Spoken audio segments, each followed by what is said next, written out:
At this time, I'll call the March board meeting to order. And at this time, we'll stand, and Commissioner Langley will give the invocation, and Commissioner Walker will lead us in the Pledge of Allegiance. Let us pray. Eternal God, our Father, we are grateful and thankful for the opportunity to assemble here one more time. We count it a privilege and an honor to serve at your pleasure for your people. Father, we now just ask for your guidance in all our decision making. In Jesus' name we pray. Amen.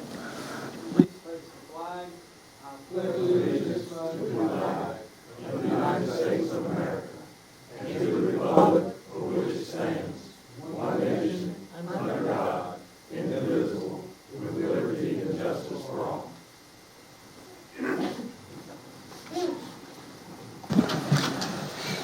If you have a cell phone with you, please put it in the vibrate or cut it off, one or the other. At this time, we are down to the conflict of interest disclosure statement. I need to disclose the fact that I am a stockholder of Wilkes Telephone Cooperative, which owns River Street Networks, which will be discussed later tonight. And I don't see it as a conflict because of the fact that I don't get a direct cash benefit from the transaction that we're in consideration. But if anybody would like for me to excuse myself at that time, I'll be glad to do that.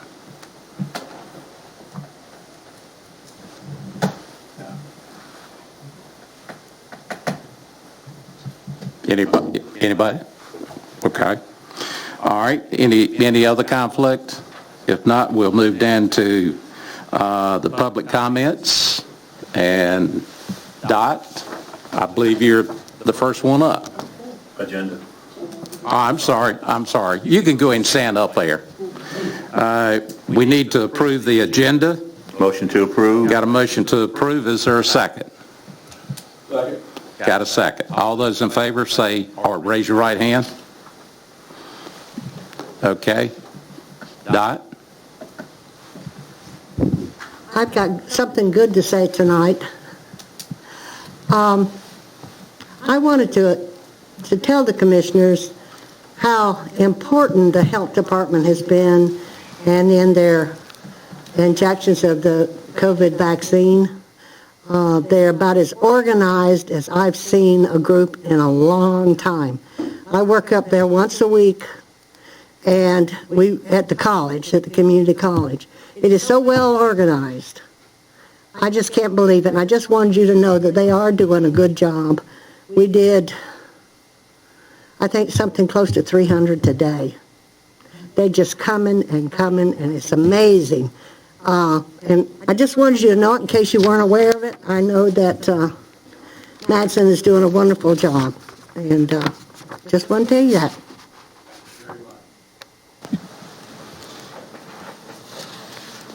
I don't see any of our elected representatives here, so we'll move into the items for consent. Can I have a motion to approve those? Motion to approve. Got a motion to approve. Is there a second? Second. Got a second. All those in favor, raise your right hand. Those opposed? Okay, down to item number H, item for discussion. Jim? I guess Jim is in the back room. Okay, he's in the back room. He was there when I left. Okay.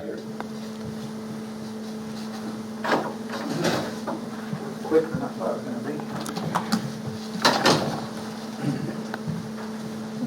be. Did you hear the nice compliment that you got in the back? Yes, I did. Thank you, Dot. And that's really a reflection of the staff that works there. They're all very, very enthusiastic and aware of how important what this whole operation is. And so I think that's a reflection on their efforts and of the volunteers. So thank you also, Doc, for volunteering. What I'd like to do is start off with letting you know that we're at day 343 since our first case. So we're approaching 1 year since our first case in Beaufort County. And recognizing that, we've also been since February, actually planning towards the operations that has all unfolded over the last year. And again, much appreciation to the county, Vidant, Agape, and the other partners that have been with us from the very beginning to plan this out and get us to where we're going. So I'm going to start off a little bit with some flu information.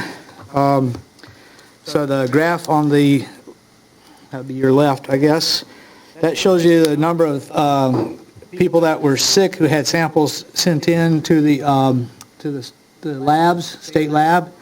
And red means they came back positive for COVID, and the dark blue means they came back positive for flu. So you can see there's not really much flu activity that has come up on these samples. The graph on your right shows the actual number of positive flus that have been reported through the surveillance system in Beaufort County, but all of North Carolina. So you can see very few. We're talking about the biggest week was about 5 or 6 cases of flu throughout the whole state of North Carolina. So we definitely did not see a big flu curve this year compared to years in the past. And to show you the impact of COVID as far as deaths, since we were at 1 year of COVID history, I compared the years for flu deaths in Beaufort County and North Carolina. So the top number shows that we average about 2,000 deaths per year in North Carolina for flu. And these are for ICD-10 codes J9 through 18. So it's not just flu, but it could be pneumonia where they didn't actually have a flu sample, but it's viral pneumonia. So, and then the bottom number shows you in Beaufort County, we typically average around 7 or 8 cases. We had 1 year in 2018 where we had double that number. And then you can compare that with the 81 deaths that we've gotten through COVID.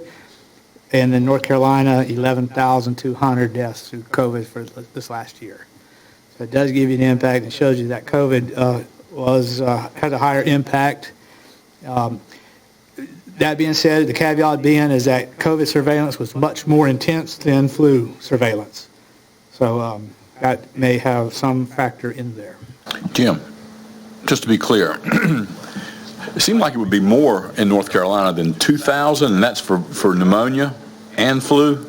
Influenza and flu cases. On average. 2,000 per year is our average. That's the mean average. And Beaufort County is around 7 to 8. Correct. For flu and pneumonia. How many deaths from flu and pneumonia this year? Well, I don't Is know. everything As being you can tell, shown as COVID? 2019 is the earliest data where I can get that information because it usually Okay. takes a couple of years for the mortality data to get back to where I can do it. I don't know how they're going to treat COVID when they put them into the mortality data, so there may be a change. Again, these are just things I don't know, but I just wanted to kind of show you the impact, and I was asked to show the impact of death, so I did. Thanks. So this graph is the only one I'm really showing for North Carolina numbers, and what it is it's the number of people that have gone to the emergency department in North Carolina for COVID-like illness. So you can see the state had that peak a month ago, as we did in Beaufort County, and you can see that they are now back down to numbers that ran during the summer months. So the number of people going to the emergency department for COVID-like illness has gone down drastically, and you can see that the line up there shows you the percent of those people that went to the ED who go to get hospitalized. Excuse me. That has not changed much. That's a good reflection that the actual numbers are going down proportionally as expected. All the other graphs that you look at for North Carolina show the same kind of trend, and so this is why I just wanted to include this one for this part of the presentation. And then looking at Beaufort County numbers, So far, we have tested 38,000 people, and we have had 4,283 come up positive. We have 197 people that have been hospitalized for COVID. We've had 81 deaths. The average age of the deaths is still at 78.5. Right now, today, I'm estimating about 126 active cases today. We have 4 people in the hospital right now, and 1 person is on a ventilator.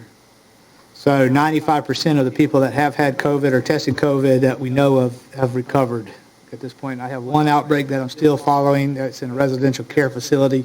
All the others have gone 2 incubation periods without a new case.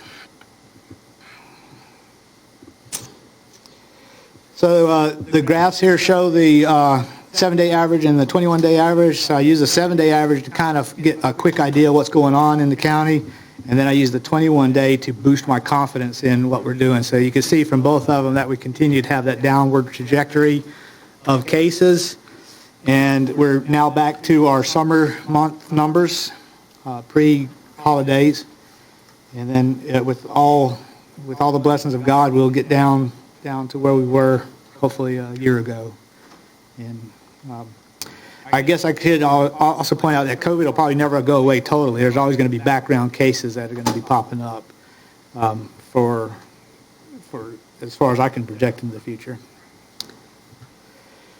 So looking here, you can compare how we look with the other counties around us. So we kind of fall in the middle. We're neither too dark nor too light.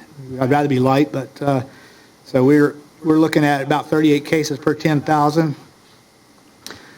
We were up to 500 cases per 10,000 at one time, so we're down quite a bit. And that means that represents about 170 cases over the last 2 weeks. The top graph here shows you the full impact on the municipalities, the zip codes, during the whole year, the whole COVID year that we've looked at. So you can see that the highest impacted were Washington, Bath, and Pinetown. So those have been harder hit than any of the other municipalities. The bottom one is a 2-week rate, so you're able to follow what's happening in each of those municipalities over the course of a 2-week period. And right now, the 2 areas that we have highest numbers in are Aurora and Bath. Pinetown had a big spike a couple weeks ago, so you can see that kind of in this graph. But I will say that as of right now, they're all down below 8 per 1,000.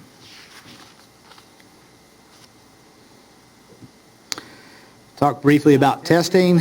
Last week, we had 635 people that were tested that I know of, and 6.6% of them were positive. And this is another number that is back down below our pre-holiday numbers. So we did get as high as 24 or 25%, and then we were back down to the 6% number, which indicates, again, that COVID in the community is much less than it was about a month ago. We have a few test site changes. At the health department, we still do 9 to 12 each workday. We're going to probably change that to 9 to 11 in preparation of some COVID vaccination efforts that we're going to do at the health department, but I'll mention that later.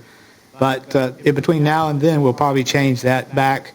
We're only doing about 39 cases or 39 tests per day right now, so we can manage that in a 2-hour block versus needing a whole 3 hours for it. We still do testing at Fresh Anointing Church in Aurora, Cornerstone Church here in Washington, Wilkerson Center in Belhaven on Wednesdays, and then on Fridays we have the Spring Garden down over in Washington as well. So we still have testing available to people in the community if they need to get it. And again, like I said, between us and the clinics in our county, we're hitting still over 600 per week that we're testing. The vaccination efforts. This is our biggest operations right now. And if you remember that there's 5 phases, 1, 2, 3, 4, and 5. And we have gone through 1 and 2 now. And we are moving into phase 3. Officially, phase 3 starts next week on the 10th. But we have actually moved forward with phase 3, semi-phase 3, over the last couple of weeks, where we've been concentrating our efforts on the 65 and older still, phase 1 or 2. But we've also started including some government workers, court system, and teachers and people at the school, so get them all vaccinated before we open it up to the whole general public, which again will start on the 10th. We're starting to see some people trickle in that are phase 3. That's where we're at. So we have opened up 1,700 plus shots for March. But let me give y'all some statistics so far. As of today, we've tested 9,424. Did I say test? I meant vaccinated 9,424 first doses to Beaufort County residents. That makes up about 20% of our total population. We have completed 4,224 have done the whole series. That's about 9% of our population. So as a whole, we've done 13,648 vaccinations that have been administered. The doses have been. So to me, because the highest impact is in 65 and older, I wanted to break those numbers out so y'all could see that. I have about 11,281 people 65 years and older. We've vaccinated 7,095 of them with their first dose, which is 62.9%. So we're getting to about a third or two-thirds of the 65 and older. And 3,188 of them have finished their series. So we're getting there where we want to be. Jim, can I ask you a quick question? I had some other questions for you, but I couldn't get in my email today. Suddenlink was redoing their site, so I couldn't get back in my email. But the one question that I can ask you, I've had some different people call me and ask me, is there any way we can do after hours vaccinations? Well, I guess we could, but I was trying not to burn out my staff, so we're trying to stick mostly to the schedules that they're doing. So, Well, do they have specific numbers that they're referring to? Or? No, and so I'll ask it this way: what about with the pharmacies? How long will it be before the vaccines are available to the pharmacies? Because that would pretty much solve, I think, the after hour. Right. We have Walgreens has already got, each Walgreens is getting 100 per week as far as I know at this point. So the Walgreens in Belhaven and the Walgreens in Washington. I know Washington is getting one. I think in Belhaven has, but I'm not sure if they've started yet. So they've already started receiving vaccine. O'Neill's is going to be receiving some this week, and so they'll be able to start sending some out as well. How about the J&J vaccine? That I got some comments about Okay. that. But, yeah. Jim, Yes, sir. when you look at the 7,095, does that include people that have gone to Greenville or any other location to get the vaccine? These numbers are reported for every Beaufort County resident, no matter where they receive their vaccines. Right. And I did look at this. The health department and Agape and Vita, which are the partners here in the Beaufort County area, has done 6,400 of those. So that's about two-thirds have been done in the county, and the rest of them would have been done outside at other locations. Being this close to the Greenville mega center is very beneficial to us as a county, how close we are to them. And Jerry, you did ask me about reaching the minority population, so I broke that out as well for phase 1 and 2.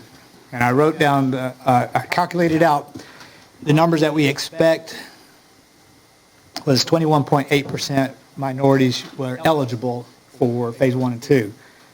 And white would be 77.7. Others is 0.5.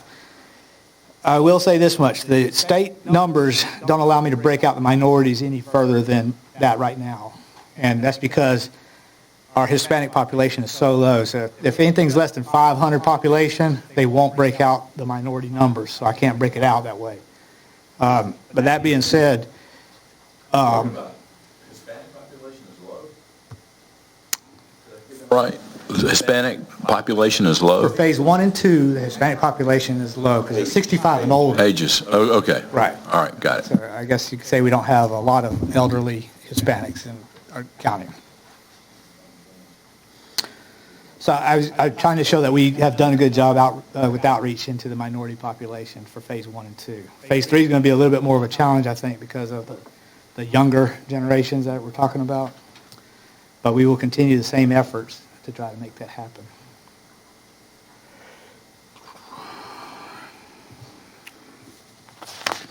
So just looking at the first dose, comparing to the counties around us, you can see that the darker, that Beaufort County is in the highest number, the 19% plus, because we're at 20%. So there's only 10 counties in the whole state of North Carolina that has numbers that are equal to ours. So we're in the top 10%, I guess you could say, for that.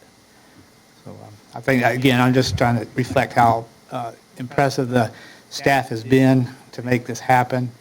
And I guess we are benefiting from the Greenville Mega Center as well.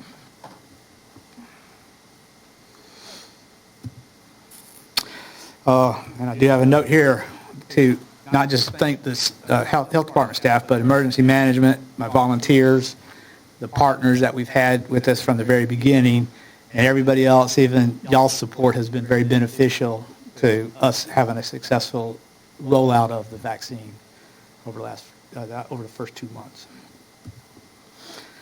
So some other information about the vaccine. Right now, we're being allocated 600 per week, and that's what we expect to maintain that for the next 2 weeks. The partnering agencies I've mentioned before, Vita and Agape, are getting about 300 per week. The health department has scheduled 1,700, a little bit over that, for the whole month of March. I am able to get some special event and equity doses, and that helped us boost our numbers in our county a lot. So that allows me to go out and hit up like some of the businesses and the churches. And going out there and making that effort has helped with the minority population and has helped get more doses into Beaufort County by making that effort. So the Johnson & Johnson, or some of the people are want to try to call it Janssen, but J is pronounced with a Y. They're to begin allocation. So the difference is that the Johnson & Johnson is a single dose versus the 2 doses for Moderna and Pfizer. The efficacy for the Johnson & Johnson is only 66% versus 92 to 95 for the Moderna and the Pfizer. However, the efficacy for the Johnson & Johnson to prevent a severe illness is 85%. So some people will still catch it, but usually their reaction is going to be much lower to the COVID. So the key is to focus in on trying to get people vaccinated, even with that 85% prevention of severe illness, especially now that we're in phase 3, which is not your 65 and older that we're more worried about. So I endorse using the Johnson & Johnson, especially good for people that can't get away but one time, you know. So moving into phase 3, I have 18,000 people that I expect to be eligible for it. However, early indications are that only about 30 to 50% of people that are eligible want it. And I think even 20% of some of our populations is all that want it. So that being said, if that's true, then that means I have about 5,000 to 9,000 people that need this next phase, which is really what we've done already. So I anticipate we'll be able to knock this out either by the end of this month or sometime in the middle of April. We should be at these kind of numbers with our current allocations and with the expectations of moving to new clinics opening up in those kind of places. So that being said, the health department in April, I plan to try to move them out of the community college pods and start running them through the health department, just like we do our flu clinics every year in October, November. So we'll be able to, we feel like we can still run 200 people through per day doing that process. So we're going to be kind of moving towards that direction, assuming no changes in trends or anything else that comes up. I do expect the pharmacies, like I said, O'Neill's is going to start receiving some Johnson & Johnson this week, so you should hear more information about that. We're going to put out a press release, because what we're going to do at the health department is focus on the businesses and some of the sites where we can go take the vaccine to them and get them that one shot and then done. So we'll be able to knock out some of those businesses. And again, with the community areas, we'll try to use that Johnson & Johnson for that. Unfortunately, it's very difficult for me to try to bring it into the pods because having 2 vaccines is very difficult for us to try to maneuver. So to me, this is the best strategy. We'll let the pharmacies and other clinics that get Johnson & Johnson concentrate on those doses. So we're going to continue to concentrate on the Moderna and let them focus on Johnson & Johnson, except for these event doses that we get. So the press release, we're going to bring that out, tomorrow. I wanted to give y'all first information about this.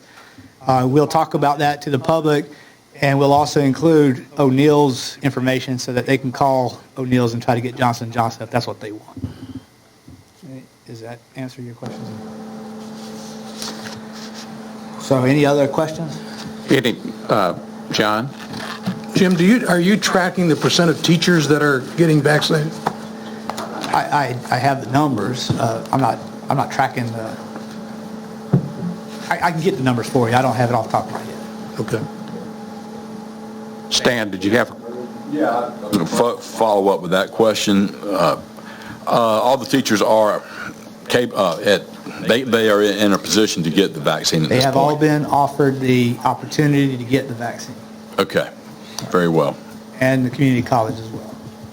Is it easier for them and not so, it was tough for people like me to get the vaccine, going through the computer and trying to get it right at the right time. Boom. We got it. And we'll be there. But the teachers, is it easier for them? I'd say yes, because we put aside the doses. This 2 weeks that we've had right here. Yeah. Since we had most of our 65 and older at this point covered, we still have vaccine for the 65 and older, but during this 2 weeks of the phase 3, semi-phase 3, I've used those doses to try to target, like the schools. So, schools had, give me your numbers and we'll get them vaccinated. So we're using the school nurses actually to help vaccinate them. And you're just working with them one-on-one and understanding they're probably our most essential people outside of our elderly.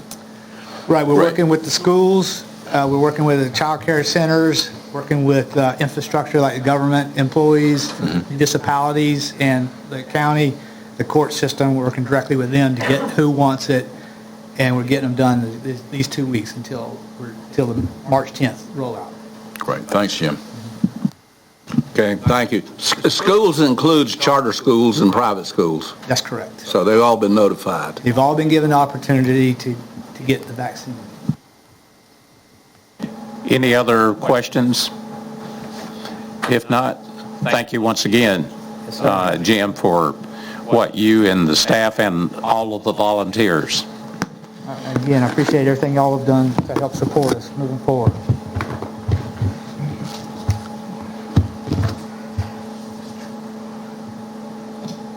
Our next item is Trillium's Health Resources Update. Dave?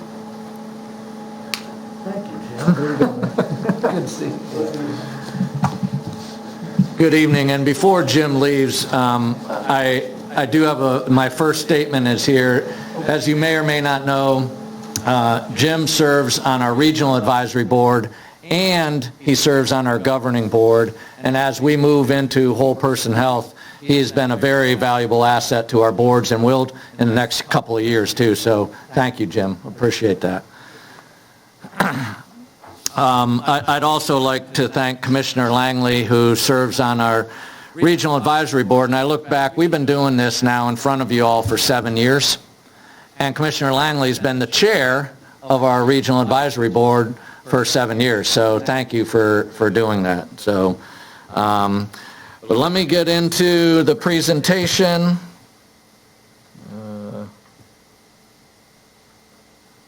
Let's see. Okay, so I want to go quickly through the update because most of you know who we are, but I do want to spend a little bit of time on the Medicaid transformation changes, the organizational changes, our COVID-19 response, and then our last slide, as usual, will give Beaufort County specific information to y'all.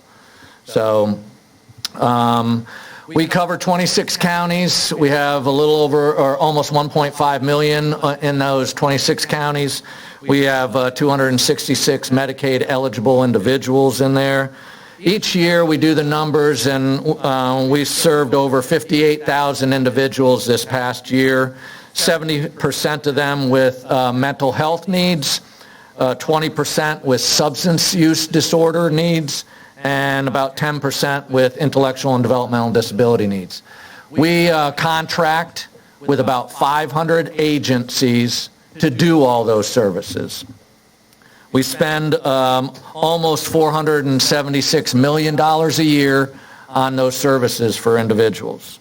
Our smallest county is Terrell County, which is the smallest county in the state, and our largest one is New Hanover, which is the 8th largest in the state. And we cover in our area about 12,000 square miles.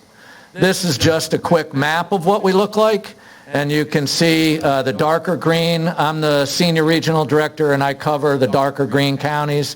But we have the northern region, which is 10 counties, and the southern region, which is 7. What's interesting always about this map is that the northern region has 10 counties and it's only 200,000 people. And the southern region has 7 counties and it's over 750,000 people. So here's the big changes, and I looked back. I've been in front of you all since 7 years ago, but in 2018, I started presenting to each of the county commissioners about where the state was going, and now it's coming to fruition. There's a term called standard plan. So the state is now going to be contracting with 5 private insurance companies to do part of the job that Trillium does today. Okay? These 5 insurance companies are AmeriHealth, Blue Cross, United, WellCare, and Carolina Complete Health. What they're going to be doing is managing the low to moderate risk individuals with mental health, developmental disabilities, and substance abuse, like Trillium does today, starting July 1. But I'll go into some of the time frames on that. This is the map that the state has put out there, and they have 6 regions. All of those insurance companies that I put in front of you will be covering the entire state, except for Carolina Complete Health. They'll be covering regions 3, 4, and 5. So their timeline, since they were awarded last year, these private insurance companies, to take the Medicaid individuals that we serve, their timeline starts March 15th and goes through May 14th with open enrollment. In other words, all the people that we currently serve now are going to try to get enrolled with one of those 5 insurance companies. So they'll be getting a letter in the mail, and there's going to need to be a lot of education. So I'm asking each of the communities to talk to your constituents that are on Medicaid right now that have low to moderate risks to contact one of these insurance companies to get covered by them. If Dave Peterson, who fits that category, doesn't contact one of those insurance companies, then on March 15th, Dave will get automatically enrolled in one of those 5 insurance companies. All right? So client A goes to Emeritus, client B goes to Blue Cross, C, and so on, and then client 6 starts back up with Emeritus. They're not going to take all the Beaufort County individuals, okay, you all go to Blue Cross, and the Orange County individuals aren't going to all go to Emeritus. They're just going to be rotating it around in random order. So the auto enrollment starts March 15th, or May 15th, and then July 1, they start serving the individuals on Medicaid for low to moderate risk. And let me make sure this number sticks with you too. Right now, that's about 70 to 80% of the individuals we serve today. Okay?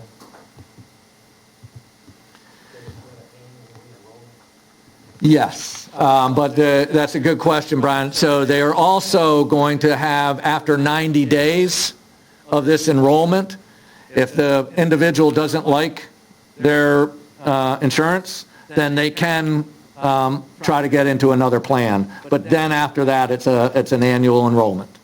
Yep.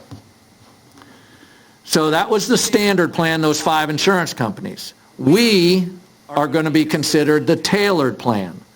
And right now, in legislation, it says there can be 5 of us, 6 of us, or 7 of us. Today, there are 7 of us, so they could go down to 6 or 5 tailored plans. All right? Last year, we had the state pulled together a group of folks, and we had the North Carolina Association of County Commissioners give feedback, thank you for doing that, to the state saying, let's keep the 7 MCO map the way it is. But legislation does allow the difference that we could get bigger, because I know that we'll get approved, that being said. So we'll be managing the high-risk, high-cost individuals with mental health, developmental disabilities, and substance abuse. The state released the RFA on November 13th, managing the whole person. So today, we manage those 3 disability groups. When we go live, we're now going to have to be managing all the physical health side of that individual, which we have not done before. All right? Here's today's map. You can see in the light green, that's the Trillium counties. We cover the most counties in the state, all of them contiguous except for Nash County, which joined us about 2 or 3 years ago. And about 2 years ago, Columbus County also joined us. So the application was due back to the state on February 2nd, and we delivered it on February 1st. And let me just say the importance of that. Our attorney drove from Greenville to Raleigh to make sure it got there from an attorney's perspective.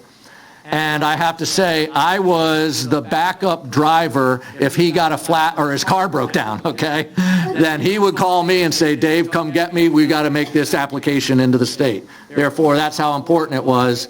But if you know the boxes that your paper comes in for your printer, 21 boxes was the total number of boxes for our application to the state. That's how big it was, all right? We had to provide multiple copies to the state. They'll award us on June 11th. Either 5 of us, 6 or 7 of us will get awarded. We then have a readiness review in the late fall, winter time to see if we're ready to become a tailored plan, and then we go live July 1, 2022 with treating the whole person. Okay? Like we said, treating the whole person for behavioral and physical health, but there's a lot of caveats to the social determinants of health. We're going to have to be focusing on transportation, housing, food insecurities, employment, and personal safety. And we've started a lot of those projects today already. The big difference in managing now the physical health, we're going to have to be contracting with every single pharmacy. There's 2,100 pharmacies in our 26 counties. We have to contract with them because all of them do Medicaid prescriptions, all right? We then have to contract with every primary care doctor in our 26 counties that do Medicaid. Some doctors don't serve anybody on Medicaid, but a lot of doctors do. And so we have to also have contracts with all of our primary care physicians and practices out there. We also are going to be making sure that we provide tailored care management, which is it's new and it's more comprehensive when you're talking about the whole person. So some of the internal changes that we're required in this contract that the state has released is we have a call center right now, but we now have to have 4 different lines. We have to have one line for just pharmacies. We have to have another line for all of our providers. We have to have another line for just nurses because we're treating now the physical side. and we have to have our current call center for individuals that need services and supports that we can answer those questions. Like I said, we're now going to be contracting with all the pharmacies and primary care offices that serve Medicaid individuals, and our care management is going to be serving the whole person. Yes, well, let me caveat that the consumer line will always be open 24/7. Yes. I'm not sure, I think the pharmacy line is going to be like 6 days a week, but most of I know the consumer line is 24/7, like it is today. We have that open today. So the impact today, the individuals today are going to be continue to remain in the same services. The state has even put a piece in there where they have said on July 1, no matter what, if an individual is trying to receive services, either those standard plan insurance companies or us will provide services, and then we're going to figure out the finance afterwards.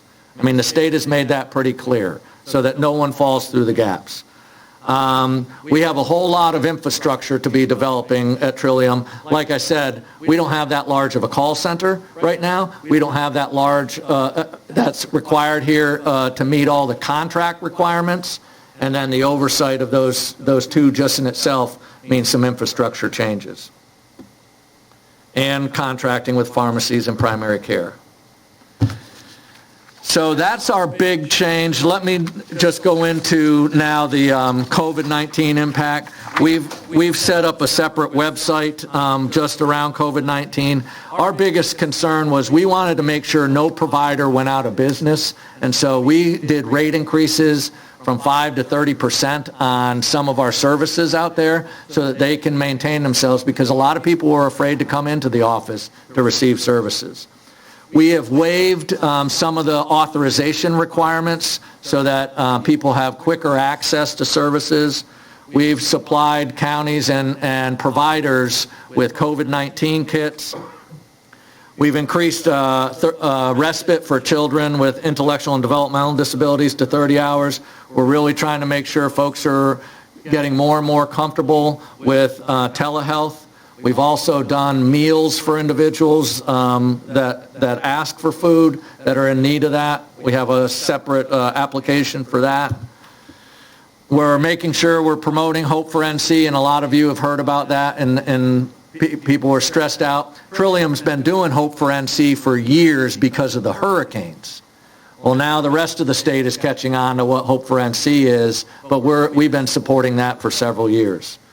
The HOPE program for housing is up and running. Right now, our offices are only being utilized to 15% allowed capacity, and our access to care, and I think that was your question, our access to care line 24/7 is still going. So, just some project quick updates. We do have respite homes for DSS kids, and it's been utilized significantly. We've been giving out naloxone kits, and Brian did receive some this year, and we're getting ready for another batch, so I'll be making another delivery in a couple months. COVID kits, increased rates. We've been putting in the hand sanitizer stations to the playground that we put in Beaufort County, and we're going to be doing that so folks can keep their hands clean. We have both internal and external racial equity projects, and so we're really focusing on that in the past 8 to 10 months. We have done the Safe School, Healthy Kids online training, and because of the hurricanes continuing to come year after year, we have put a lot of time and energy from all different people within our organization. Well, we finally got a couple of folks that's their only focus, is working on disaster response. So now just some Beaufort County specific data. 2,784 individuals were served in Beaufort County, 2,027 with a primary diagnosis of mental health, 721 primary diagnosis of substance use, and 240 with intellectual and developmental disabilities. And I always say that doesn't add up to 2,784 because some of these folks are duly diagnosed, both with mental health and substance abuse or IDD. And I would be happy to answer any questions. Any questions of Dave Hood? Talk a little bit about your substance abuse. Other than providing counseling, what else do you do? So there's some providers that we have contracts with, and I'll give you some technical terms.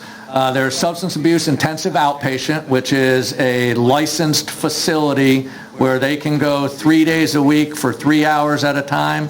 And then there's substance abuse intensive outpatient where they can go 5 days a week at 3 hours at a time to receive those services, along with the basic outpatient mental health and substance abuse services like that. But we do have those facilities in our catchment area. What happens in the 3 hours a day per 2 or 3 times a week? What do you do? So we contract out with a provider to do that service, so let me make sure you hear that. And then what they do is they'll talk about every aspect of the impact of the substance abuse on their lives. And so if it's job related, if it's marriage related, if it's parenting related, if it's work related, they'll hit on all those aspects of the individual and how to do a clean recovery. Everybody's got a different perspective on what recovery is. A lot of folks go with the abstinence model, but there's also other ways of doing it now. John?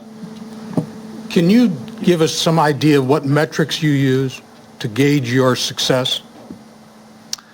Yeah, so we have a variety of required metrics at the state level that we have to report on, and a lot of them, I'll say just one off the top of my head, is readmissions to the hospital. When someone has a substance abuse or mental health issue, that's one of the metrics, but there are a lot of metrics that we go on to gauge the success that we do. Is that on your website?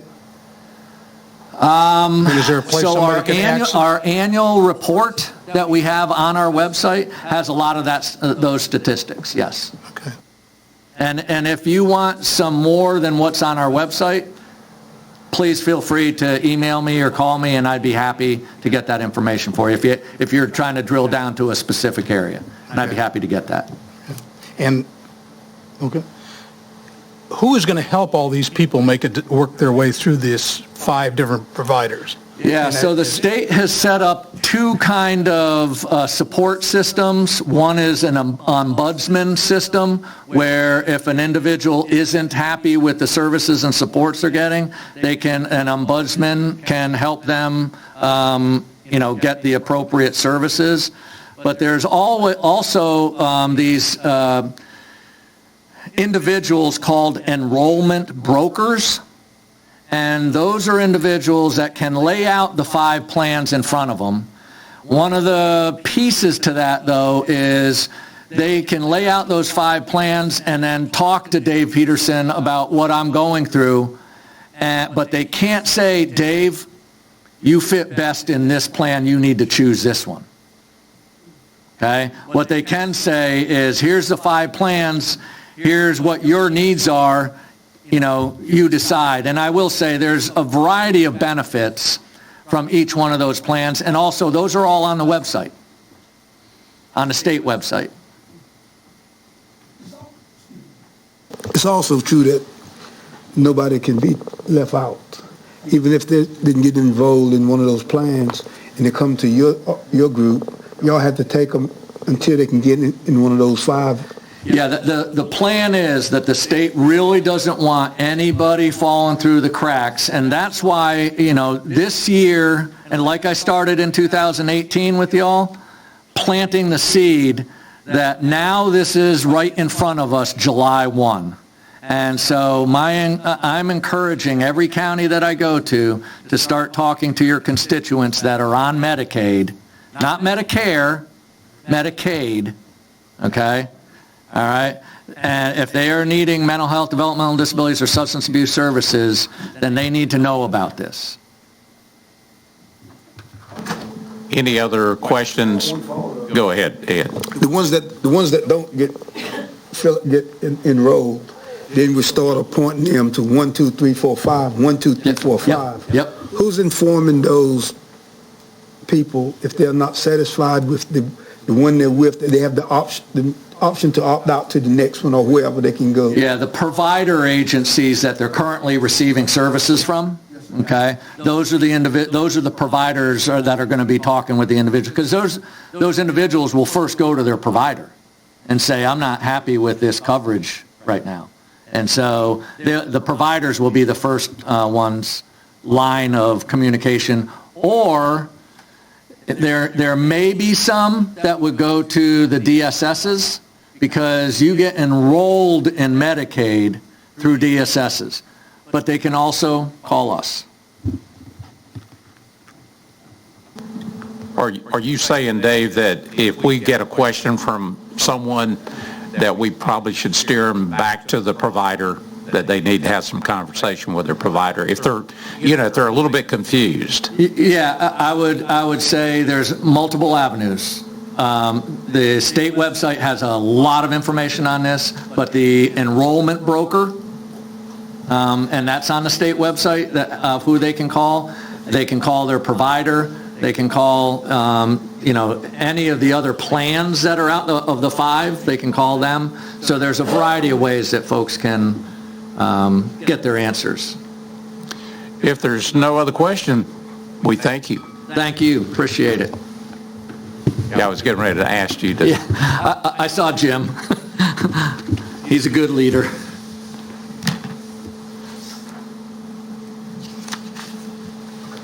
Our next item is a public hearing, so I'll ask Clayton if you will step forward.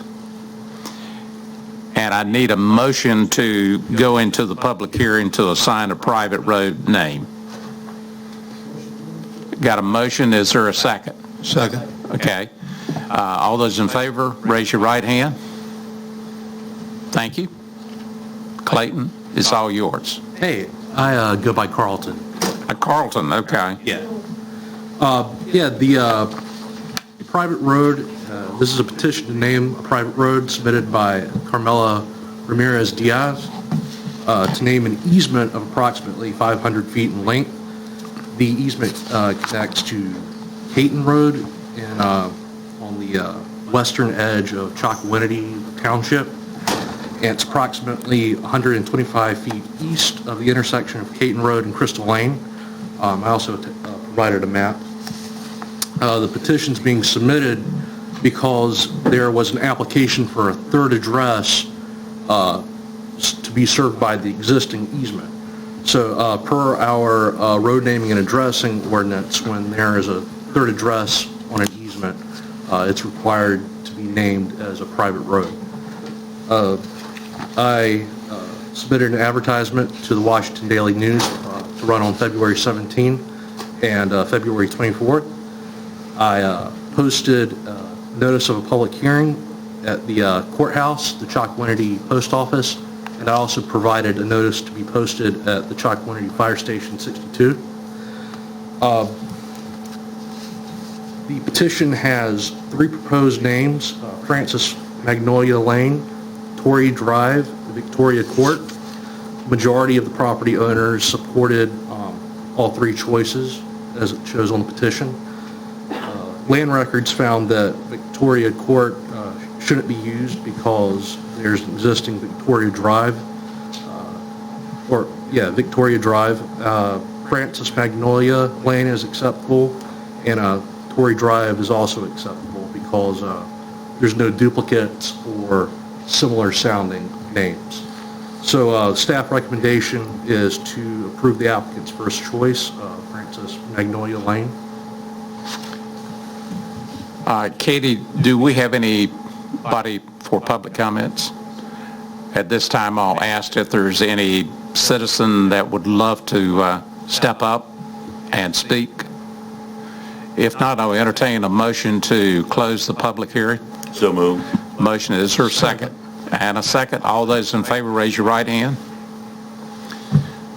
All right, you want to take us, here again, I need a motion to go into the public hearing to rename a public road. So moved. Got a motion, second. Second. And a second. All those in favor, raise your right hand. Okay, Carlton? Okay. The second second petition was submitted by Chris Furlow to rename the American Legion Road a state-maintained road in the Washington Township.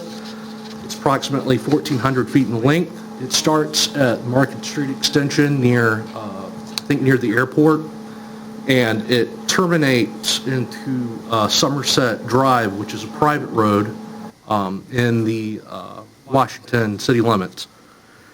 It provides access to the Somerset neighborhood. So basically, you have Washington, you have the American Legion Road, the public road from Market Street Extension, and then it goes over to, it turns into Somerset and goes into the Washington, city limits and serves the Somerset neighborhood.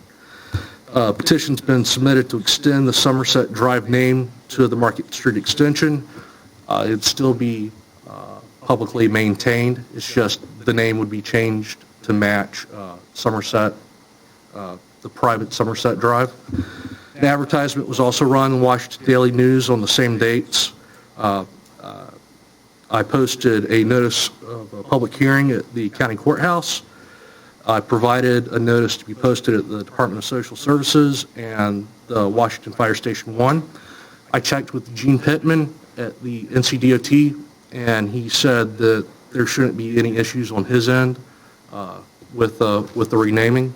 So, as I said, I think I said, the existing state-maintained portion will continue to be public. The petition I attached shows all adjacent property owners have given their approval for the name change. So the staff recommendation for this is to rename, or is to approve the applicant's choice of Somerset Drive.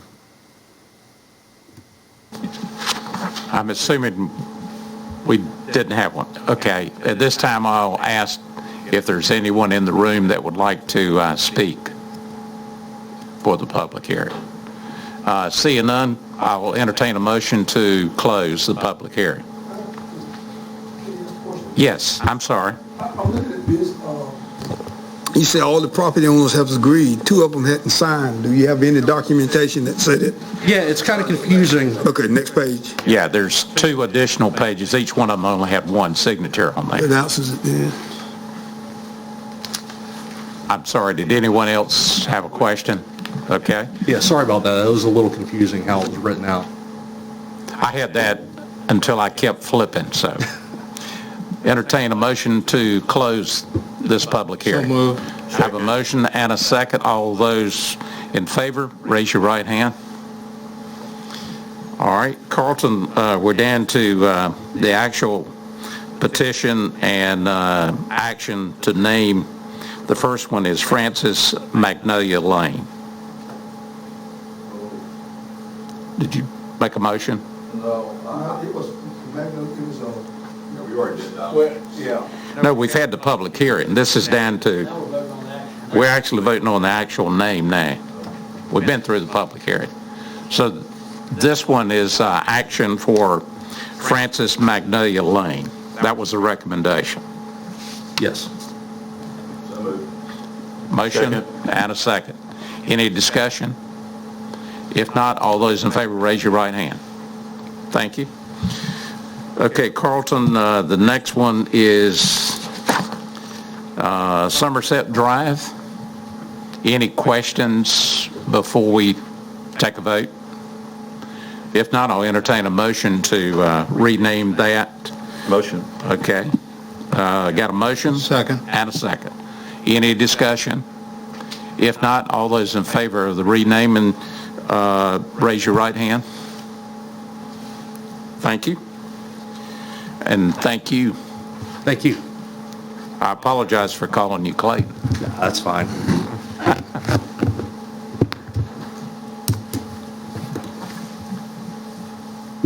Miss Anita?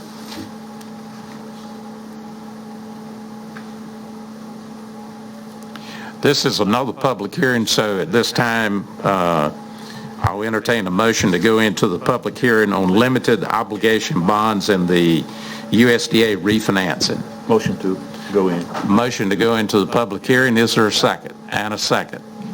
All those in favor of the motion, raise your right hand.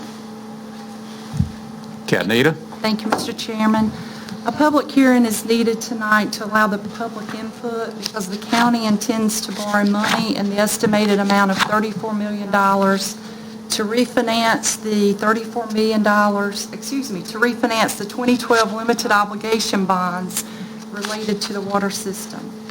The county also intends to borrow approximately $3 million to refinance a USDA loan related to the Allied Health Building at the community college. These refinancings will save the county money through overall lower debt service cost, and the county will also be using borrowed funds to pay for closing costs. The refinancings will be secured by liens on the property acquired or improved by the original financings. There would be no recourse against the county or its property other than the pledged collateral in case of default. The public notice was published in the February 17th edition of the Washington Daily News.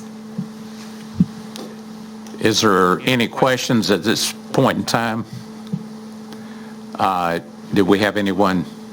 Okay. At this time, I'll ask if we have anyone in the audience that would like to speak as it relates to the refinancing. Okay.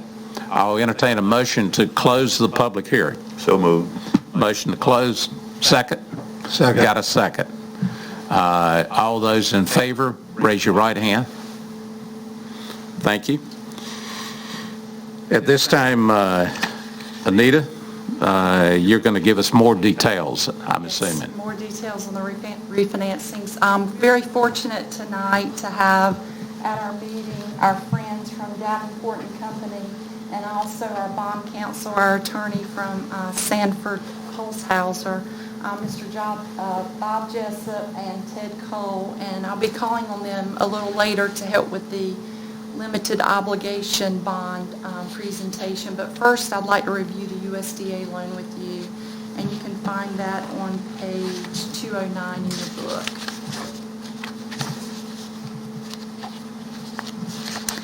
So currently, we have a USDA loan that has an outstanding balance of approximately $2.7 million. The current interest rate on that loan is 3.5%. It was a 30-year loan. We've paid 8 payments on that loan, so we've got 22 years left on that loan. Based on current interest rates, coupled with shortening the remaining term on the loan by 10 years, we estimate that we can save approximately $825,000 by refinancing this loan. And you can see that schedule on page 209. The old payment column there that lists the $175,718, that's the current principal and interest amount that we're paying on the USDA loan. If we were to go out and get the 12-year loan from a bank as an installment purchase contract, we're estimating a 2% interest rate for 12 years. The new payment would be the $253,266. So the savings or the budgetary impact would be for the 12 years, we'll pay an additional $77,548 in annual debt service. However, we would pick up all those savings on the back end, the last 10 years of the loan, by shortening that loan amount, totaling approximately $825,000. So the next step for the USDA loan is to issue RFPs to local, regional, and national banks. And we hope to do that next week, and we should have those back in time for your April meeting so we can bring back a recommendation to you on the USDA loan.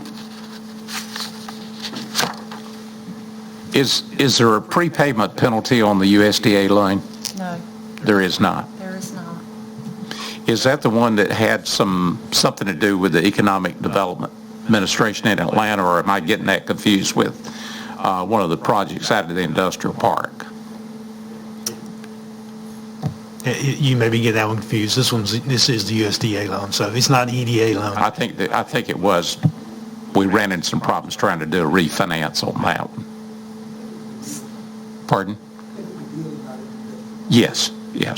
So what I did learn from Mr. Cole, our financial advisor, my original intent was to go out and maybe do a 15-year loan, but he was informing me that the LGC, they don't like to extend the number of years of a USDA loan beyond the number of years they would have allowed you to originally borrow. So for the LGC on a building like the college building, they would have allowed us to borrow 20 years for that loan originally.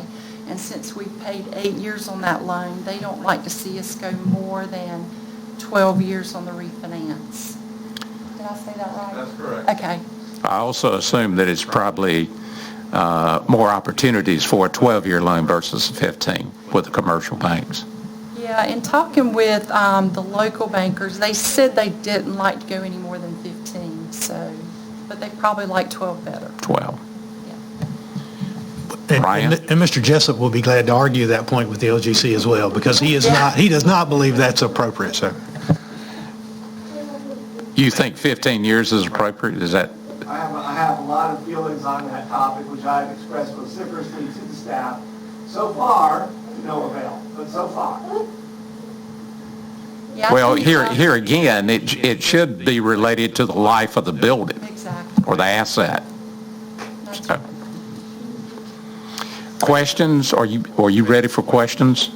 If there are any more questions on the USDA loan, if not, I'll bring Ted Cole up here to go over the limited obligation bonds. Is there any questions on USDA refinance? Okay.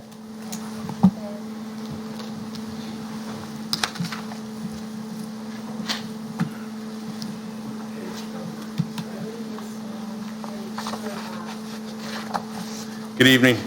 My name's Ted Cole. I'm with Davenport and Company. I'm talking off of a refunding summary that I believe starts on page 205 of your packet. As Anita said, we have worked with the county previously as financial advisor on different types of financings and capital planning. So what she just described was one potential refunding of a USDA loan for an allied health building. Pretty straightforward. The transaction that I'm going to describe in concept is very much the same, but there's a few more moving parts, and these would be what we call limited obligation bonds. They are commonly issued in North Carolina, and what we're talking about doing is refinancing bonds that you all sold in 2012. So back in 2012, you refinanced several USDA loans tied to your utilities, and you derived savings from that transaction in 2012, pretty substantial savings. Those bonds, the 2012s, are now coming up again to be able to be paid off or refunded. And so it's sort of another opportunity to potentially take advantage of being able to repay or pay off these bonds and issue new debt in the market. When these bonds were sold in 2012, they had a 10-year period where they could not be called, and we're right about at that 10-year mark. So that's why we are tracking this, and we've talked with staff about it on and off over the last few months. And so the public hearing this evening that you've held was applicable to the USDA refunding that Anita just spoke about and the one that I'm talking about. It was a combined public hearing, so it checks the box for both of these potential refundings. You'll know about the USDA refunding when the bank bids come back. With this transaction, because this transaction goes out to 2041, because again, it's utility related, not general fund related. These bonds go out to 2041, and so we're talking about give or take 20 years. We are proposing to do this refunding through the bond market, which is exactly what you did in 2012. So rather than going to banks, we would go out and issue bonds to refinance these 2012s. There's a few more moving parts to that transaction than in a bank financing. We've got to develop more extensive documents and get a bond rating on those bonds again. That was done in 2012, but you've got to do it again. And so we have established a schedule with staff and with the local government commission in Raleigh where we would be working towards that. When we submitted the material for this agenda packet, I'm on page, I'm guessing it's page 206. This is the summary of this refunding where we are paying off the old bonds and we're issuing bonds in the market, and the net effect of all of that was on the far right-hand side of the page about $3.4 million of estimated savings over the remaining life of the loan. So we weren't shortening the loan, we weren't extending it, we were trading in higher interest rate debt for lower interest rate debt, we were covering our issuance costs, and we were somewhere around $170,000 a year savings. Last week we saw quite a bit of movement in the bond market. Both the tax-exempt rates and taxable rates, U.S. Treasury rates, moved higher. Better economic news, better news on vaccines and infections and things of that nature, and concern about inflation. So the long and short of it is, in the span of about a week and a half, interest rates moved higher in such a way that our estimated savings are now at about $2.5 million. Not bad savings, but they have moved lower than compared to the summary that's in front of you. And they will continue to move around until we get to our sale date. And I'm going to talk about the schedule in a moment. Because again, when we go to the bond market, we're getting these documents pulled together to issue the debt. We're talking to the rating agencies. We're going through the LGC process. And what we've got for this particular transaction is we have a sale date to sell these bonds on April 19th. That's the day the LGC gave us. So we will be watching the market between now and then to make sure that the market is supporting this refunding at a level where the savings are adequate and worth the effort. We will be back to you all at your April meeting on this to ask for you all to consider your second of two approvals. So this is the preliminary. There was a public hearing. There's a findings resolution, which is step one. Step two would be an approval at your April 5th meeting, and we'll be able to provide you an update. We'll be able to discuss establishing parameters for this refunding, meaning if we can't achieve a certain level of savings, we don't want to move forward, and so that you've got some protection. And you can direct your staff to hold off on the refunding all the way up to the sale date. So I guess I want to make sure you're aware that while I think it's a very viable opportunity, but as I've just explained, we've seen rates move pretty significantly in the last week or so, which has impacted the savings. And if that trend were to continue of rates rising, there certainly would come a point where we'd say we just don't want to move forward with this, and we need to watch that. But you will have another specific action for this board to consider in April, and then we'll be able to work with your staff and the local government commission to be sure that if we move forward with the bond sale, we're doing it within established savings parameters and in a way that's consistent with what you wanted to achieve from the refunding. The LGC will consider this under our current schedule on the next page. The LGC will consider this for approval at their April 13th meeting. If we continue to move forward, we'll be selling these bonds on April 19th. That's the date where the interest rates would be locked in and the savings would be locked in, and a couple, 2-3 weeks later is when we would close. The financing that Anita just spoke about would happen on about the same path, but with a fewer moving parts, because that's a bank loan as opposed to issuing these in the bond market. So I believe there's a findings resolution that you all will consider this evening that will, if approved, will clear the path for both the Allied Health building refunding and this refunding, step one of a two-step process, and we'll be back in April to give you an update and for you all to consider the final resolution for both of those. Any questions? Anyone have a question of Ted? Well, I guess I have one question. We'll pull the offering if the interest rates go against us, right? Absolutely. That's what you said essentially. Yes. Yeah. Correct. Did the bond market dip today when the stock market went up? The tax-exempt bond market didn't move much.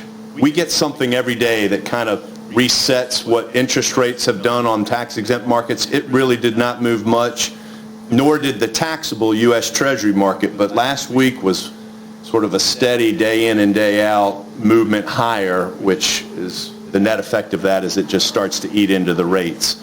We're also watching legislation. There's been some new legislation introduced about trying to allow some greater flexibility on what we call advance refundings, which is what the LOBS transaction is. Don't know whether that legislation will get any traction, if and when, but we'll watch that and make sure that we're taking that into consideration as we talk about moving forward. Anyone else have a question? Are you ready, Anita, for... Yes, so the next step tonight is we need board action to adopt the resolution on page 201. Yeah, we're still in the public hearing, I believe. Or, no, we came out of it. Okay. I move we adopt the resolution. Is there a second? Second. We have a second. Any discussion? Just to summarize it, currently, we're looking at the savings of $2.5 million if rates stay where they're at. Correct. Okay. No questions? All those in favor of the motion, raise your right hand. Thank you.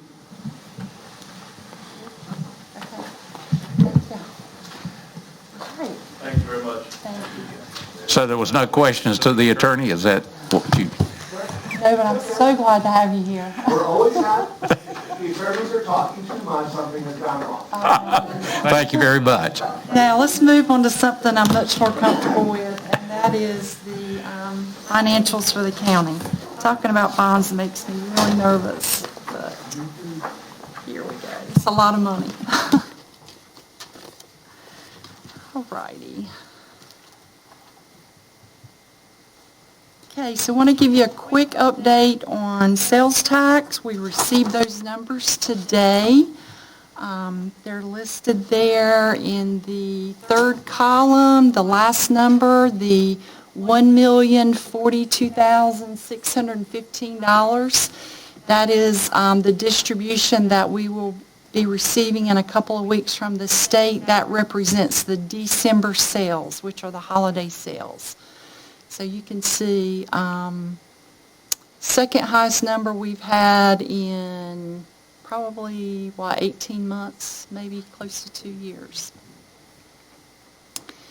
The fourth column is showing us the difference between the collections for the current year month compared to the prior year month, and you can see there that we've been collecting anywhere from, we had one month that was kind of low in August, only an additional $30,000, but you can see every other month we've just been kind of hitting it out of the park with our sales tax, double-digit percentage and change for every month except for that one month in August.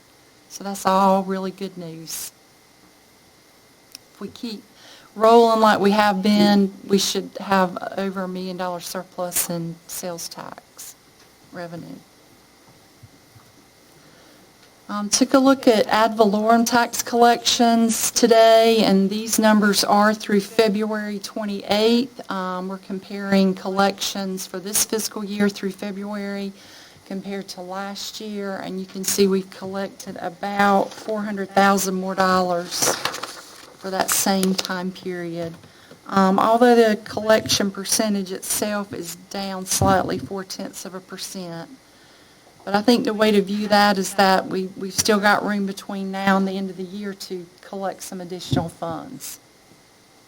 And we have consistently been hitting right at 98% on our tax collections for many years now. So you might remember me saying in the past that between sales tax and ad valorem taxes, that makes up 65% of the county revenues. The other 35% are listed here in 3 categories: other taxes and licenses, intergovernmental revenues, that's your federal and state revenues to DSS and health, and then what we call other sales and services. And then under the other taxes and licenses, you can see we're up about $40,000 there through February compared to last year, and I can attribute almost all of that increase to the excise tax. The real estate transfer tax is up like 50-some% this year over last year. The intergovernmental revenues, they're up about $350,000, and we can attribute most of that to the COVID funding that we received in those agencies, particularly health. DSS has also received some of that money. And then on sales and service, that's up about $600,000 compared to last year, and a good $400,000 of that is billable fees related to COVID vaccinations and testing and things of that nature. So all in all, in total, up about $1 million for these 3 revenue sources also. General fund expenditures, took a look at those. So we are now 8 months into the fiscal year. So I'd expect that those departmental budgets would be at about 67% spent. And we've got a couple that are running a little over that I delved into to see what was causing that. And there's a good explanation for that. For example, you'll see there at the top, elections. I think she's at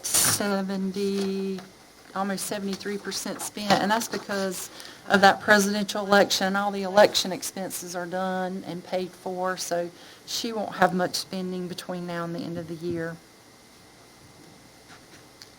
So no major concerns there on the expenditure side. Everybody's about right where I'd expect them to be.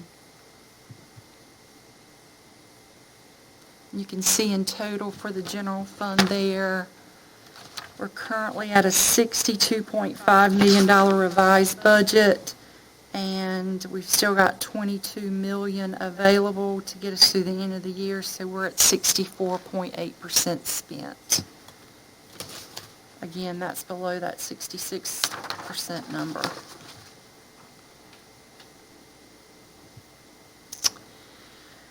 I want to share the budgeting schedule with you for next year, and I actually provided a handout for this so you could go and hopefully key these dates into your phone and your calendar. The ones you need to be concerned with are those highlighted in yellow. You can see on May 17th, that's the night that we will actually physically give you your budget book, and the manager, who is the budget officer, will stand up here and do his presentation. Usually lasts about 30 minutes to give you an overview on next year's budget. And then we start the 2-week process of reviewing the budgets, and you can see those listed down in the left-hand corner highlighted. Like to review the general fund on May 20th. We'll finish up the general fund and go into the enterprise funds on May 25th.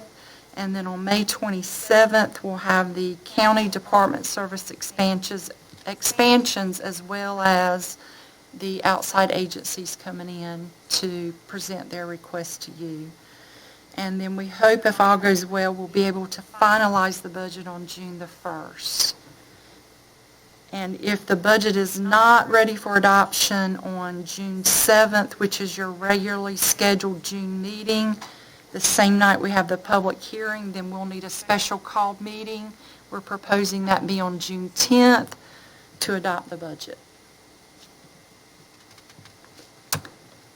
Hopefully there are no conflicts with that. If there is, I guess we could talk through that maybe and see if there are other dates that work better for everyone.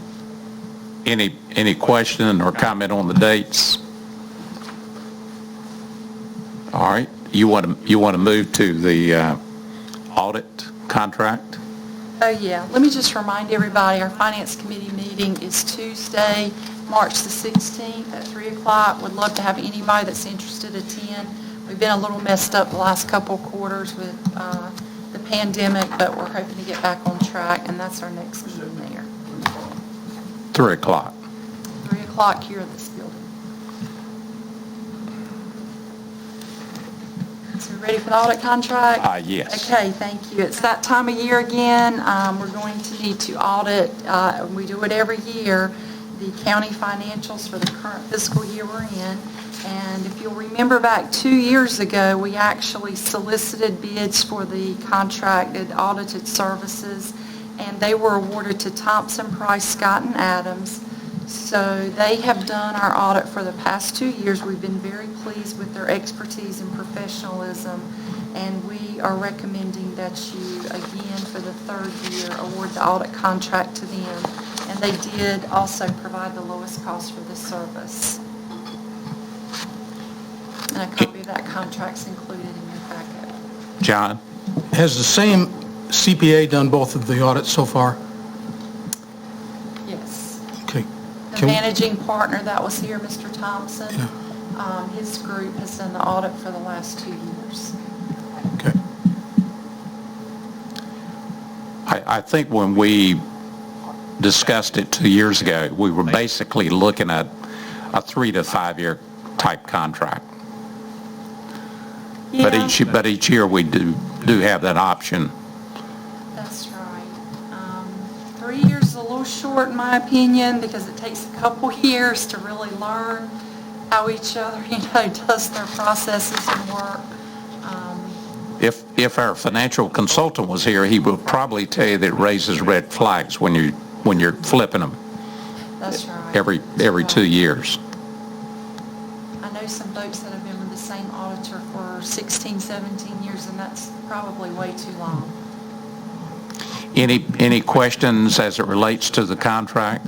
Yeah, I have a couple questions. Yes. On the first page of the contract here, do I understand items 1 through 5, it says that, but will not be audited? I understand not auditing the management's discussion and analysis, but the other 4 items in there, who audits those? So item 4 and item 5, they're numbers that are provided by the state. They just get dropped into our report. That's showing our proportionate share of the Elgers, the retirement system contributions. Item 2 and item 3, the law enforcement officer separation and the OPEB liabilities, we contract with an actuary to actually provide those numbers to us. Okay.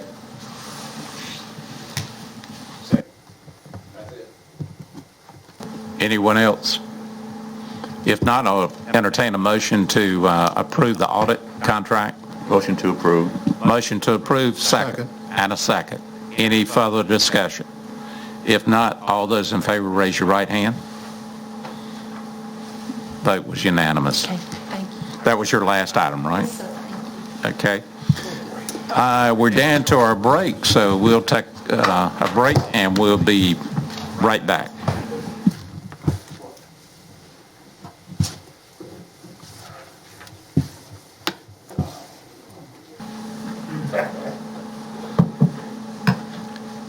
Christina, I believe you're up.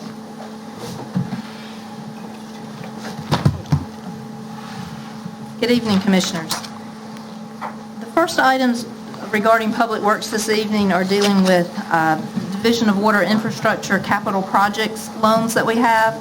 Here this evening to discuss the projects and to present to you the budget amendments as well as the project ordinances related to the budgets for these projects is Mr. Rich Moore. He's the engineer for McDavid Associates who is doing the construction administration for these projects.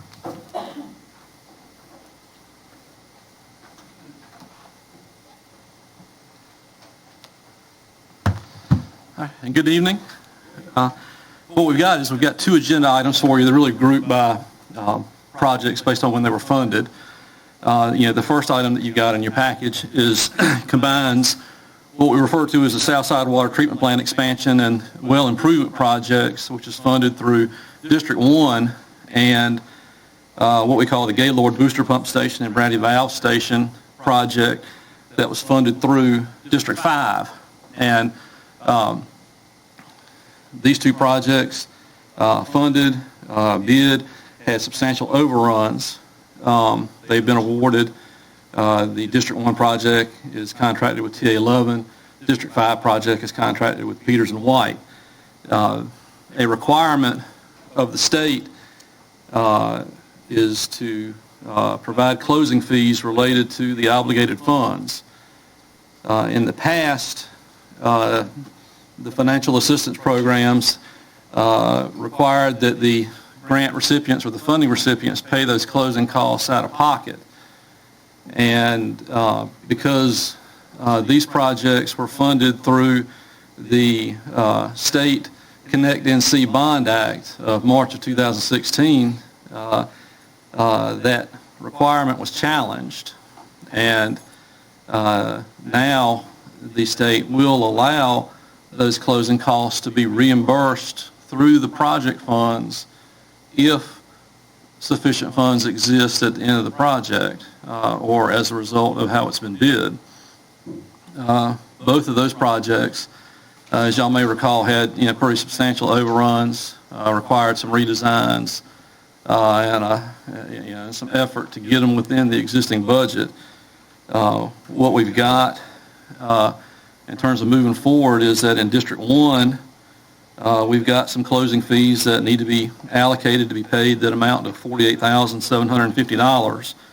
And for District 5, we've got similarly closing fees that need to be allocated that amount to $31,492.50. So what we've got for your consideration is to allocate funds to cover paying those closing costs. And what we feel, and as we hope as we manage the project and move forward, is that we'll be able to reimburse those closing costs through project funds as we go through the course of construction.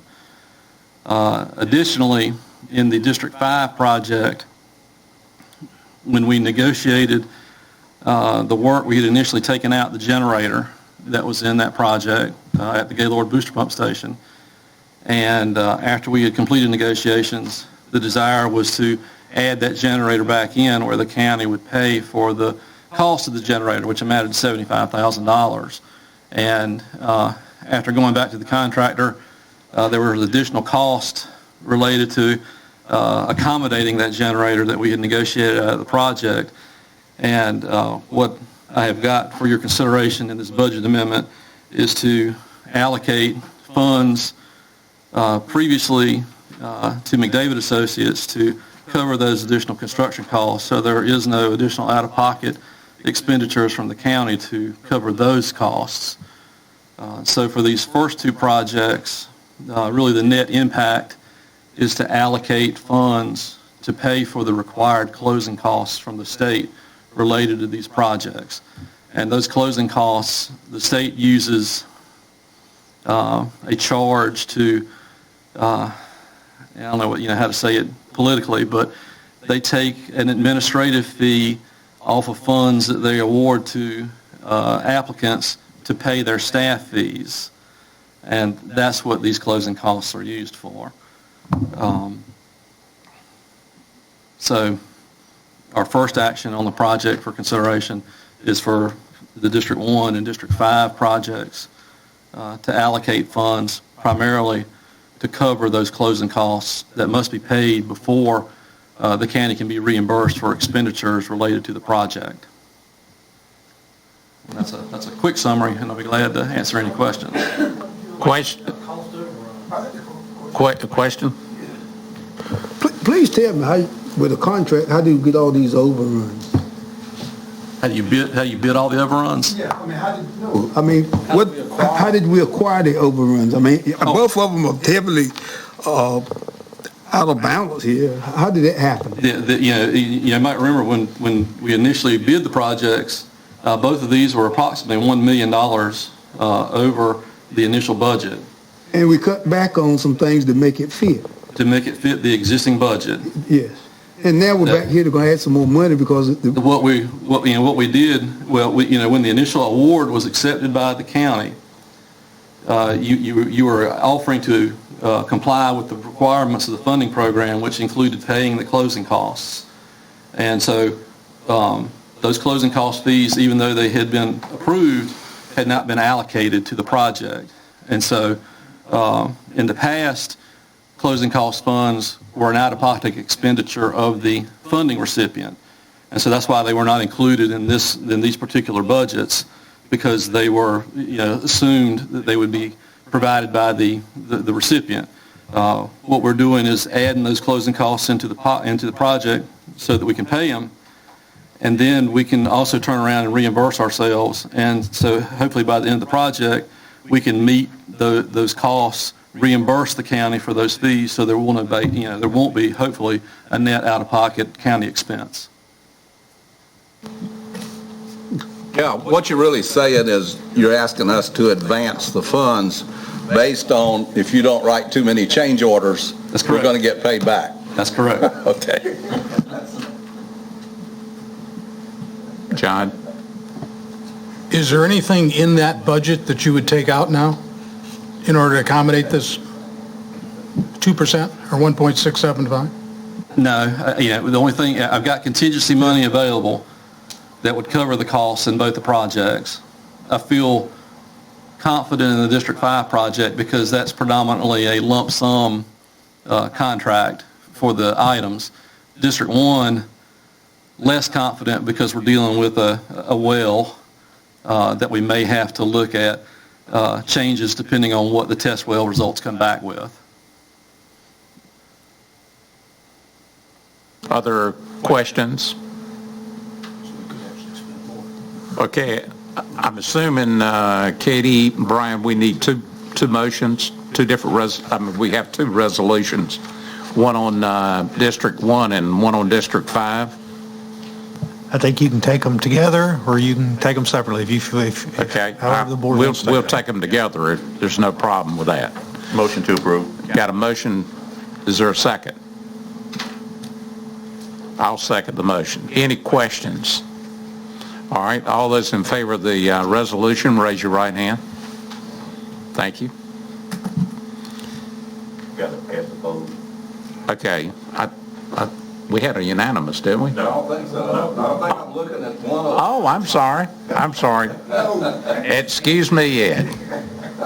Katie, did you get that? Okay. All right, we're down to the next item, the chlorine conversion project. Are you going to do that, Rich? Yes, sir. And this is kind of the next round of funding.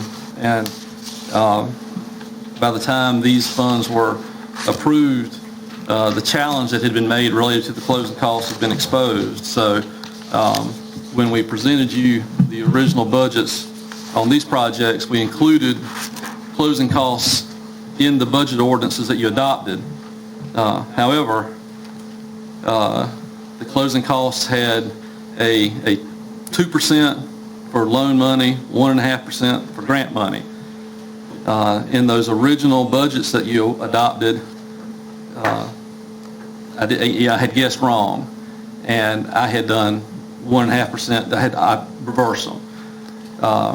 So what we've got for your consideration is resolutions that correct the closing costs fees that were already budgeted. So there's no additional appropriation for any of those projects. It actually ends up moving a little bit of money towards contingency on each of these projects. Just really an internal correction of the budget based on how the awards have been made, with the closing fees being 2% of the loan and 1.5% of the grant, and just fixing that in your budget, for lack of a better word. Okay, any question, Rich, on that? Need a motion? So moved. Got a motion? Second. And a second. Any further discussion? If not, we'll take a vote. All those in favor, raise your right hand. All of those opposed. Vote 6-1. I guess that's your last one. That's my last one. So I appreciate it. Have a safe trip back. Thank you very much. All right, solid waste disposal card, Wes and Christina.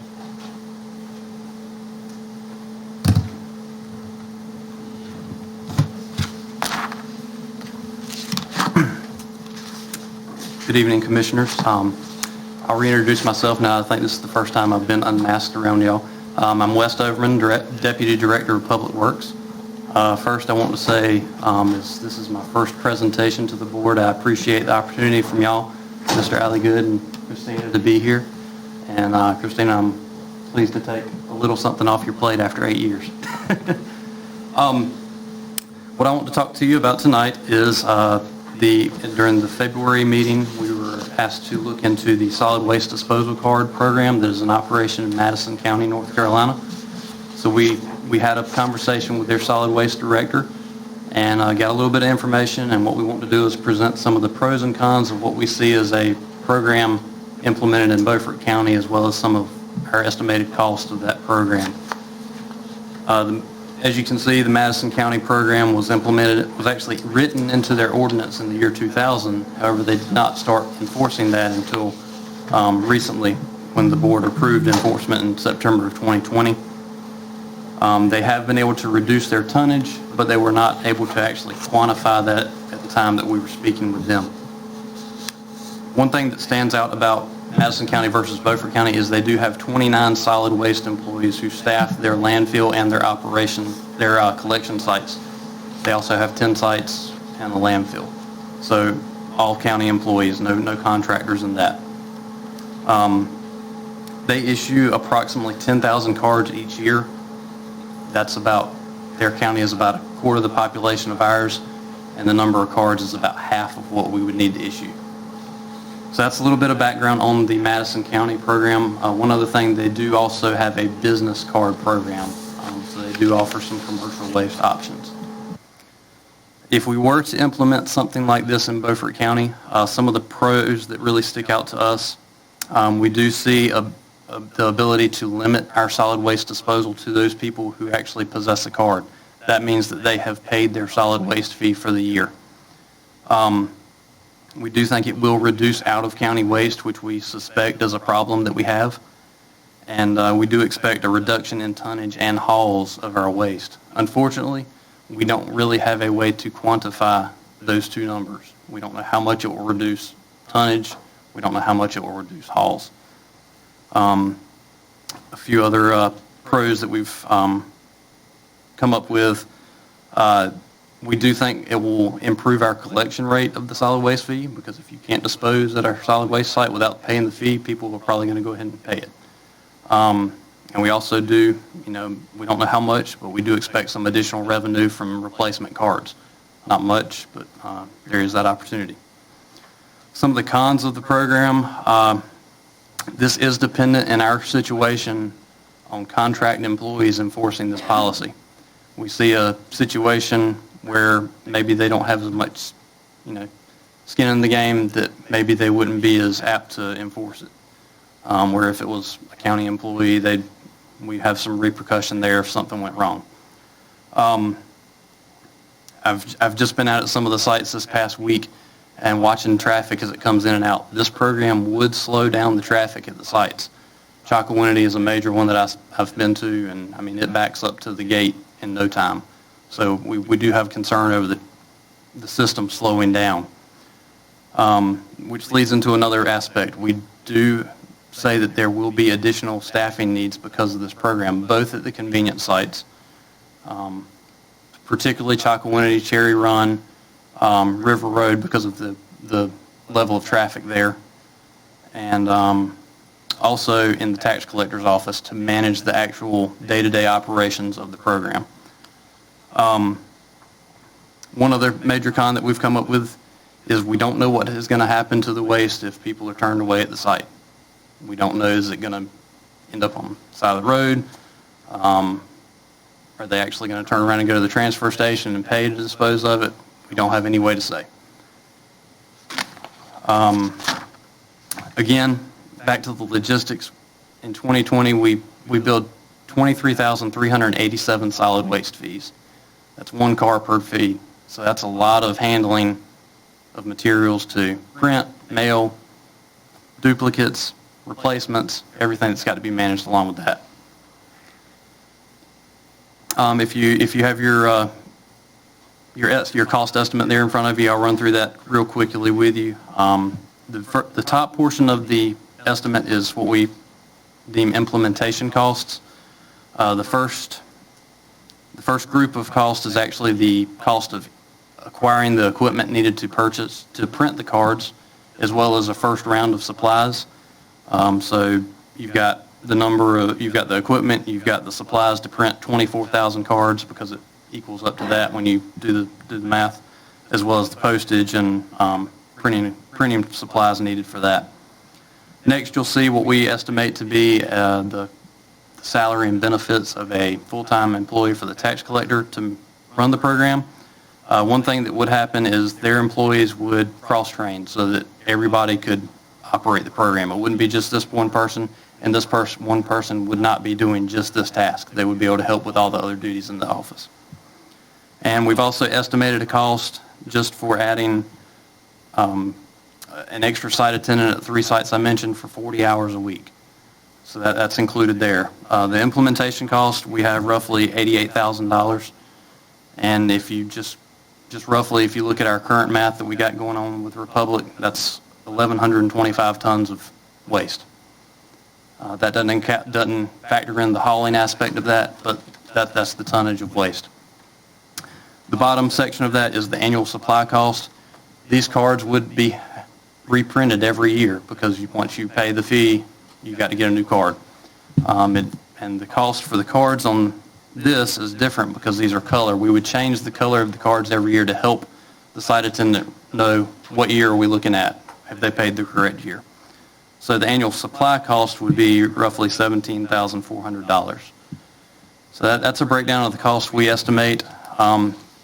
These are preliminary plans. There's a lot of detail we need to drill down into this, rules and regulations, enforcement, things like that. But basically, we are here tonight to seek your approval of this so far, prior to proceeding with the further details of the program. Questions? Randy? I appreciate the detail. This is really good.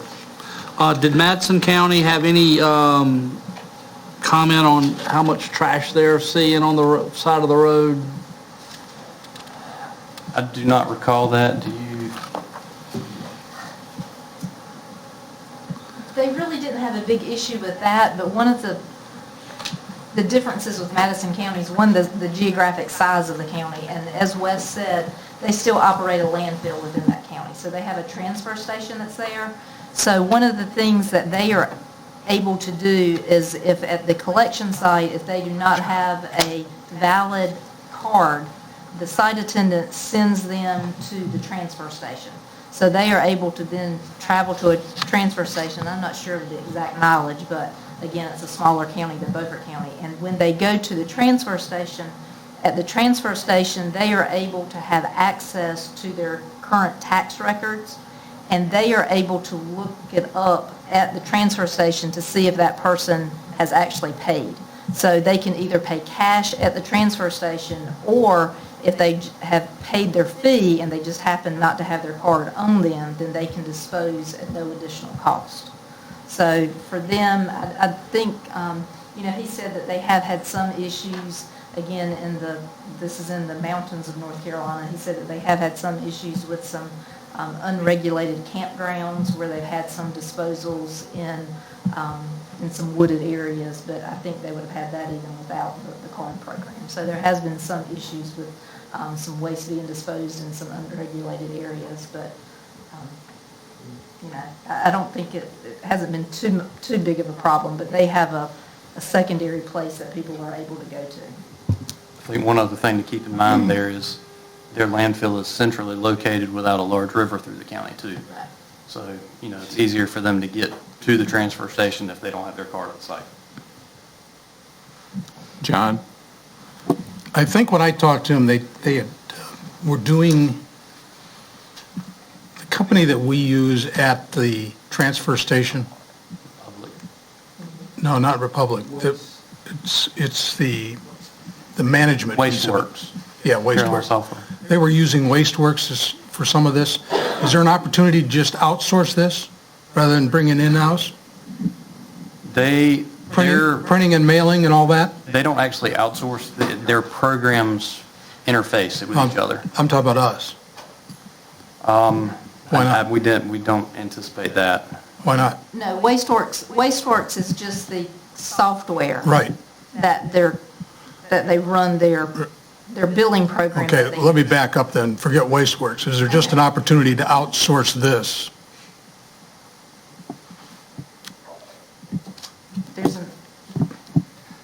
To outsource which part of this? Well, you're talking about hiring a person at the tax collector's office. You're talking about all the mailings and all the forms and the printing and all that. I mean, the tax collector could just run a report and send it to a vendor that would do all that. And that is true. If the only time that you printed cards and the only time that people paid solid waste fees was in January and they only paid their bill one time a year. The challenge that you have, and the challenge that we had when we spoke with Sam, is that this goes on continually throughout the year. That people buy and sell property throughout the year, so they're paying the solid waste fee throughout the year. So you're continually printing cards. People, when they're building new houses, and that's one of the little nuances that he told us, make sure that when you're building a new house and you get a new building permit, you need to charge them for 2 years.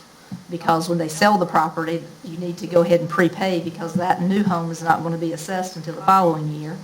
Then also your renters. So if you have a large mobile home park that has multiple units, cards get lost, they're not transferred to the new tenant, they come in and want a duplicate card. So this isn't something that would just be done one time a year. One time a year there would be a mass production.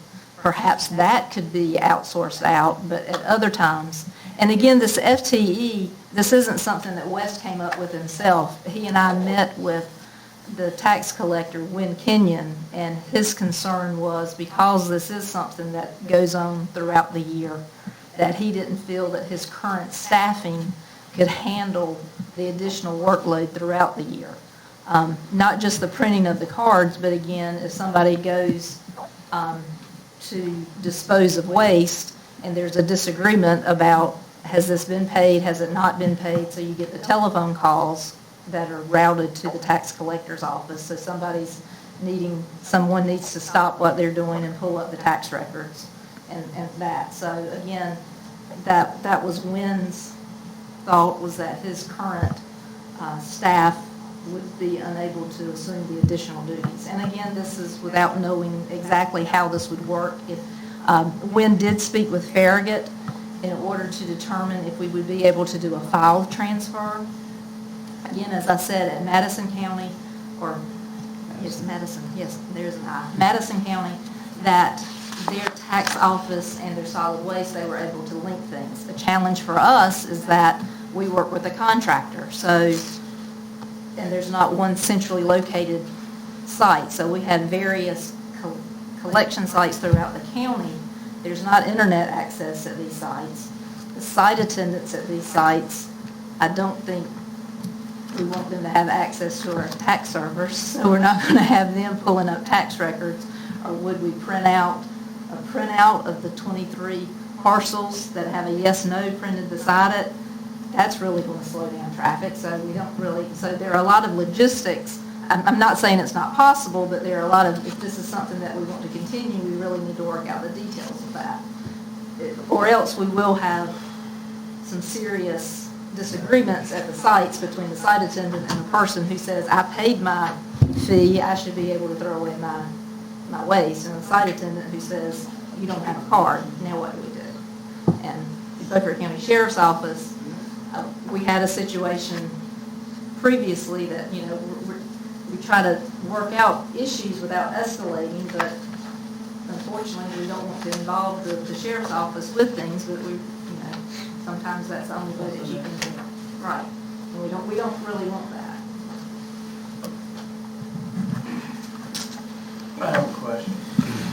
It looks to me like if you take that annual employee and all this other stuff and add it up, it looks to me like you're round numbering at $100,000 a year to keep this thing going. Is that?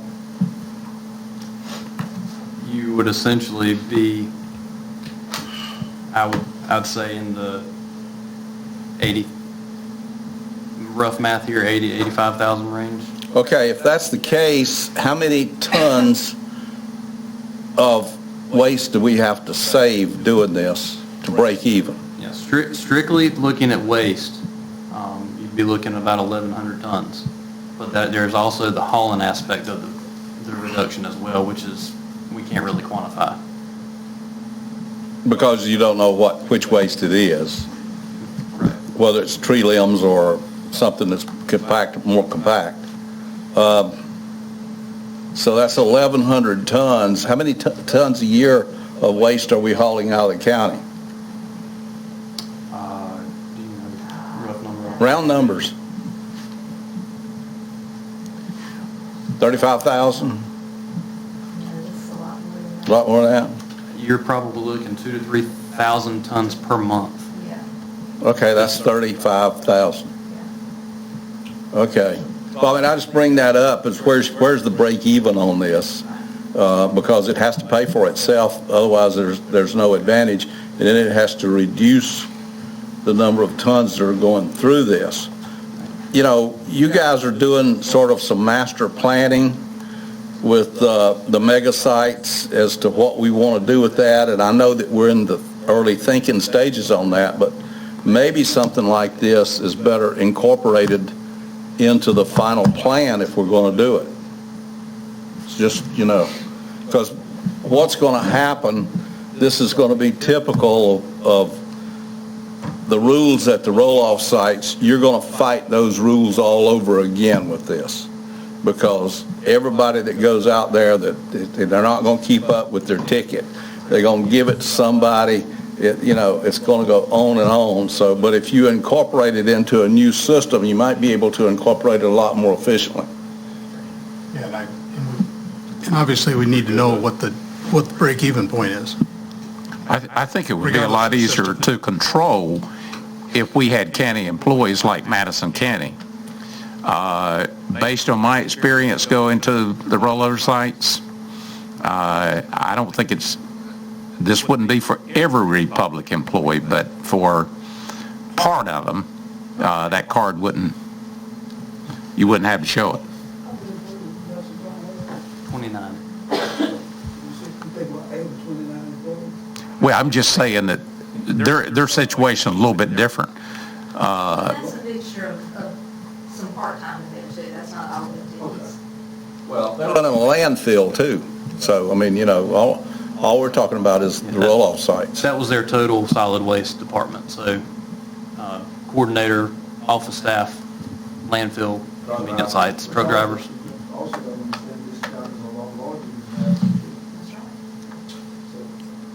You okay with? But our trucking costs are numbers lump sum. It's not per With month. Hood. John is the one that brought this, and he says he agrees with Hood. Maybe we just hold on to this and keep it in the toolbox as we explore the mega sites. I guess I would encourage you to go ahead and finalize the break-even on this. Okay. Do you want us, I guess as part of this, we would come back with a full set of rules and regulations as well? Or I think it's a little early for that. Until you get your final plans on what you're going to do on the sites, you don't know what the rules and regulations are going to be. But I don't have a problem with taking a hard look at what Frankie suggested on our new mega site plans, that maybe we have county employees instead of, because there's going to be a lot going on at the mega sites, and we need control of what's going on at the mega sites. We don't need have to deal with a contractor on that. Yeah. Any other comments? I guess you're getting the flavor. Just put it on a holding pattern. We can do that. Incorporate it in the big project. Okay. Do your break even, like you suggested. Okay, we're down to item number 4. Which one is going to do that? Christina? We'll both do it. Okay. Sure, absolutely. Well, the previous discussion is a great segue into the next item, which is discussing the solid waste conceptual plan. If you all recall, during the budget retreat in January, we had a pretty lengthy discussion regarding different options for improving solid waste collection and disposal in Beaufort County. During that budget waste workshop, there seemed to be some consensus on a plan, as Commissioner Richardson and others have discussed here tonight, of the term mega site. So what we've presented today is a concept of that, and we've put it in writing because we want to make sure that we have consensus with the commissioners, Manager Alligood, myself, and Wes, to make sure that we're all on the same page. So what we tried to do is we've listed what we believed was what the consensus was in the budget workshop in January, and what we're asking for today is just further discussion and to give us more direction. Is this what you want us to move forward with, or do we want to tweak it? Do we want to change it? Because West and I are continuing, again, all of us are continuing to make changes, to see what we need to do in order to move forward and to make improvements. Because, again, as I've said many times, we need to make changes. Status quo is not acceptable. We need to make improvements. The collection sites that we have, we need to make improvements to them, and we need to be very selective, and we need to be very specific in our choices and the improvements that we make. So if we're able to look at a master plan, a long-term plan, then I think we will, the residents of Beaufort County will be much better served. What I'd like to do, instead of starting at the beginning, which I normally do, I want to skip down to the very last paragraph, because I think this is what will really drive us. And what I say, or what's listed here, what we have, is that staff recommends that any new disposal concept be operational prior to the end of our current contract with Republic Services, which ends on December 31st, 2025. So that's a very important date. And that's when the contract ends, which we all know. Prior to that, then we would need to issue a letter that we intend to advertise an RFP, or we need to, that we intend to do something different with the service. So again, but that is when our current contract with the Republic Service ends. We are in the middle of a 10-year contract. So whatever plan that we decide to move forward with, we need to make the decisions, make the plans, and be completed with this new action plan much prior to that December, the end of 2025. So please keep that in mind. And that goes back to what Commissioner Richardson was speaking about, full-time employees. Again, that's not something that can be decided on a whim. That's something that a plan would need to be put into place.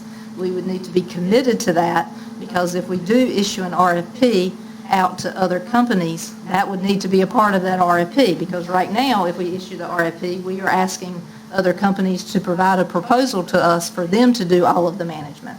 If we're not going to do that, then, we would not include that. Or do we issue the RFP and ask for a number, and then we also do our own analysis to see which is the better answer, which more than likely is what we would probably do. But again, keep in mind that December 31st, 2025. So this is not something everyone's used the phrase kicking the can down the road. We got to quit. Yeah, that's right. We're coming up on the end of the cul-de-sac, so we've got to make some decisions. So again, there you go, Melissa's got it. So, okay, now I'll go back up to the top. So going back, and what I'll do is I'll start listing out some of the items that we discussed, or that were discussed during the budget retreat. Consolidate collection of all solid waste to 2 new mega sites, the term mega sites. One would be located on the north side and one located on the south side. So again, you'll see up on the screen, if you can, very simple, a map. What was discussed is the mega site on the north side would be located at the Hawkins Beach Road at the current closed municipal landfill, which is where we currently accept vegetative debris. The reason behind that is the county currently owns that property. There's currently scales located on that property now, so there would not be additional capital expense for a new set of scales. And then on the south side of the property, or excuse me, the south side of the river, we would be searching to locate a parcel of land to purchase in order to locate a mega site there. The mega sites would be large sites with hard surface pavement, site lighting, fencing, security features, including cameras, water service, etc. Mega sites would handle possibly MSW, bulk, cardboard, motor oil, tires, metal, white goods, electronics, and include on-site processing and vegetative debris. Now, what you see pictures on the screens, these are just examples. By no means is this saying this is what we are proposing that the sites would look like. Again, these are just concept drawings. These are large sites that we found that are located in other municipalities, just to give you some type of idea. Large sites, asphalt, curb, site lighting. You see the lights, you see the signage, so that people know where they go when they drive up. There's not confusion. They know where to go to. Again, markings, pavement markings, arrows, lots of space. Again, it's kind of just, again, same type of thing. Then you want to add Wi-Fi to your list. I mean, some of that goes without saying, cameras. To go with the cameras. Right. Yeah. Maybe Greg can help with again, this is just another, see better. Again, just another design that they have. Again, these are, kind of a sawtooth design, which is something a little different than what we've seen in Beaufort County. Not saying this is what we do, these are just concepts. This is, again, located in the front. This is one that has, can drive across scales, it has recycling, it has hazardous, it has, you circle around, and again, you can see in the vegetative located in the back. So again, this is something that we're talking about. So we're talking about large sites.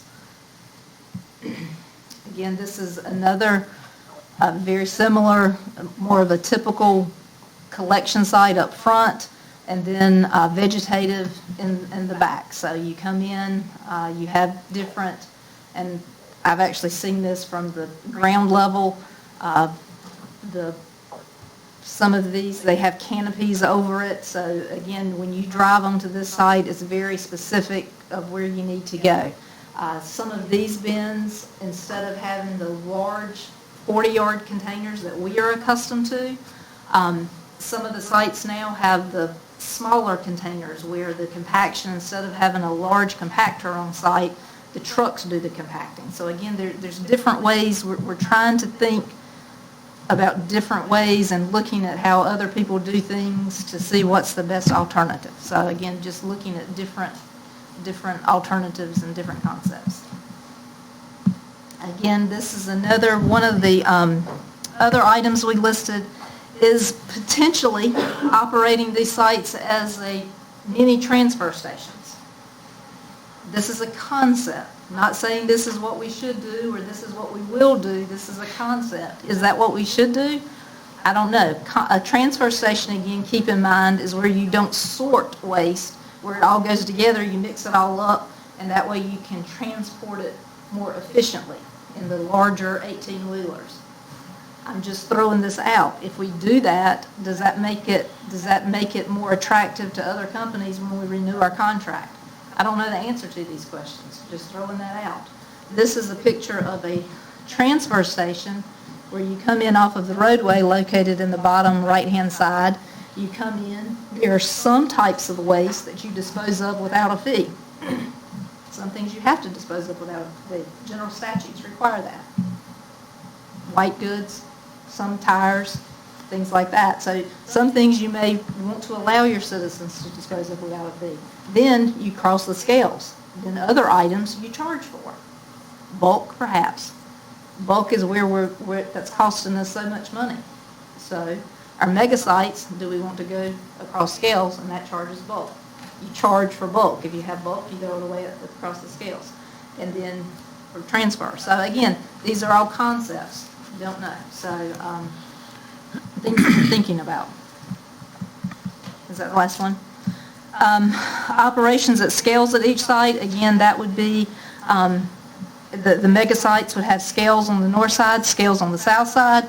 You go there, if you have,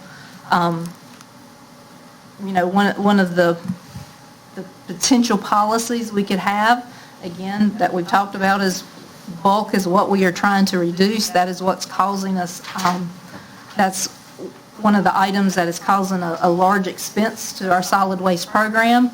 We accept bulk at the mega sites.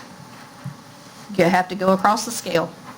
Anything you have bulk, you go across the scale, you pay for. Or perhaps anything you go across the scale and you pay for. That's also an option, that we go to a complete pay-as-you-throw. That's what Pamlico County does. That last slide, is it gone?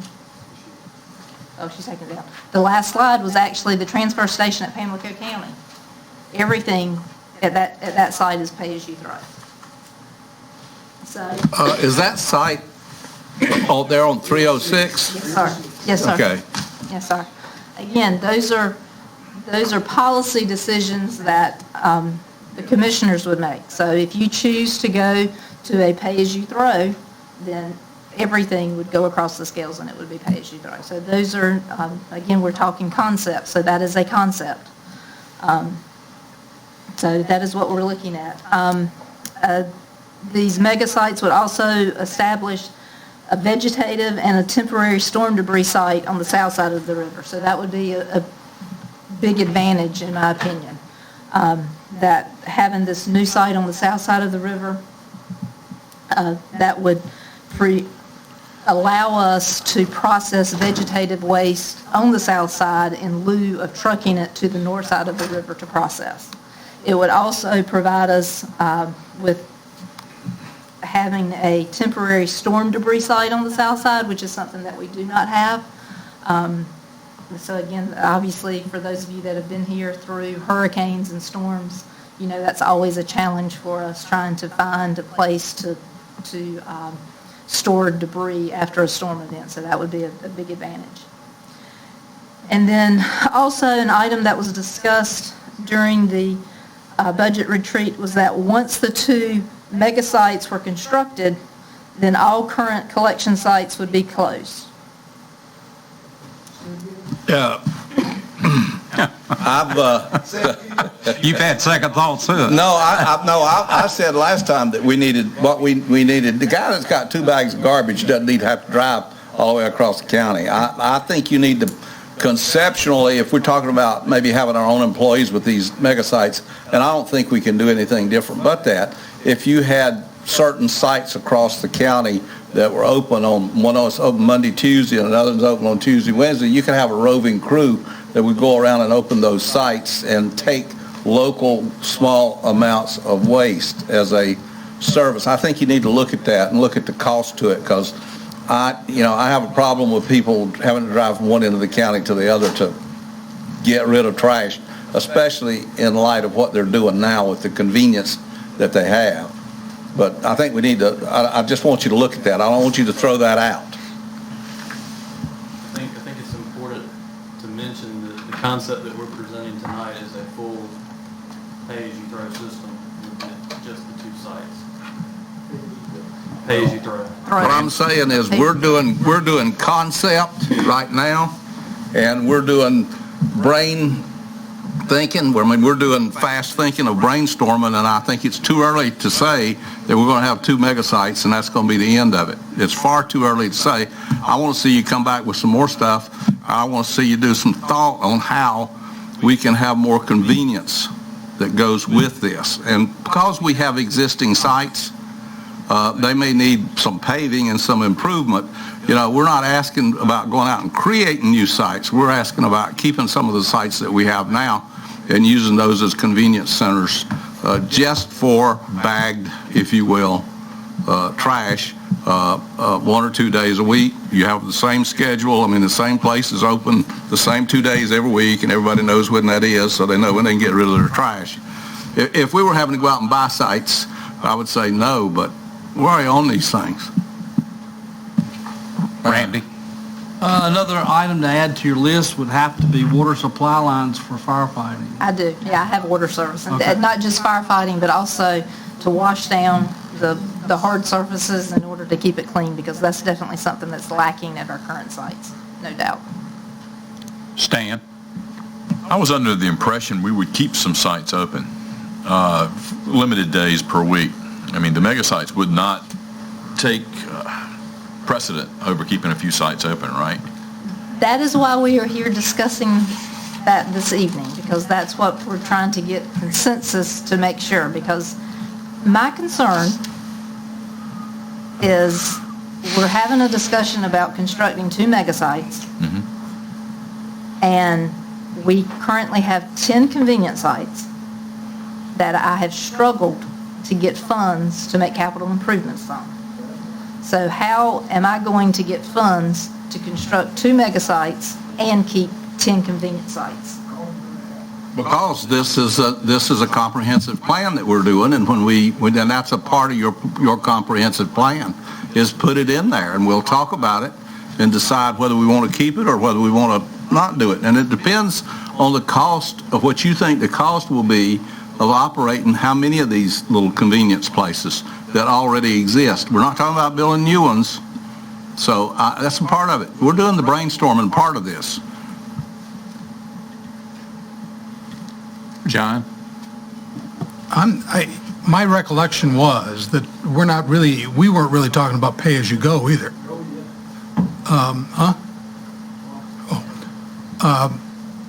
I think we were just talking about paying on the bulk. Okay. And possibly the yard waste stuff, but the rest of it, I don't think that was even part of our discussion, especially the MSW. It was clear that we were going to, I think the thought was we were going to go to more of those tipster ones like you talked about in these other sites, and then let them compact in the truck.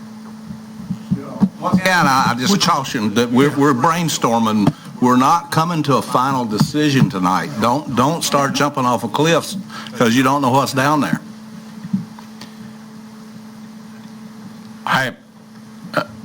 We had some conversation as it related to it, and I was very cautious in pointing that to Christina in our conversation, that I was not ready to see us close down all the convenience sites.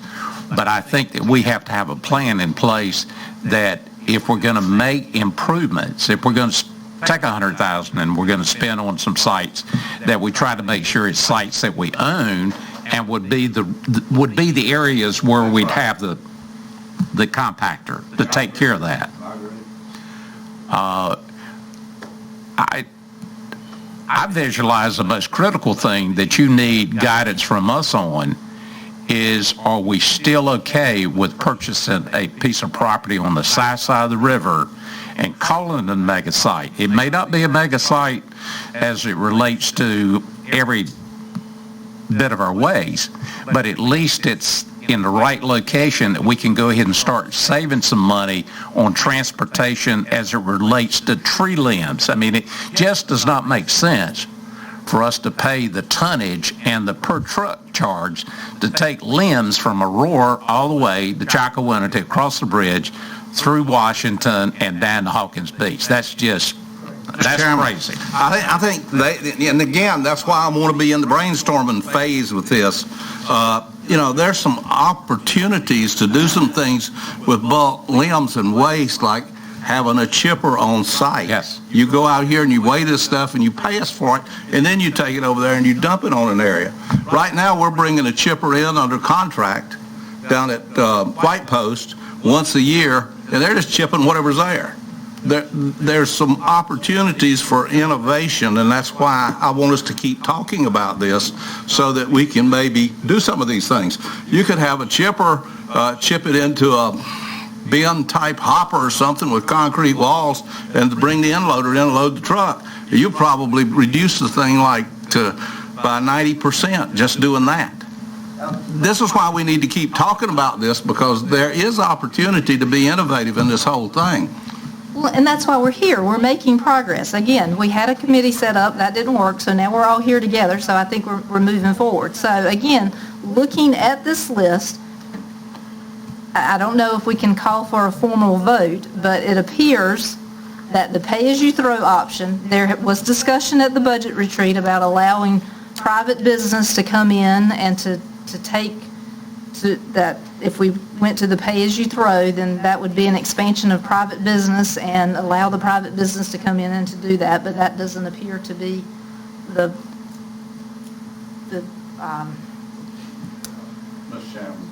Yes. tonight, that doesn't appear to be the direction that we want to head in. So where we say all current sites will be closed, we will say that that is not the case, that we're not looking to close all of the convenience sites, so we will strike that. Well, Is that consensus? let me make a suggestion. We've covered enough ground to send these people back to hone what we have talked about here and to give us some alternatives. We think you need to keep 3 of these sites open. We think it's going to cost you $100,000 at each one of these things to get them into a good site. What I want to do, I don't know what the rest of you want to do, but what I want to do is once the master plan is done and we've looked at the options, then I want a budget that's going to cost $2 million to do this. And then I want to see about appropriating the money and doing it and getting it over with. That's what I'm looking at. I don't know what the rest of you are looking at, but I think they're going to have to go and come back. Some of us are trying to make a final decision tonight, and some of us are trying to get authority to do a final plan tonight, and I don't want to do either one of those. I want you to go back, take what we got, and bring it back and say, this is what we think based on what you told us last time, and then we'll do the same thing with it. We'll chew it up again and send you back. I don't want a final plan, but I can't give you a final cost if you don't tell me what to price. Well, we've already told you. So, Mr. Chairman. I can give you chipper. And Mr. Chairman, I remember the closing the sites came about by saying we would not close the site unless we had a better thing to replace them with. That's correct. That's the way I remember. Yes. So that's how the whole closing the site thing, so. Brian? So I guess what we're trying to do is narrow this down a little bit because it's still pretty broad.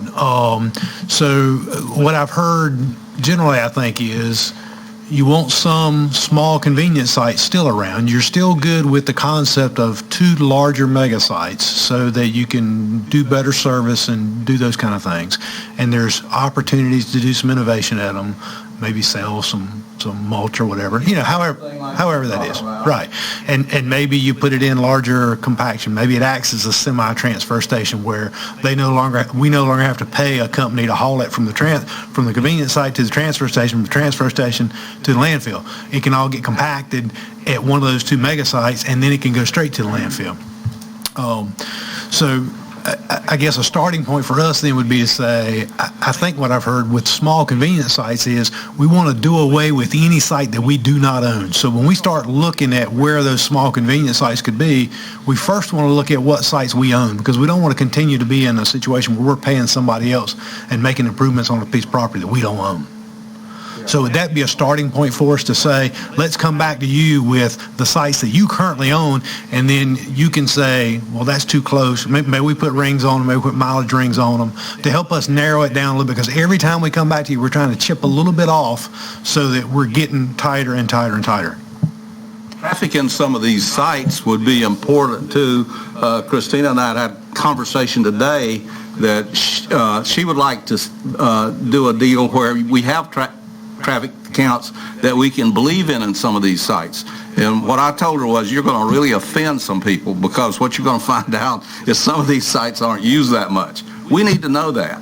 And so I don't have a problem with authorizing her to set up a 2-month study or whatever she thinks she needs to determine what the traffic is in all of these sites, and then that as part of this study, because I'm not in a big hurry to get this done. We got 4 years. I just want it done right. Stan? Yeah, what I conceive in all of this, and this is a lot of moving pieces going on, and you would like for us to consolidate some of those moving pieces tonight, which I guess we're not going to do, but I see 2 really nice mega sites that would be appealing to the public and would be very efficient, and maybe the public would want to use those more. but then we would keep some sites open, maybe not as many as we have now, but do it in such a way that the public hopefully will be very happy with it. Now, some people won't be satisfied, but some people will be more than satisfied if we offer really nice mega sites, and maybe the word will get around that this is better. I think we could affect a better situation with our, hopefully when we get back to recycling with these mega sites. I think it would be more purposeful to bring in folks that have not recycled in a long time or never did it before, but they see the convenience in the mega site and it works a whole lot better. So I see that this could be a big benefit with the mega sites. I love the idea of having a chipper on both sides of the river and yard waste getting chipped up. People can bring it, chip it, and not have to worry about it getting hauled off. And then hopefully maybe we could give away some of it to folks or sell it. I don't know. There are great opportunities. I mean, there really are. There are, if time and energy is put into the solid waste program, which that has not happened for 20 years in this county, I mean, there are so many improvements that can happen in this. I mean, there are advantages, there's revenue opportunities, there are benefits for the citizens. I mean, there's so many improvements that we're on the cusp of doing. We just have to get the cost under control, and that's what we've been working on for the past few years. Setting up the enterprise fund was the first step to look at the cost, to understand the cost, and to continue, and that's what we're doing now. But again, we have to understand the consensus, and again, forgive me, but working with 7 different commissioners that have 7 different opinions, when each of you tell me what it is that you want, just because the other 6 of you, if you don't say anything, I don't know if you agree or disagree with the last person that spoke. So the last person that spoke, you may think that what you said is the final word, but I'm not sure if the others agreed with you or not. So that's why I don't always have the consensus. What you may think is the final word, I may not know that that's the final word. So please forgive me if I'm walking away a little confused. So that's why we listed things and wanted to go through each item individually. Yeah. So one of the items that I would like to ask if we can reach a consensus on, we've all talked about the MSW. And we've talked about the MSW, again, to refresh your memory, the municipal solid waste, which we talk about the white trash bag, your kitchen trash bag. That's what you're talking about having at the collection sites located throughout the county. So my next question is the bulk waste, the large items, the sofas, the mattresses, the item that's large that doesn't fit into that trash bag or that doesn't fit into that compactor. Now, West and I went and measured the compactor. Now, that compactor was 59... 5 feet by 5 feet. 5 feet by 5 feet. So you think about how large that is. I'm 5, well, I used to be 5'5", now I think I'm like 5'4". So anyway, so that's what we're talking about. So you're talking about something big. So my question to you is, anything that's over 5 foot by 5 foot, are we going to say that needs to go to one of the 2 mega sites, and it needs to go across the scale, and it needs to be, you need to pay for that? I think you have Yes. Well, let me You're going to say that's a detail. Let me give a speech, engineer to engineer. We are giving you the parameters and our ideas. Mm-hmm. You take that back and say, so-and-so said this and so-and-so said that. I'm going to do a plan based on what I've heard. And you bring that back with your best professional judgment, because you've been to these things and seen these things. We haven't necessarily, although I've been around a few landfills. And we're going to go back and forth with the plans until we get to where we are. It's like a husband and a wife building a house. Listen. Here's the plans, and the wife says, I don't want the kitchen here, I want the kitchen this size, and I want the door here. Okay, we change the plans again. You change the plans again. You change the plans again. You're in a process where you're not going to do one design that's going to work, because you're not working for a company. When you're working for a company, they hand it to you, and you go do the design, and you bring it back, and they either approve it or disapprove it and send you back. You're working for 7 different people. And you will eventually, I promise you, guys, you will eventually get all of us satisfied. No way, Jose. You will. Absolutely not.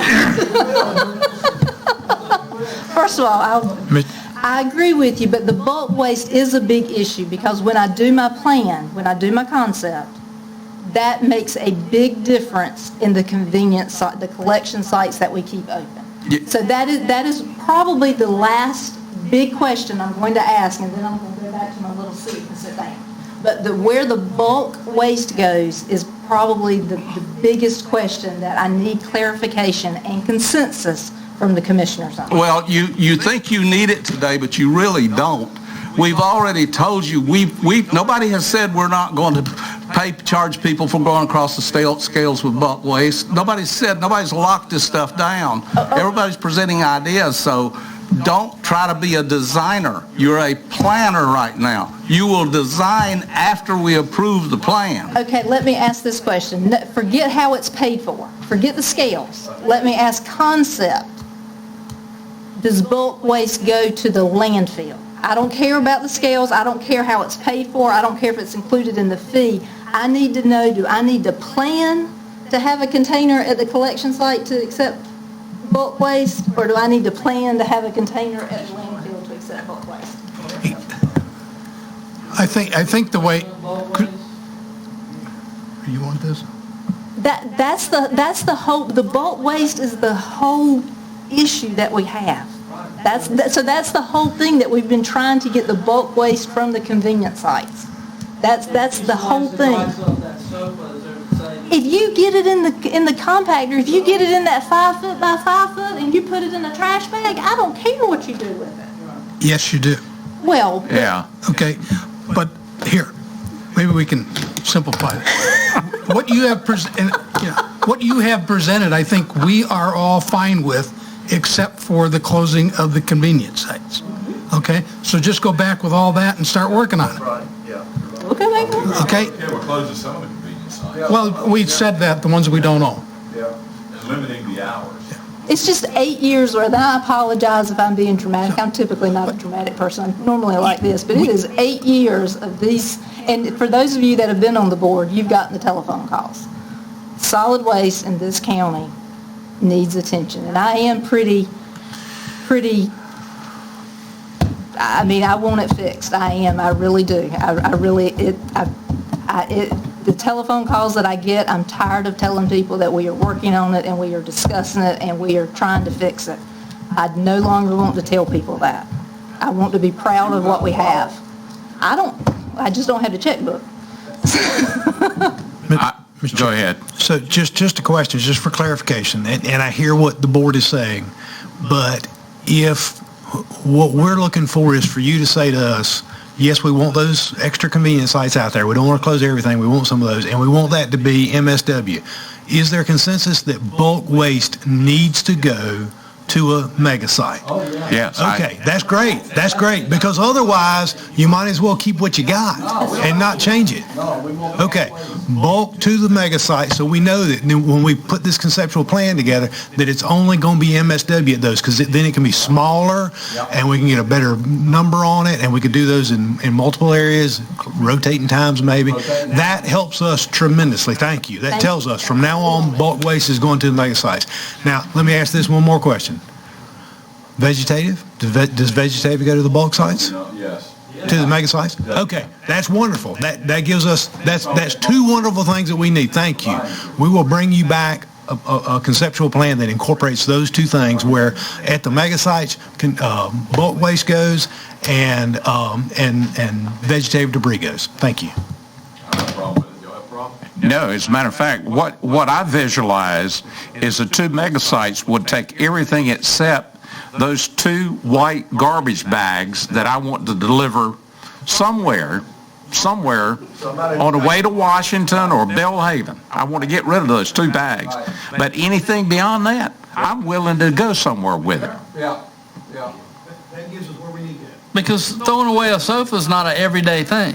Throwing away a bag of trash probably could be. Yeah.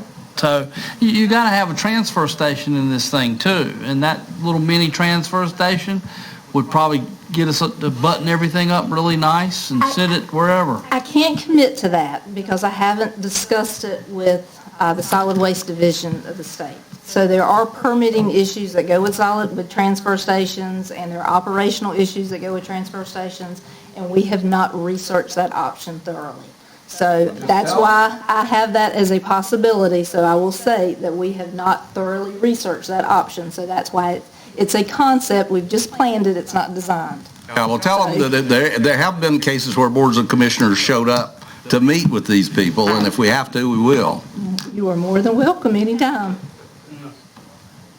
I think we're all in agreement, though, that we've got to start. The most critical thing is coming up with a site on the south side of the river. I mean, we can design it, but that's the first step. Is we're all in agreement is trying to, and I think in the budget cycle that we're in, coming in with some kind of dollar figure for the purchase of a site. West has searched on the county GIS for some some potential parcels just from pure aerial. He has contacted the land office for Weyerhaeuser and spoken with them regarding it. So we have started the process. And after this evening's discussion, he will continue that much more heavily. Tax office, do we have in the county on lands this already? I haven't seen anything that's large. Larger? Well, soils are a big issue on this project, guys. Let's get a plan, and then let's pick a site, and let's base it on the engineering aspects instead of what some commissioner thinks. That's how we got this school that's up here on the north side of town that's built on some of the sorriest land here. It cost probably an extra $1 million to build because a bunch of commissioners had a buddy that wanted to sell a school site and needed to get rid of it. We don't want to do business that way. Let's get a plan, and then let's fit it to engineering to a site. Well, maybe in the budget cycle that we're in is that you put money in there for an engineering study and kind of a plan. I just don't want to go rushing out trying to buy a piece of land because that's not what it's about. I've pulled up the soil maps and looked at the parcels that we've identified and things like that. So I'm a little bit ahead of that. So. Good. We're good. Yes, those soil maps are pretty accurate. I would say they're within 90% of accuracy, wouldn't you, Hood? We got pretty good soil. We got some good soil maps. Secondly, you need at least 10 acres, don't you? Yes, sir. I would think so. Absolutely. I would prefer more of 15. And thirdly, just to wrap this up, on Flanders Filters Road, Yes. what's wrong with that transfer station down there? We don't own that. That's Republic owns it. Yes. Right, okay, got it. Thank you, and I apologize if I was. So you have an alternate plan, right? We have a direction, and we have clarified exactly, and that's exactly the intent of this. And again, remember this, when the committee was disbanded, the commissioners' meeting became basically a workshop, because that's basically what it takes. This is the hard work. And you get closer to a decision that way, too. That's right. We're moving forward. Thank you very much. Let's move to item number 5. Let's. This is regarding hazard pay for a facilities maintenance employee. Since March of 2020, sanitizing areas occupied by known or highly suspected COVID-positive persons has been a key focus of the county's facilities maintenance coordinator. This task is outside of his normal duties and was not something that he or anyone else in the county was previously trained or prepared to do. Each time the facilities coordinator enters one of these spaces, he is entering a space that a positive person is known to have recently occupied and that fellow coworkers do not want to re-enter until someone has entered the space and disinfected it. Due to the respiratory requirements, the facilities maintenance coordinator has almost exclusively been responsible for spraying all infected areas of county spaces following every exposure since the beginning of the pandemic. Because of the hazardous nature of this task, staff believes it would be equitable for this employee to receive hazard pay in the amount of $1,200. Funding for this expenditure would come from the general fund. I move we appropriate $1,200 for the individual. Second. Motion and a second. Any discussion? If not, yes. If anybody else in this county has observed hazard pay, we should do the same. Bring them back. Bring them back. Any other person, department heads, tell your people, if they've been counting money and somebody called on their code, bring them to us. Let us vote it up and down. Pretty much got everybody. All right. Question. The school districts has been doing this for a long time, the COVID, or the Clorox machine. Yes, sir. Are they paying hazardous pay for their employees? I'm not familiar with the school system's policy. I just don't want us getting the school system into a problem of having to rewrite a pay plan. same point, they got plenty of money anyway. They got money from all this stuff. I understand that. I understand. Yeah, I understand where you're going, but no, I wouldn't agree with Obligate that. them to something. Okay, is there any other question? All those in favor, raise your right hand. Okay, thank you. All right, the next two items, we're going to bring them up at the same time, and Sherry, since you're the IT specialist, we're going to let you go first so that Chief Deputy Rose, who is not an IT specialist, will follow you. Is that okay? That's fine. You have a handout there from the 891 that I presented for the county and for the 991 for the Sheriff's Department. We have more data than we have backup capacity. About 6-8 months ago, when the contract for the cameras in the courthouse and the jail, the company no longer does it for North Carolina, we found out they don't have a backup. And we have about 345 gig from the jail every single day added, and about 280 from the courthouse added every single day. And recently there was a situation in the jail where we needed some video that was not there because the system itself didn't have enough room to store the data, which we've since remedied by moving the system to another system. But we still don't have a backup of it. So if the system went completely down, we have no past videos for the jail or the courthouse. Now, the backups for the county, like home directories, department shares, that kind of stuff, they are maxing out the county backup system now. The plan was to ask for that in next year's budget. The Sheriff's Department is maxing out theirs for where the investigators put all the evidence and all that, their videos, their evidence files, everything that are saved. And their system is maxed out. One of them's at 86%, the other one's at 93%. And we keep pulling things back out so that right now I would have to rebuild servers it would take 3 to 4 hours to rebuild some servers. And then the ones with 8 to 10 terabyte of data on them, it's going to take 2 or 3 days or more to restore all the data, the way they're set up and presently. Barracuda monitors these backup systems because they have our cloud storage, which we have unlimited cloud storage, but we have local storage is what's being maxed out. And we upload to the cloud the daily backups. We also upload to the cloud 1 backup a week, 1 backup a month, and 1 backup a year. We keep 5 weeks, we keep 7 days current, then we keep 5 weeks current, we keep 13 months after that, and we keep 3 years after that, so that we could go back and get legacy data if we need it. Barracuda came back to us back in, I guess it was December, because Joseph was still here at the time.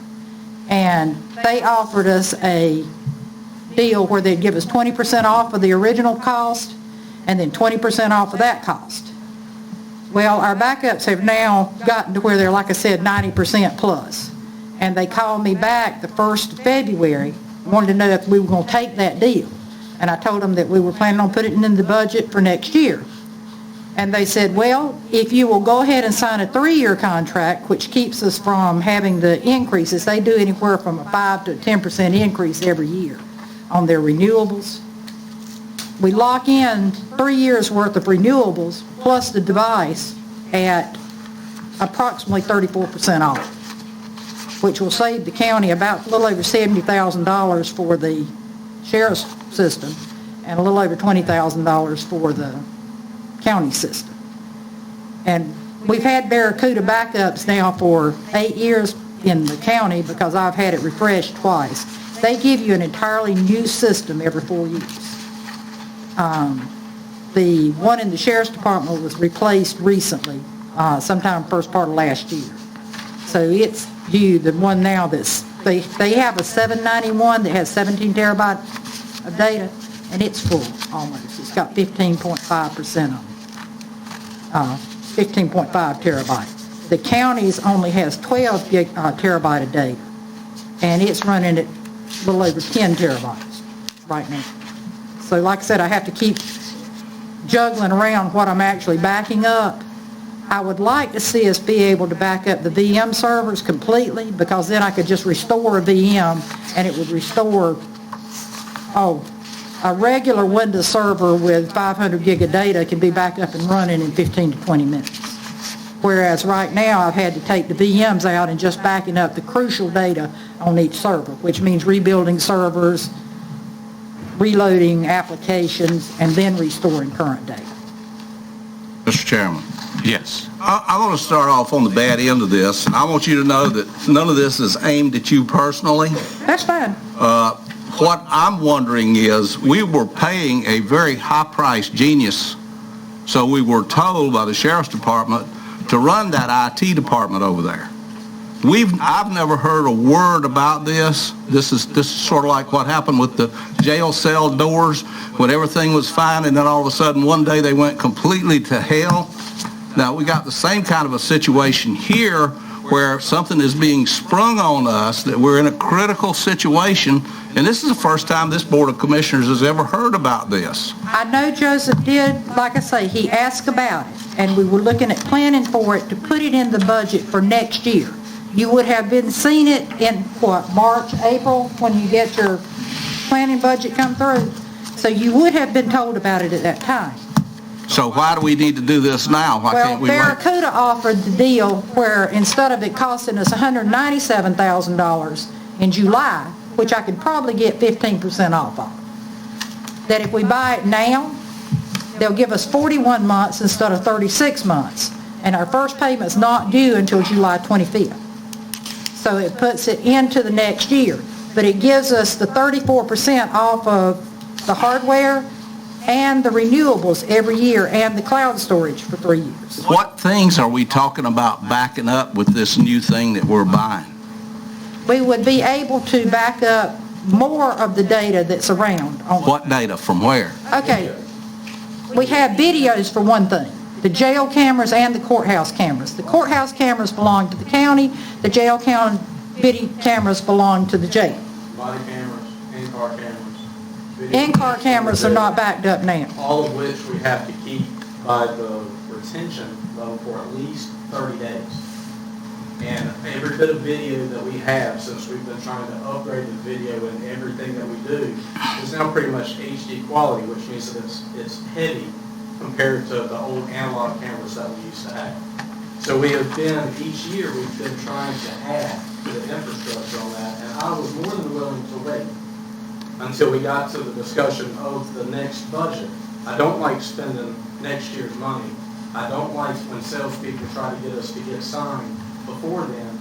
But if someone offers a 30% discount for a board to make a decision 3 or 4 months early, if we're probably going to have the system in July, that's why it's brought to you now, not sprung up on you.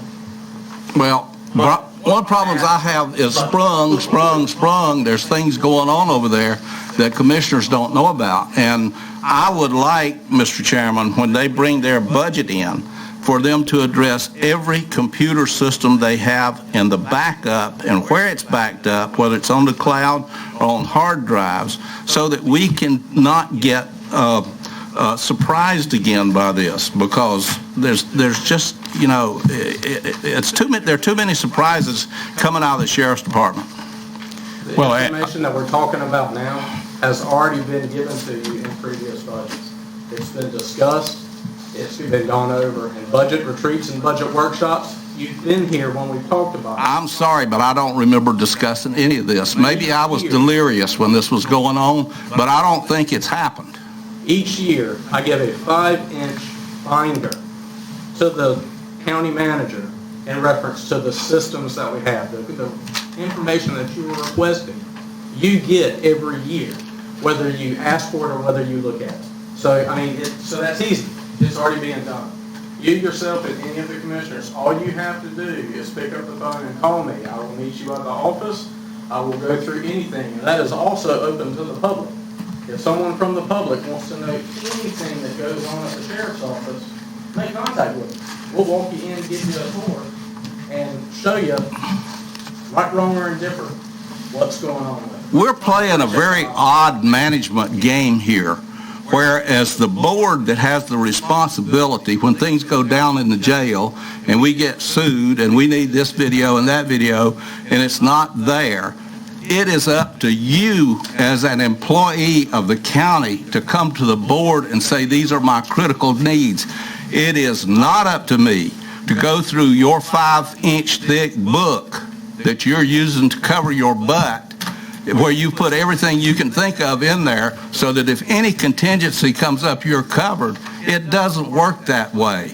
As a manager, Exactly what you asked for. as a manager to this board, it is your responsibility to report to us the critical items before we close down the jail at a cost of $2 million because somebody didn't do their job in the sheriff's department. And the items like this keep coming up as surprises now. We do a budget. During that conversation as well.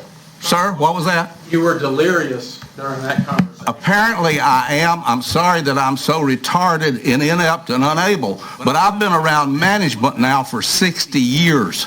I know how management works, and it does not work from the top down. Believe it or not, it works from the bottom up with people coming in and saying, these are my critical items, this is what I need to make you aware of that, and then management makes the decision as to what we're going to address, not the hiding and the secrecy that's been coming out of the sheriff's department. I'm irate about this. I think it is some of the worst management that I've ever seen or heard of. Yeah, I hear your voice is shaking. Yes, that's exactly right, and that's how upset I am about it.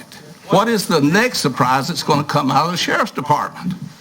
I guess we'll talk about it during the budget process. Commissioner Richardson. Let's wait just a second. You got a question, Yeah, Stan? I'm going to speak specifically to the videos, if I could. The videos are being recorded at what level of high definition? I mean, there's a lot of levels of high def, I mean, from 4K all the way down. They're not recorded at the highest level of high def. Were they at 720? They're like 720s, and even some of them are a little bit lower than that. 480, something like Just that? to get us to where we're at. Different ones have different things. We're also in the process of adjusting all the videos to work only on motion. A lot of them are recording 24/7, and in some areas like the cells, we'll still leave them recording 24/7 when there's people in them. So, because motion, as you know, always has a slight delay of getting it started. Yeah. What is that delay? It's 2 seconds. Is that too much? Yes. I don't know. It is too much. It is too much. In the jail, I would expect it's too much. And I ask, is it too much? Because I know you have certain And in criteria certain you've got to courtrooms, follow.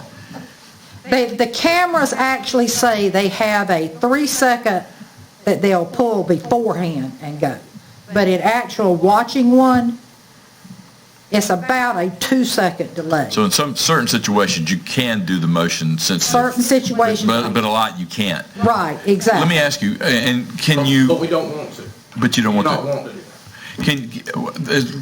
What I know about video and storage, you need to probably take it down to as low a resolution as, We have. and you have, and that is the allowable low, But so to speak. I have 43 cameras in the jail, Yeah, that's a lot, and it's 24 hours. 24 hours a day. That is a lot of days. Did you say 480 gigs a day, something like that? 345 gig per day. Per day? Wow, that's a lot. And in the courthouse, I have 280 gig per day added. So if you got a 17 terabyte server, that sounds like about 40 days worth. Am I right? Am I That's close? right. So you're talking about 40? I've got them set on 30 days right now. They were set on 30 days when Motorola put them in. I've had to actually learn that system pretty much. Yeah. And I found that the servers themselves only had 6 gig of disk space. So the Oculera system literally just deletes whatever they think it needs to delete. They add the newest in there. So we're going to get the But upgraded now server we've so moved we them to a virtual server Yeah. on a larger SAN. got it. So I have Off-site. I have Off-site, 19 right? terabyte on site of 19. data, then they are recording to it, so I'm not filling up my space Okay. before it deletes it out. I've got all 30 days of data. But I don't have a backup of that Yeah. data because my backup servers are full of all the department shares data in the And this is where counties. Barracuda comes in. And the emergency management server, I literally, about every 2 weeks, copy the data to another server that's not backed up, so that I got at least a backup of the data from a couple of weeks ago that I keep replacing, because I don't have room to back up the emergency management server. We've been trying to work within what we had till we could get to the budget year. And I know last year I had talked to Brian and Anita and told them that we were going to have to increase the backup for the county in next budget year. Are we going to double it, just about double it, you think? I am doubling the space. Barracuda made the offer, is why Yeah, I get it. I brought this. It looks like it's being dumped on. I get it. I know what you're I coming would not have even mentioned it until the budget season, had it not.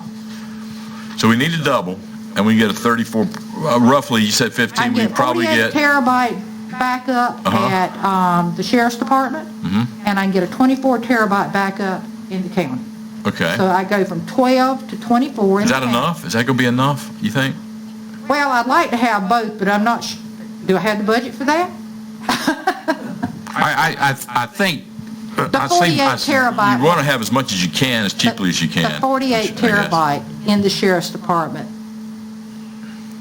Who knows how data's going to grow? You know how that goes. I know. We're putting more and more applications on, more and more servers on all the time. The imaging server for land records, for instance, fixing to dump 3 more terabyte of images out there. And that's used for mapping. It's used in 911. We're putting in the new Esri system right now. We're going to take away 2 terabyte because we're retiring a server. But we're adding the new SQL server that is approximately 3 terabyte because we're getting the latest set of images will be put out there. And there's more images than there were. Why are we going to Esri? Because the system we had doesn't work with anything anymore. We've had it forever. I'm sorry. That was a trick question. You gave the right answer. Ed? Ma'am?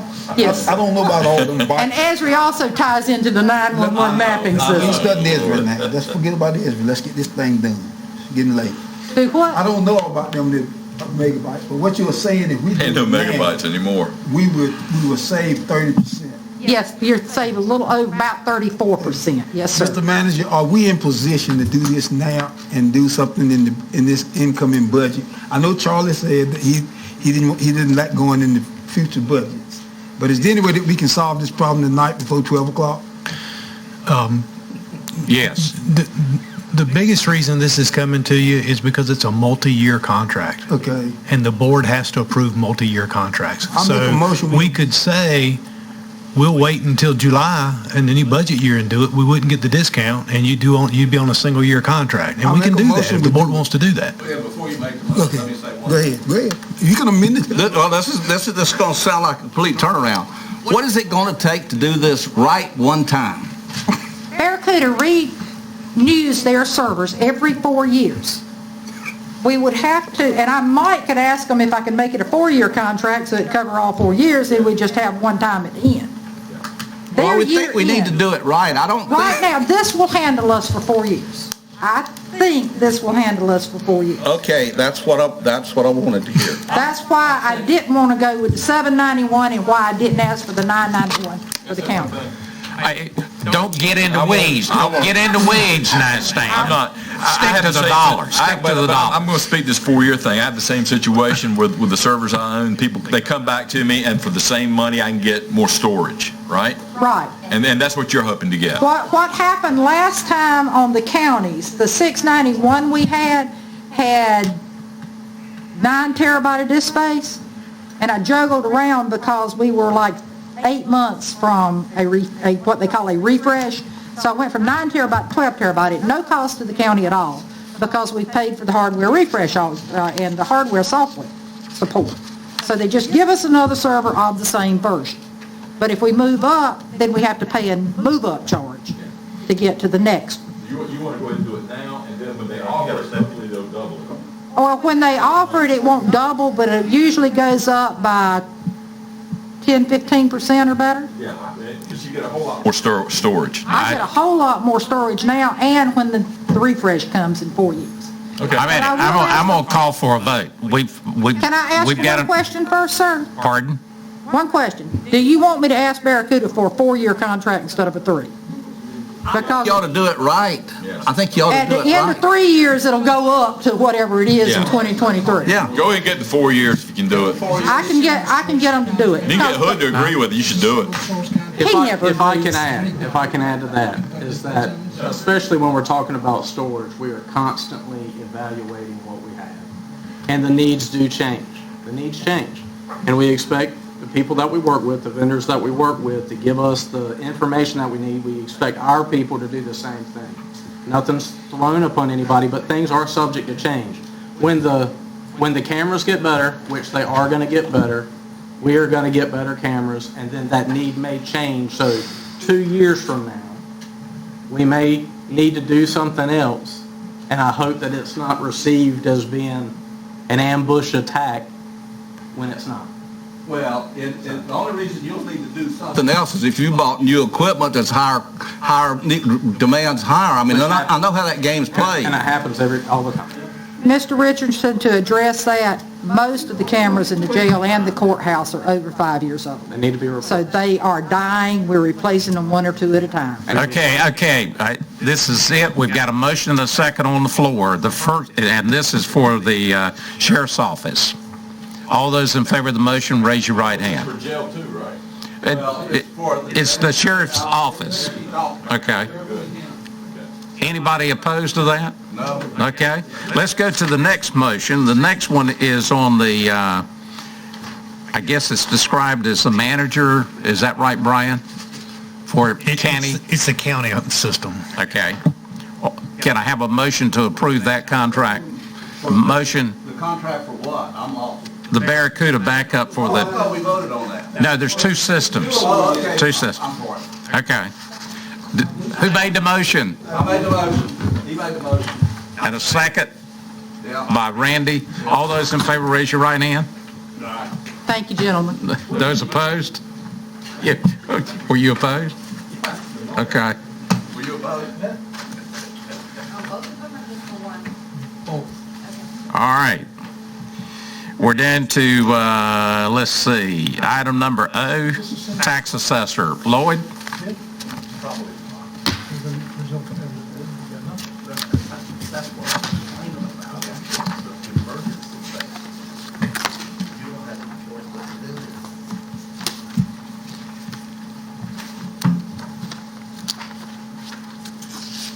All right, I believe I have 2 items. We're going to start with the fee waiver for listing forms. I'll give you all a brief rundown, although I've already have spoke with several of y'all. Contact me over this, but I want to give a brief rundown for everyone else. Essentially, personal property has 2 different listing forms. Listing form is where you provide, those of you in business would know this, it's where you provide, the assets of your business. Also, there's a personal property, non-business personal property one that you do for cars, watercraft, etc. Most people don't know that one as much because a lot of the cars are farm use vehicles, I should say, and items such as that. Registered motor vehicles are a little different. You do that a little bit different. What we're going to be talking about in a moment is actually boats. What we actually do in our department is we have an upload of data that happens every year where we get some registration information from the North Carolina Wildlife and et cetera. And we get a lot of data from them. So we get, situs addresses, where boats are kept from, the updates on sales, items such as that. What happened last year appears that when some of that data was uploaded, some of it went into a queue. So basically what happened is last year when that data was uploaded, it went into a queue to be reviewed. The review evidently never happened. In other words, when the listing forms were all mailed out at the end of the year or whatever, last year, about 600 and I believe 37 of the listing forms for boats, the individual personal property boats, were not sent out to the customers. Now, we discovered this when customers did come forward. Some had not received their listing form on one or more of their properties. In other words, I had a gentleman that came in and said, well, I got a business listing form for my business, but I didn't get one for my boat, telling me the value or me to list my value or do anything with this boat. We started looking into this and we realized what had happened, which I just told you about then. I just come in to office then when the gentleman came forward. We worked quickly to figure out what was going on. We reached out to our vendor, Self-Data. Self-Data got with us as quick as they could. We got the listing forms out to the concerned parties, all 637. And I'll say at that point, it was the last week of January. The cutoff date was, I believe it fell somewhere on the 31st. So we did have a day into February, I believe, for the listing period to end. But we were getting forms out to people just as they went. You all gentlemen are also aware of the Postal Service. Summer stands were a little slower. I will say we've had quite a few people come in and say we did not get our listing forms on time. Quite a few. Some did, though, get theirs on time and get us back to us in time. With that said, the 637 number changes. It's a listing form. Some people sell their boats, do other things. Once we get the form back, sometimes there won't be a fee applied because they don't have it anymore. Something's already been done with it. So we're really down to a number, about 550 affected properties. Basically, I was asked for data on this. What we do as a department is we actually, after that late listing, if you get in that late listing period, if you missed your listing period, we, of course, assess a penalty. It's a 10% penalty on the bill. I have had a few taxpayers believe it's 10% on the total. No, it's not on your amount. It is on your bill. Most of these are going to be in the realm of $10 to $30 each. There are some that are going to be significantly more. Some will be a little less. Depends on the value of your boat. I mean, it's going to be proportionate to the value of your boat or whatever. In this case, I believe they're only boats. Just a few more things real quick. The fees are added onto the bill. It usually goes out around August. Again, that would be 10% of the billed amount. Since this does, like I said, affect about 550, I think the amount in potential billing fees, you're probably going to be well under $5,000. Again, you may not have collected that anyway. People on time, you would not have collected that fee if that had gone out at the proper time. My guesstimate as of today, and I'll explain why I guesstimate, is the county amount probably in the $2,000, $3,000 range. Obviously, there's a bigger number when you apply municipalities. Some of them are in different ones. You may have some of these boats are in Chocowinity. Some of these boats may be in Long Acre Township, and the different amounts, for what we assess to that. I will add, and I was asked to add, and I will add, Machinery Act, North Carolina, so the laws in which I live by most of the time, 105-348 does refer to all tax notices and liens on property, both tax notices, and can be summarized by the last line of the article. This notice shall be conclusively presumed whether or not persons have actual notice. In other words, it's not a legal mandate, to my knowledge, on us to waive this fee. However, it was something we are aware of that did go out. It did go out late. Motion. I move that we waive the penalty fee on the 637 units, give the tax administrator, the assessor, the authority to waive those fees. We got a motion. Is there a second? Okay, we got any discussions or questions? Lloyd? It will be a number less than 637, but it's understood that these affected will be done to you. Okay. Yes, sir. Any other questions? Okay, all those in favor of the motion, raise your right hand. Okay, Lloyd? Understood. You want to go to the proposed equalization and review board? Okay, my other one's going to be a pretty simple one. Most of you have been on the board for a while. This comes up every year, I would assume. I believe Mr. Parker brought it forward. Basically, I have some dates, some potential dates for Board of Equalization review. Essentially, I submitted the dates of, I'll explain it a little bit, but Monday, the 19th of April, Tuesday, the 20th of April, and Thursday, the 22nd of April, skipping that Wednesday, of course. It would mean the commencement or the first meeting, which you would probably have some business for the Board of Equalization review as well on that date. You would have that the Monday of the 19th. I'm pretty sure we'd be able to do these in 3 days this year. I believe last year y'all did them in 2. I would think we may have a few things changing in the General Assembly, might add a little bit of appeal to us or may not, but I think we should be able to do it on those dates. I also provide some alternates, which are essentially Monday the 26th, Tuesday the 27th, or Thursday the 29th as alternates. Any conflicts with the first 3 dates? Hearing none, we'll stick to the first 3. Yeah. think it's better if we can do them all in 1 week. I am not aware, I believe it has to be in, yes, sir. Okay. Mr. Chairman, Yes. the night is getting long. Can we take a short break? Huh? Can we take a short break? Very short. Very short. We've already had one. Well, I know, but that was a while back. Well, For 5 minutes? I'll let you go. Me? Yeah. Well, thank you. And nobody else needs to go? I'm going to the coffee all day. You're going? Yeah, I'm going. Okay. We'll take 5 minutes.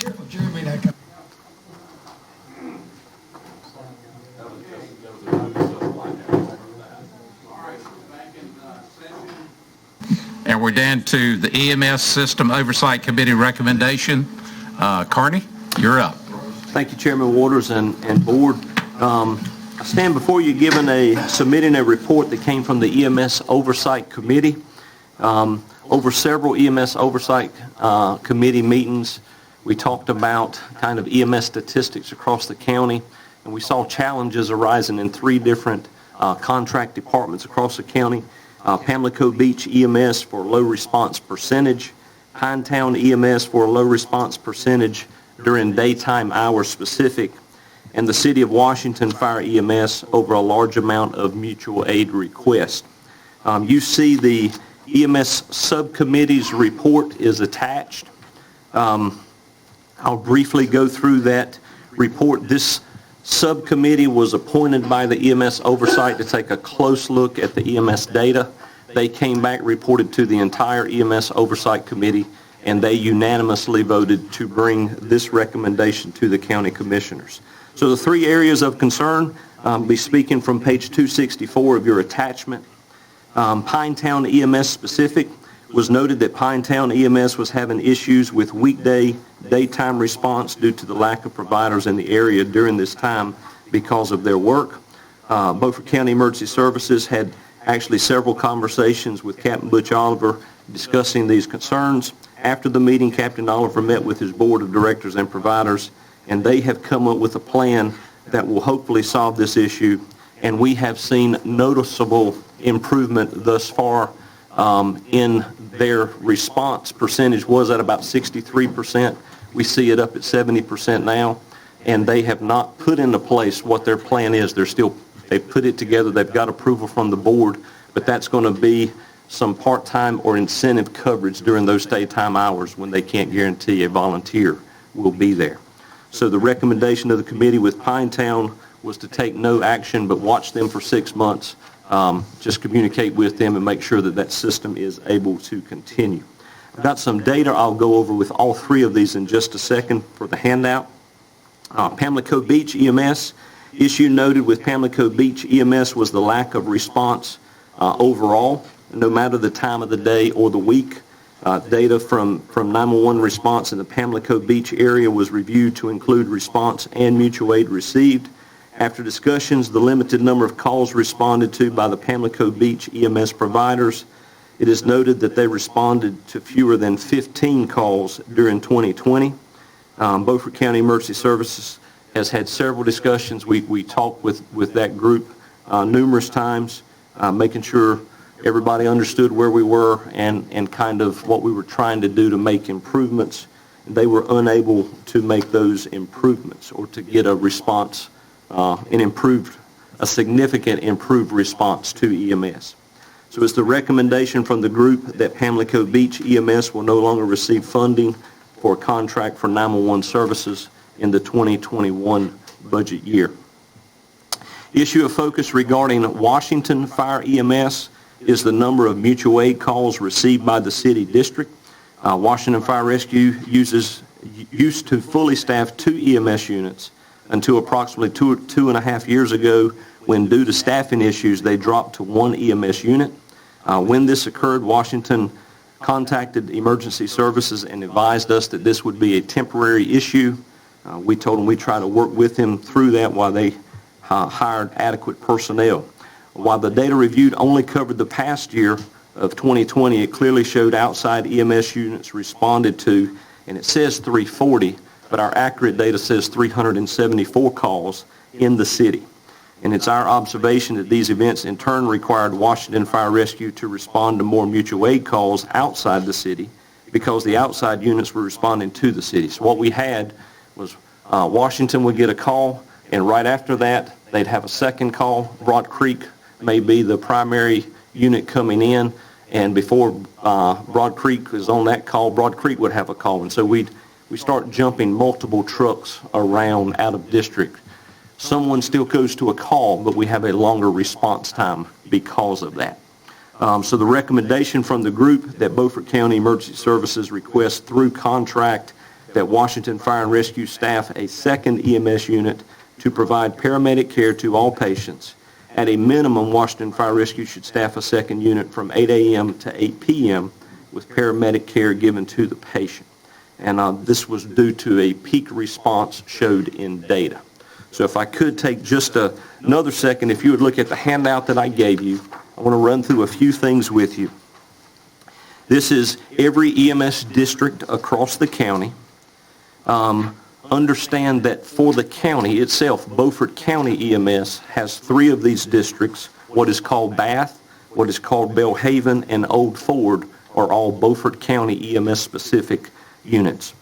We removed any QRV data because we're comparing apples to apples, just looking at transport trucks. And you can see the first column, district calls, is the total number of patient care reports that have been issued for that district. So Aurora, you see 476, that's the total number of patient care reports that were generated for the Aurora district, and so on. District responses is the actual number that station responded to. So in Aurora's case, district response was 455. So Aurora responded to 455 of 476 calls. From that, we get a response percentage in their district. You see Aurora's is 96%. They provided, they went somewhere else for mutual aid on 6 calls, and they received a total of 21 mutual aid calls to them. And the percentage of the last column, the percentage of mutual aid given total for across the whole county, Aurora received 3% of that. So I just show you that to understand the chart. Now if we look at our 3 agencies, down at Pinetown, you see for 2020, Pinetown had 160 calls, 112 they were able to respond to for 2020 at a 70% response rate. Again, that was much lower. It was in the low 60s. They improved it to the 70s, and we see that improvement continuing. You see that they utilize 6% of mutual aid coming into their district, and that's why the committee recommended we keep working with them to see that those improvements take place. Our second department here, Pamlico Beach, had a total of 79 calls. Even though you see that they responded to 6, we think they responded to 14. They didn't start reporting electronically until later in the year, and that's where that number came. But from what we've been able to find, we think it was either 14 or 15. So instead of 8%, it was probably more like 12%, but a very low response. They provided 0 mutual aid. They received mutual aid 73 times and utilized 10% of the mutual aid provided across the county. So Pamlico Beach, again, they understand their issue is they're in a geographic location that there are no volunteers for EMS in that area. They don't have enough call volume or income to bring EMS volunteers into that area. And so they've tried a few things. They've just been unable to be able to get 2 certified individuals to answer calls. Great people, continuing trying to do what they can. They've just not been able to answer the calls. In Washington's case, it's not a matter of them not being responsive. As you notice, they've had a total of 2,660 PCRs generated in that district. They responded to 2,286 of those, which is 86%. It's a high percentage. It's lower when we look at the majority, but they've responded to every call they can. They just got a lot of calls. And you look at the mutual aid they provided, they went out of the city 108 times, but they received mutual aid 374 times. And that is 50% of the mutual aid across the whole county is being pulled into the city of Washington. when we look at, in our opinion of this, when Washington dropped from 2 trucks down to 1, is when we really saw the effect taking place across the county. To give you an instance of that, if you look up at Chocowinity is at 97% of answering their calls. If you look, they also provided mutual aid 190 times. So just trying to compare 2 departments, Chocowinity is the second busiest single station as we look at this, but Washington was still able to keep answer their own calls, keep their percentage up. And the reason for that is Chocowinity has a second EMS unit, and at times in peak are able to staff a 3rd unit. They take their transport unit and put that in place. So we see the benefit of that happening as we compare to Washington. I'd like to answer any of your questions that you may have, and I'd like to give Chief Hibbert just a minute to describe operationally what takes place in these areas because of these discrepancies. Is that okay? Any questions? I have a question. Yes. How quick does Washington get to comply with your request? The committee's recommendation and what we would be looking at is we would go with them with contract, I would think, a reasonable time of 30 to 60 days. Our thing is this: we need to be prepared to budget. It's budget season as we go through with all of these, that our hope is that they will comply and be able to put a truck in place and go with this recommendation. If not, we need to have time to be able to take care of that if that's not the case. The Washington is running how many trucks? 1 EMS unit. One at a time. They have 2 shifts trucks a day. It's a 24-hour shift, but sometimes, I don't want to get into operationally with them, but what we see is it's 1 EMS unit provided in 24 hours a day. Yes. What about Old Ford? Everybody that you see on here is 1 truck 24 hours a day except Chocowinity. Chocowinity runs 2 trucks at times and occasionally 3 trucks. That's 2 EMS trucks. Now, see, they're doing transport too. You're right, and with that, it's not consistent that they run 2 EMS trucks. I think their normal operation is 1 EMS truck, 1 transport truck, but they will quickly, if they're not on a transport, respond to a 911 emergency call with their 2nd truck. Okay. Chief Hibbert, you want to talk about what's been taking place operationally with these challenges? Good evening, Commissioners. With this, what we're looking at is we identified this early on and actually sat down with Pamlico Beach and Pinetown and the city, say, what can we do to fix this problem? The biggest problem we're seeing is what we call a domino effect with the trucks. One truck goes out, another truck comes in, and we get this domino effect, and we've got trucks that are actually passing each other going to different districts. Sometimes it's not a big deal, but if it's an acute call, this can be a huge deal because we're increasing our response times substantially by sending these trucks out. We've actually had mutual aid from Washington go all the way to Belhaven because the Belhaven's truck is sitting in Bass District while Bath is in Broad Creeks and Broad Creeks is in Washington. This domino effect causes a large response time for these trucks trying to get aid to these our citizens in the county. With what we've seen with the data and the recommendations through the Oversight Committee, that if we look at putting a primetime truck, because what we did see with all this is from 8 a.m. to 8 p.m., everybody is at their peak of call volume. It takes a long time to reset and get these people back to where they need to be in their districts because of this getting caught in this mutual aid gambit that they're in. With the being able to put on a primetime truck from 8 a.m. to 8 p.m., this will be that reset to be able to stop it very quickly and shorten our response times to the citizens of the county. And that's where we stand with that. If I may just add one thing and then any other questions. Again, we've had conversations with each agency. Different conversations, different strategies with each agency. And I would say with Pamlico Beach that they are the only department left in the county that fire and EMS is under one nonprofit. They're one organization where everybody else is two. So stopping funding for EMS is going to affect the funding operation of the fire department to some degree. Now they're strategizing. They're looking at possibly being able to do something different of a first responder EMS, and they're not ready to come back to us with that. They understand they're not making the calls with EMS, but they're still working on something that I feel like they're going to bring back. In talking with Pinetown again, the Captain Butch Oliver's been very responsive. They're looking and moving forward.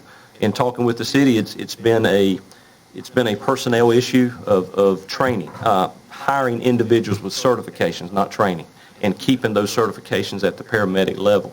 And talking with the chief, there's no immediate plan of putting 2 trucks back in service.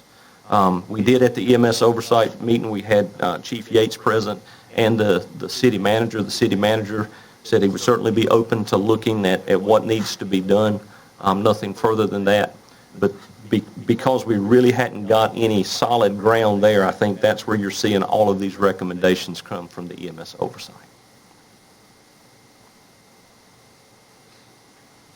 Do we have a contract with Washington? Yes, there's a contract with each agency across the county. Are they in violation of that contract? No, they are not. And with that, their contract is a very dated contract. So the way contracts work, they may be for a time period, but in that contract, if you don't renew it, it automatically renews. So under their current contract for us, I don't think it asks for more than a EMS unit. When's that contract up? All of the contracts are due to be renewed July 1 of this year. Carney, would you comment on what triggers a review or concern as it relates to the district response?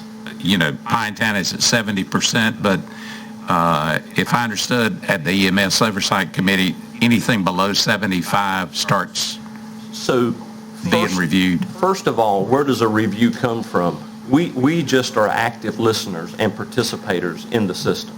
So we start to hear a challenge somewhere, we hear chatter.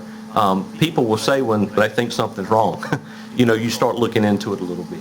So that brings into, okay, let's listen to this a little bit more. We start hearing more trucks, for instance, go to Pinetown during the day. Well, now let's pull the data and look at it.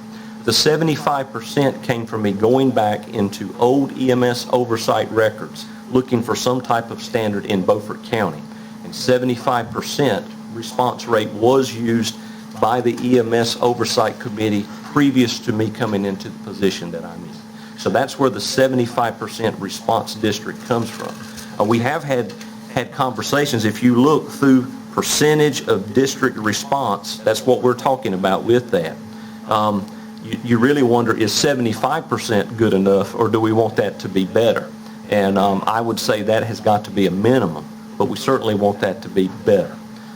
So you see most are in good percentages. Even the city of Washington is in a good response percentage, but we're looking at 374 calls that outside units are coming into the city. And that specific one is, again, not because they're not responsive. They're answering as much as they can with their one truck. But if you really look at that, it is beyond the average mutual aid that is taking place for other districts. That's why we've added that percentage at the end. Any other comments? I would just add to what you said is Bob Watson, who is the treasurer of Pamplico Beach Fire and EMS, has had 2 telephone calls with me, and he's very supportive. He understands, but like you say, they're looking for a way to maybe be able to provide some kind of first responder, which they do have some equipment, I think, that's on a long-term lease that would allow them to do that. So, it may be in the budget process that we have some token amount on the EMS side to help them get through. And we are still working with them very closely to bring what they may have, of course, as a liaison back to the board to look at. how would we finance this? If we undertook a contract with the City of Washington to put another truck on, we're going to pay them so much for doing that, is that correct? No, sir.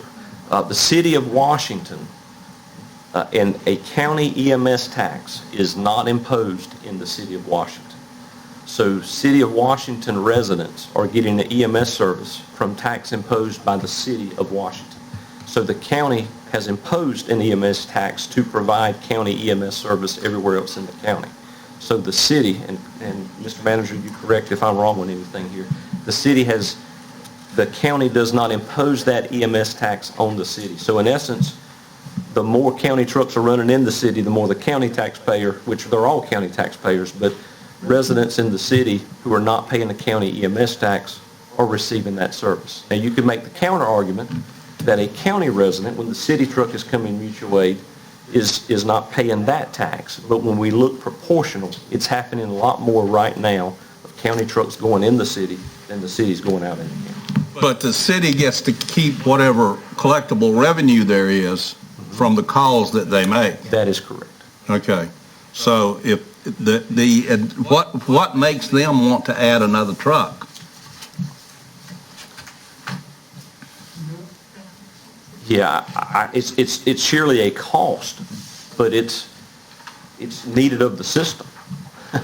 I know, but if they add another truck, then they are taking calls away from the rest of our system, the rest of the county, and they're collecting the revenue for making those calls. So we're increasing our costs when we do this.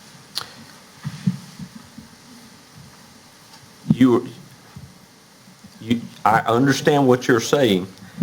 Remember, EMS, especially in rural areas, is not a profit-making system. EMS costs, period.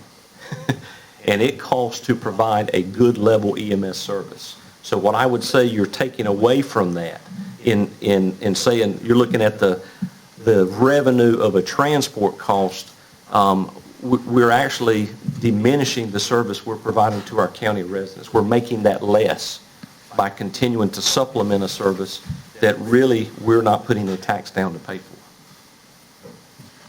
And we're also increasing the response time for the other citizens in the county that are paying the tax. That's correct. And then you add to that we cannot bill unless we transport. That is correct. So we'd be sending vehicles into Washington, and they refuse to be transported, you don't collect anything. Yeah, but we get that revenue when we send a vehicle into Washington, we get whatever insurance or Medicaid revenue there is from that call. For our transports, yes. Yeah. Yeah. Yeah, but it applies both in the county, so that's a wash. That's a wash. You're going to net, if the city adds another truck, you're going to increase the cost of providing the service to the county.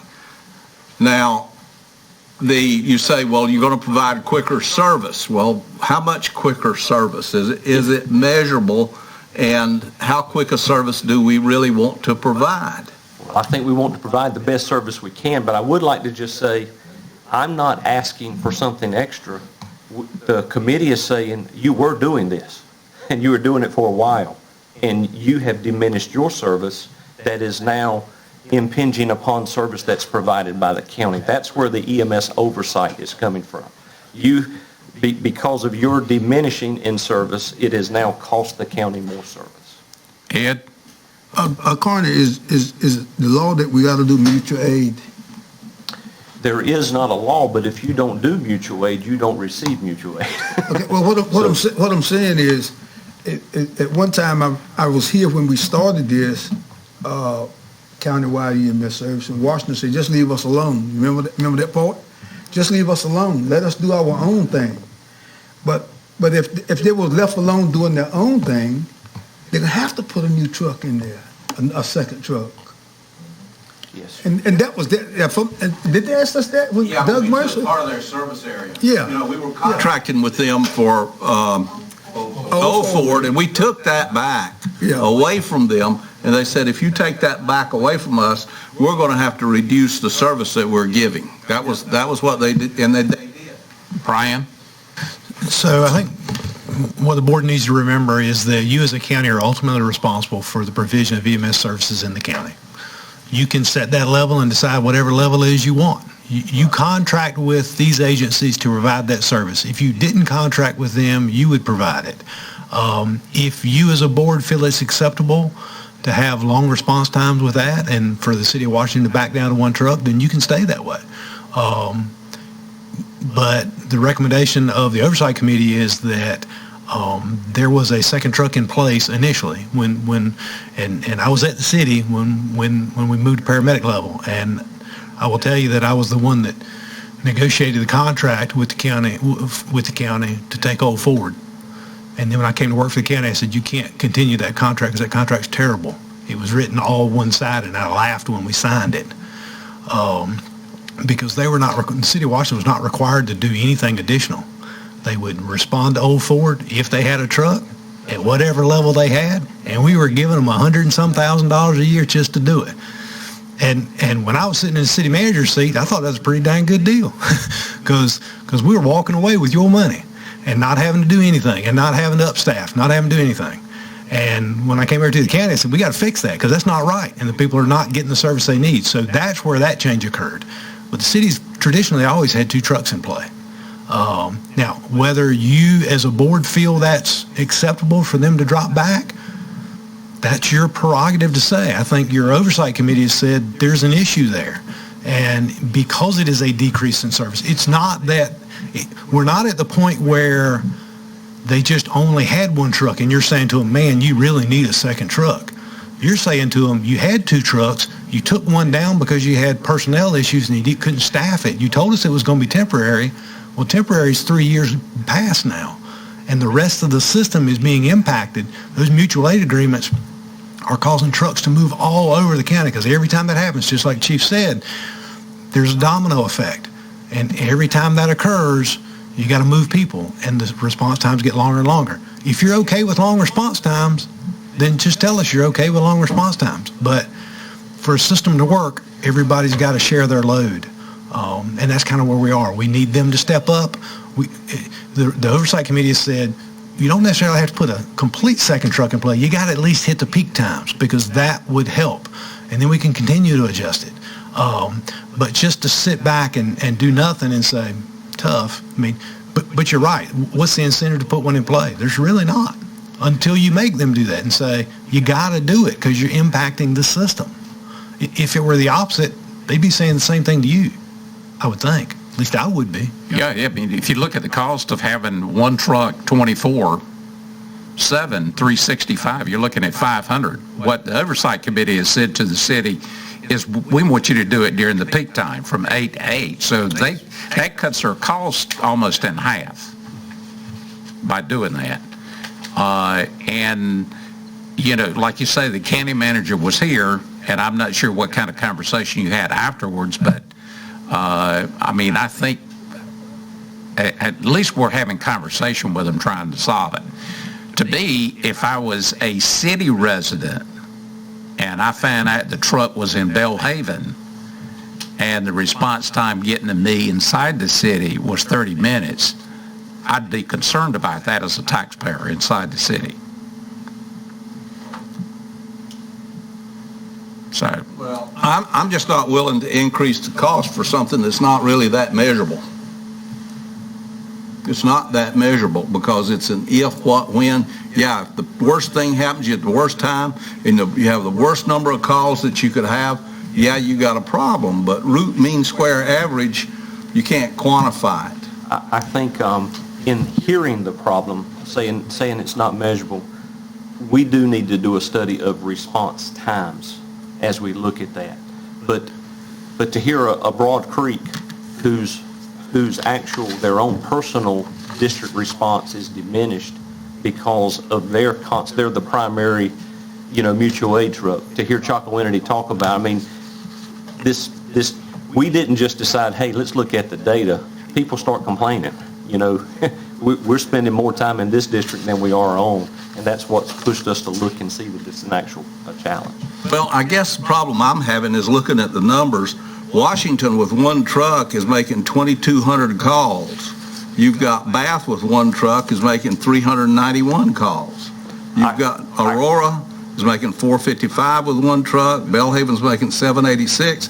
I mean, the numbers don't fit up for me. Washington can run a complete call in less than 3 miles and 30 minutes, where, you know, Belhaven truck is going to get 60 to 70 miles and an hour and a half turnaround. Well, I understand, but it's still, the numbers still, when you have so many, you got 1, 2, 3, 4, 5, at least 6 of these units throughout Pamlico Beach. 6 of these units are making them 600 and 700 calls at the most. Washington's making 2286 calls a year. The numbers are not working for me. I serve on the Oversight Committee, and I attended the first meeting, which was this recommendation. So on behalf of the committee, I'm going to move that we accept the recommendation. And we have a second. Any further discussion before we take a vote? I just got one question. I understand the recommendation, but what if? I mean, if the second truck don't come in. And I understand the time is being shifted because one of the trucks in Lloyd Creek could be here, and then you got to get a truck from Belhaven to come in. But what is the option if they don't add a second truck? If they don't agree in the contract, then it would come back to the board to decide what to do. I mean, that wouldn't be something by our office. That would be set by you, the board. You set the policy. Well, what's going to happen when you get into, all these contracts are going to be renewed in July of this year. What is your intention for the city of Washington if they don't put another truck on? Are you not going to renew mutual aid with them, or what? I think if this board votes to support this tonight, that you're starting another contention with the city of Washington of trying to force them to do something that they may or may not want to do, and I'm just not willing to do it. And understand, for me personally, there's no stake one way or the other. We want an EMS system that runs and runs well. We see a deficiency in the EMS system as it's currently being run, and that's where the Oversight Committee has come together and said, we believe this deficiency needs to be fixed. It's just that simple. Any other comments before we take a vote? I think the city needs to be given the chance to say what they would need to get this to work proper. And this coming forth by us voting tonight does that. It gives it a little beef, and then now they can say, and you present to them, what is it going to take for you to correct this problem?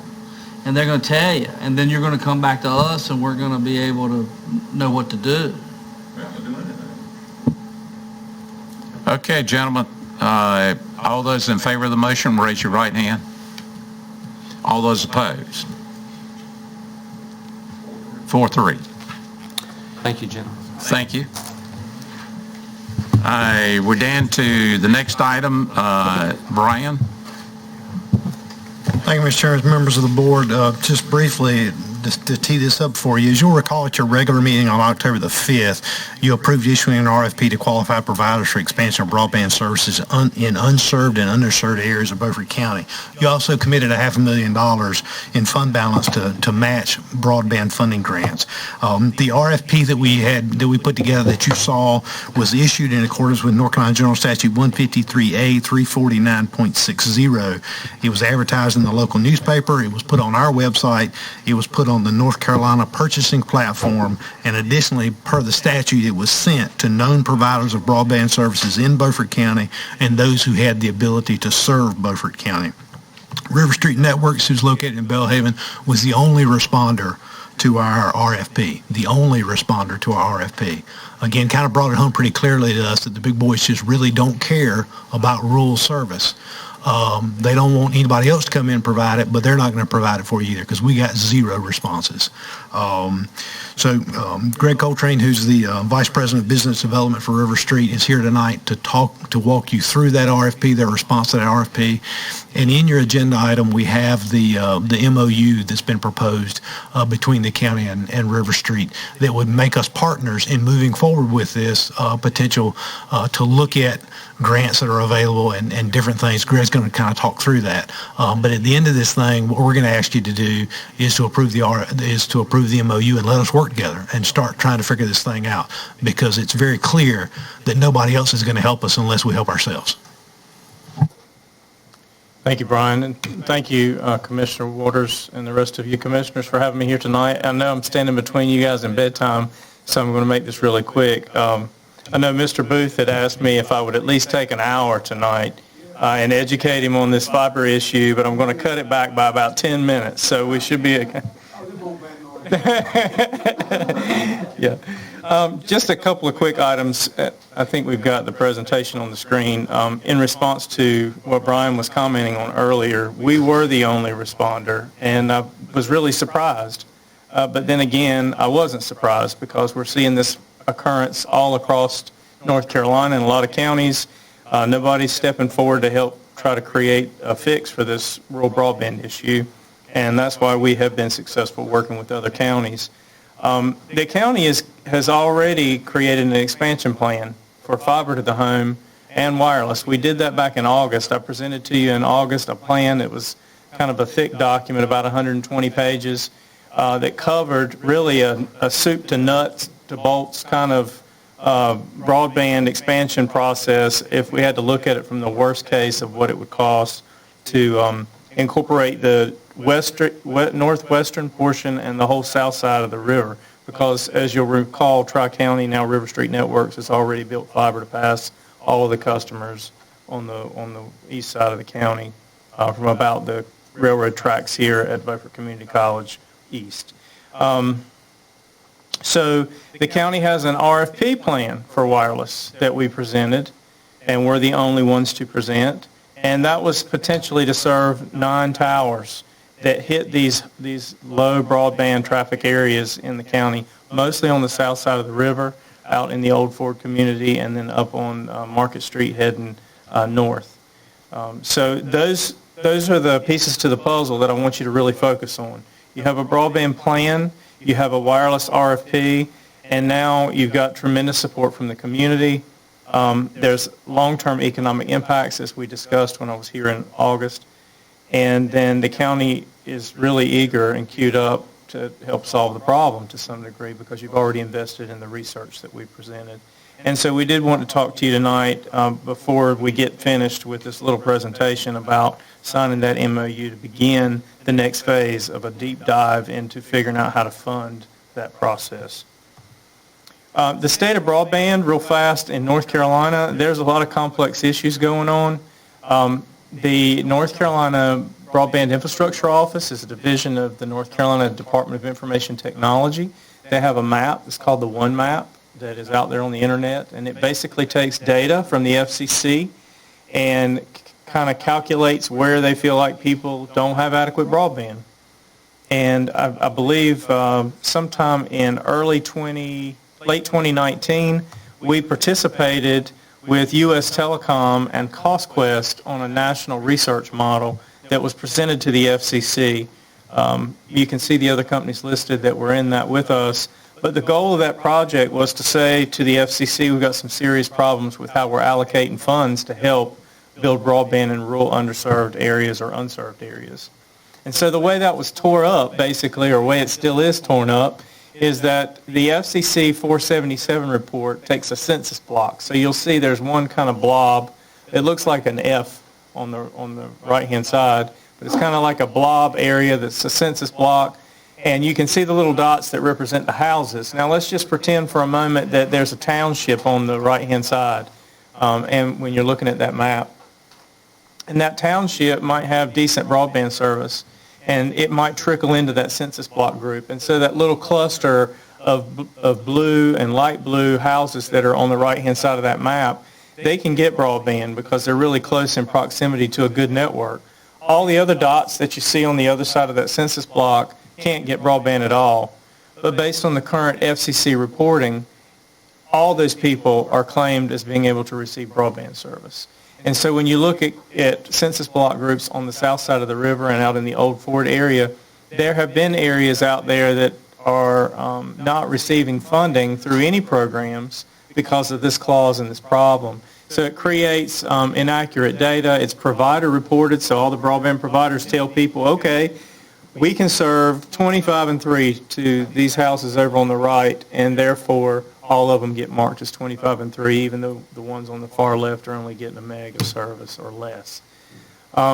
It's misrepresented the totals, and in this research that we did with U.S. Telecom and CostQuest, in Virginia alone, it was found to be 38% inaccurate. There was 38% more people that didn't have access to broadband than what was actually being reported. And we find this to be a huge problem, and so does the FCC now. So the FCC is going through and trying to create a new program to help correct this, and we'll get to the point here in just a second. There was no auditing and no consequences for all of this. Now, in the new method that they're kind of calling the fabric method, because it's going to be kind of interwoven with multiple layers of reports that tell them where houses are. I mean, if you look at a map today and you see a chicken house or a hog barn, you're going to think that that needs broadband. Well, it may or may not need broadband. So there's some legitimate research that needs to go into determining what's a servable location, and then it would be cross-referenced with multiple data sources, different tracts, county data, state data, to determine if it's a serviceable location. And this will also be tied to rooftop mapping. So everywhere there's a house, the provider's going to have to say, well, I've got a longitudinal coordinate for this building, and I can provide them this speed, and they are currently buying this speed. So it just gives us more accurate data. This will be audited, and there will also be fines associated with providers who don't accurately represent what they can provide to those customers. Now, I want to talk to you real quickly about funding opportunities. Because the North Carolina Great Grant was started in 2020 and they created a $15 million budget for 10 years, there's 9 more years of funding that's going to go into this. And they're looking for areas that they can fund in the state where there is a program like we're talking about trying to do here in the county, where we could pick up some additional grant funding to add to what we're trying to design. So there's potential funding there. And then on the federal side, there's currently being discussed, in addition to the last administration who had created a $20 billion broadband initiative for $2 billion a year for 10 years, the new administration is now talking about injecting another $20 billion. And so that money is going to probably be given to somebody somewhere, and if they create the program, we want to be there to be able to help this county if it's available to do so. And the state may be involved, and there's still a lot up in the air, and we don't exactly know how the state will be involved or if it'll filter down through to the counties. There was recently the FCC Rural Digital Opportunity Fund, and I spoke to you about this back in August, and we were really excited about the opportunity that this could bring us as a smaller provider regionally working in this area.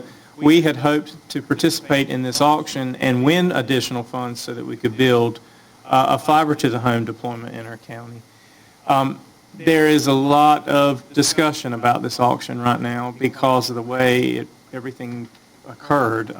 There was a large company, Spectrum, who won a tremendous amount of North Carolina and really kind of blocked out the majority of people, or majority of the small operators to be able to come in here and serve. And there's some question right now about whether or not Spectrum's going to keep all of those areas and whether or not they're going to be able to build to them, because they have to build within 6 years fiber and provide gig service to those areas. That map looked kind of like this. That's North Carolina. You can see all the green. That's areas where Spectrum received award in North Carolina. The red dots are for the low latency satellite, which is, a lot of discussion going in about that right now. The FCC is catching a lot of wind shear. because after some recent reports came out, it was found that, SpaceX and Starlink, which is the low latency satellite systems, are having some trouble showing their forecast to be able to provide the bandwidth that they say that they want to be able to provide X years out. And it requires 30,000 satellites to be launched into orbit over the next 10 years or 5 years. And so there's a lot of question about whether or not that'll happen. So lastly, or very close to the end of my presentation here, I wanted to just check off some things again and remind you that we've identified the funded areas in the county. We've designed a blueprint that's both for fiber and for wireless broadband expansion.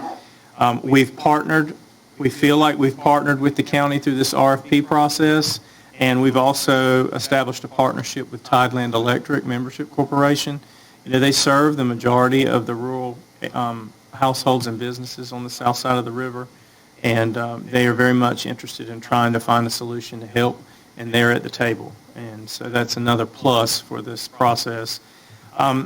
Establishing an arrangement with the county via the RFP is what we're here tonight, is to ask you to consider moving forward with the MOU. And then there's 3 more check boxes that we would like to check, and that is once we execute a memorandum of understanding with the county, then we would gauge interest. We have a solution. It's join.buildriverstreet.com, and I would encourage local citizens that might be watching this video tonight to visit join.buildriverstreet.com, and you fill out a little information when you get there. Basically, give your name and address. It puts a push pin on the map and tells us that you're interested in service. It does allow you to take a speed test so that we can find out what speeds the person isn't able to get. And it helps us show through a heat map of dots, if you will, of where the interests are in the region for River Street to try to come and make something happen. And so those, the last checkbox would be to secure additional grant funds. And so I appreciate your time. I wanted to be quick. I know you guys have had a long night, and I'm available to answer questions. I have Susan Chatham, our Business Development Manager for this region, here with me tonight as well. Questions for Greg or Brian, either one. Brian? Mr. Chairman, real quick, the MOU has been reviewed by the county attorney. He signed off on it, and if you've had an opportunity to read the MOU, it is a partnership. There's nothing really hard and fast. It doesn't require us to do anything. It doesn't require River Street to do anything. It says we're planning to work together. They are our partner. We are their partner, and we're going to work together to try to solve this issue in Beaufort County and help expand broadband in underserved areas and unserved areas. But if it doesn't work, we part ways amicably. And Greg and I have talked through this, and I think we have a lot of players at the table. There's been a lot of legwork that's been done. There's a lot of interest in the community, and it's just really, I think this shows clearly that there is a business entity in Beaufort County that does this, does it well, has a track record of doing it really, really well, that wants to make Beaufort County a model of what can be done in North Carolina. And none of the other providers care about Beaufort County. Just say it the way it is. They didn't respond to the RFP. They didn't even ask a question about the RFP. They could care less from my perspective because they haven't done anything. You've already submitted your request to the Attorney General to investigate one of them. We've got a partner local who wants to work with us, who we think we can work with and do some really good things. And we recommend to you that you approve us moving forward into that MOU to start this partnership. Thank you. Got a motion and a second. Any discussion? All those in favor, raise your right hand. All those opposed? 6-1. Thank you, Greg. Thank you. And thanks to River Streets Network, tomorrow morning at 10 o'clock, I'll be able to see my granddaughter swim in the state championship in Texas. A live stream. and it's over fiber. Okay, the next one is Brian is on carrying concealed handguns, the policy. Thank you, Mr. Chair, members of the board. As you'll recall, at your February 1st regular meeting, you voted 5-2 to no longer exercise your authority under general statutes to prohibit the carrying of a concealed handgun in or on county property, notwithstanding existing laws of the state of North Carolina or the United States. We were directed to bring back to you a personnel policy to develop how you would address that for county employees carrying concealed handguns. In this agenda item, you have a resolution that essentially says you no longer desire to exercise your authority to prohibit the carrying of a concealed handgun in or on county property, notwithstanding existing laws. That would be for everybody. Remember, we talked last time about you couldn't individually decide who could and who couldn't. You don't have that authority under the statutes. Also attached is a proposed revision to the existing personnel policy. And in that, there's additional language that I want to talk to you about whether there's a requirement that you notify your supervisor. So if we could just simply walk through these and let me kind of give it to you. On 273, this is the resolution. This has all been through, the county attorneys reviewed these. We had outside counsel also look at it. So this is the resolution that essentially says you are no longer exercising your authority to prohibit anyone from carrying a concealed weapon on county property or in county buildings, notwithstanding existing state or federal laws. It doesn't mean that when you pass this resolution, somebody can walk into the courthouse with a concealed handgun. It's against the law. There are still places in North Carolina that are clear that you cannot carry. The second piece of this is starting on page 274, is the personnel policy that we developed to address this. And it talks about how county employees who choose to exercise their right to carry a concealed handgun, what rules and regulations they are under. So we're pretty clear, and this was the recommendation of the outside counsel, was that it's clear under general provisions that we're taking no measure to prohibit any county employee from carrying concealed in accordance with state statutes, or prohibiting a county employee who lives in another state to carry a concealed handgun if their home state has a reciprocity agreement with North Carolina that allows that permit to carry over to North Carolina. And the majority of them do. I mean, if you look on the Attorney General's website, you'll see all the states that are in reciprocity with North Carolina. So the majority of them do. So it talks about you've got to hold a valid concealed handgun permit. There is an exception there. What we say is you can carry it in a vehicle that's owned by the county. There is an exception there for any vehicle that is permitted by the North Carolina Office of Emergency Medical Services. So if you have an ambulance that is permitted, if you have a QRV that is permitted by OEMS, you cannot carry in that vehicle. It is against state law, or it's against administrative law to do that. Since it's administrative law, you would lose your certification and essentially lose your job because you would be decertified for that.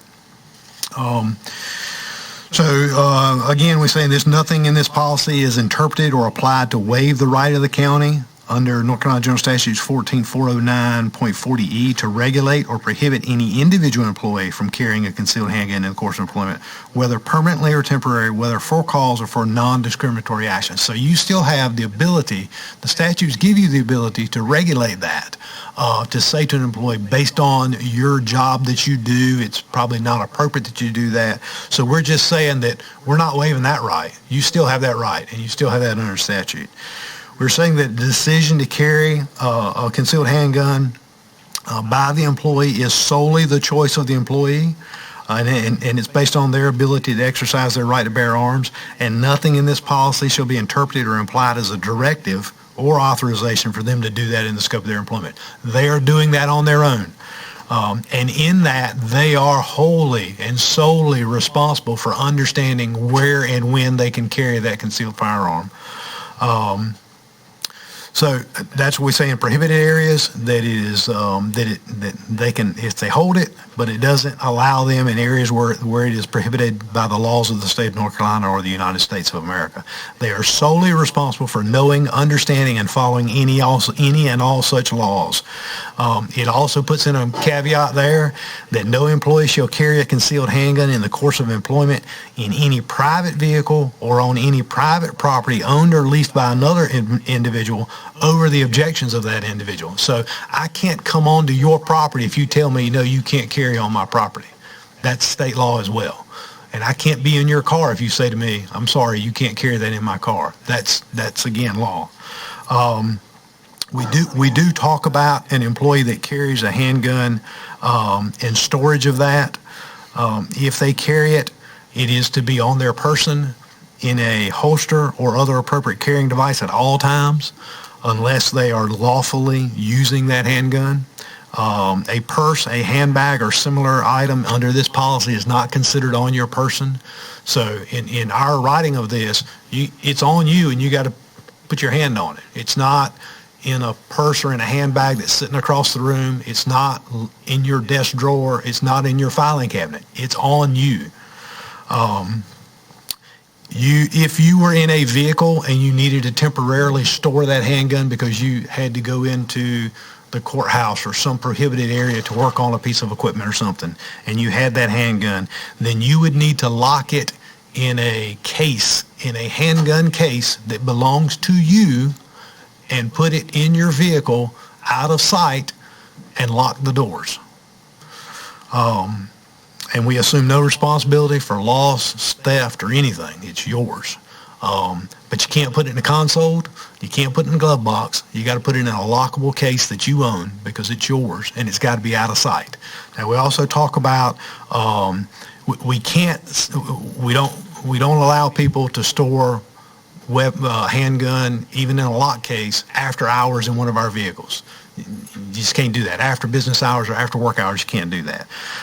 The one thing we do say in this is that if you are storing a handgun in your personal vehicle, or in, say you ride to work with someone and they're okay with you doing that, you are required to, if you leave it in your vehicle, to put it out of sight. Now, we can't require you that you put it in a lockable case, but we can say you got to store it out of sight because it just makes common sense to store it out of sight.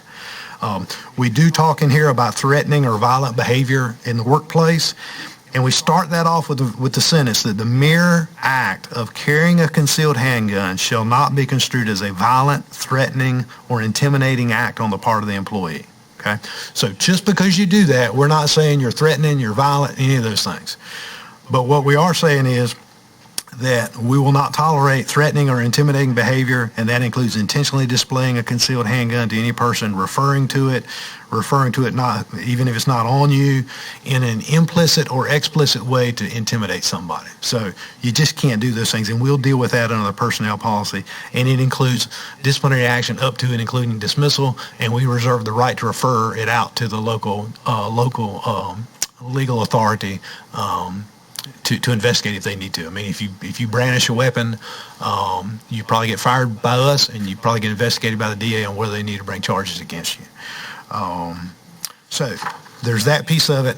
The second piece of this, as you'll find on page 276, is the additional notification requirement. And this is the question for you. I'm recommending to you that you approve the handgun policy, the concealed handgun policy that's written here. The question I have for you is this additional language. Now, this was based off the policy that Pitt County has, and in Pitt County, you are required, if an employee wants to exercise their right to carry a concealed handgun, they are required to notify their supervisor, provide their supervisor a copy of their valid permit, and then that permit, the supervisor then notifies the county manager by the next day, and a copy of that permit is put in your personnel file, separate from everything else, kind of like we do for health information. It's a separate piece. It's confidential, and it stays there. Now, the county attorney and I had this conversation because my concern on part of that was, are we accepting any additional liability because we know that? His opinion of that, and he can, and David can certainly speak, is that no, you probably aren't accepting any additional liability for that, and maybe you do want to know. Maybe you don't want to know, but I think David was tending toward the fact that you probably do want to know. For me, it doesn't change the equation for how I'm going to deal with an employee. I'm not going to treat you differently if you carry or if you don't carry. So it doesn't matter to me. So that's why I left this out for the board to decide on that. I did send a note to our department heads and said, here's where I stand on this. It doesn't change the calculus for me on how I deal with an employee, whether they're concealed carrying or whether or not. So it doesn't matter to me. I don't care to know. It's not an advantage to me to know, not a disadvantage for me to know. It's another step that we would have to look after on a permit and do this and do that. Now, I sent to our department heads and said, here's where I am on it. Here's what the county attorney thinks. What do you think? I think I got 5 responses back from department heads. And yes, we have more than 5 department heads. And out of those 5 responses, essentially I got 2 that said, yes, I want to know. I want to know every employee in my department that's carrying. I got 2 that said, I don't want to know. And I got 1 that said, doesn't matter to me. So there are advantages to knowing. There are the disadvantages to knowing. There are advantages and disadvantages to both. Ultimately, it is the employee's responsibility to follow the law and to follow the policy. And if they don't, then there are remedies for that. So that is the question I have for you as a board in making policy decisions related to personnel, which you do. You put together a personnel policy, you sign off on the personnel policy. Do you want to include this or not? Before we delve into that, the last piece on page 277 is just the change that needs to be made in our existing personnel policy. It's under section 25 of our personnel policy that speaks to weapons in the workplace. Now, what it says there is there are certain things that are called prohibited weapons. Now, in the language, it reads, including a handgun for which an individual possesses a valid permit. That's the way our policy currently reads. That is considered a prohibited weapon. What I have proposed is to change that to strike including and insert excluding a handgun and ammunition for which an individual possesses a valid permit, and then say, see additional policy regarding the concealed carrying of a handgun by employees. So that essentially says that is no longer a prohibited weapon. There are other things that are still considered prohibited weapons that you are not supposed to bring on county property. So we leave those in there. So there's only a few little tweaks that need to be made in our existing policy to allow that. So out of all this, if you want to move forward, the resolution, you would need to adopt the resolution to say we no longer are exercising our right to prohibit that. You would need to adopt, I think you need to adopt a personnel policy to address it. Whether you choose to include the notification or not, that's up to the board. But you also need to modify the existing personnel policy to make that so it's not illegal under our policy. So I'll be glad to answer any questions, and if the county attorney has comments he'd like to make, I'll certainly yield to him at this time. David, you got any additional comments? One question. Will the employee have to sign any kind of certification that they've read the policy and understand it, or we're just going to assume that they read the policy? We send those policies out, and we can certainly do that with something like this. We can certainly send that and have them reply back that they've got it. What happens is when a new employee comes on board, they get that in their onboarding, right, and then they sign off and say, yes, I received a copy. So we can certainly do that as part of this, send this out specifically, say these are the changes, this is a new policy relating to that, and we want your signature, and we throw it in the personnel file so that we know that happened. We can do that, yes, sir. Okay, we're going to take in 3 steps here, I guess. The first one is the resolution. I'll entertain a motion to approve the resolution. Is there a second? Second. Okay. Any further discussion? Yeah. The way I understand, and I'm going to speak to all 3 things you talked about. The resolution is just to get started. The policy is something that we need so that we can say that we do have guidelines. But again, their guidelines are prescribed by their concealed carry permit. Am I right? And and the laws of the land, which specify, where you don't pull a handgun out and threaten anybody unless you're going to use it. That makes total sense, and I'm sure that's part of the concealed carry permit. Commissioner Etheridge, yes, but unfortunately, just like with all our personnel policies, we have to put personnel policy in place because some things some people don't believe are common sense, and we have to have a mechanism by which we can address that under the personnel policy. And this is to protect us more than anything else, I would think, and help guide them as well. Yeah, it is. It sets out certain restrictions. It sets out certain policies to say these are that we're not infringing on your right to bear arms. However, you're going to abide by these regulations, and they're not overly oppressive. No, they're not. And they're also making it very clear that this is all on you as an employee. You better know the rules. You better follow the rules. You better not step in places where you're not supposed to, because it is all on you. We're allowing you to do that. The board is no longer exercising its authority to say you can't. So now just be aware. You need to keep up with all laws because it is 100% on you. And as far as the last piece that we talked about, the one paragraph, you got 2 out of 5.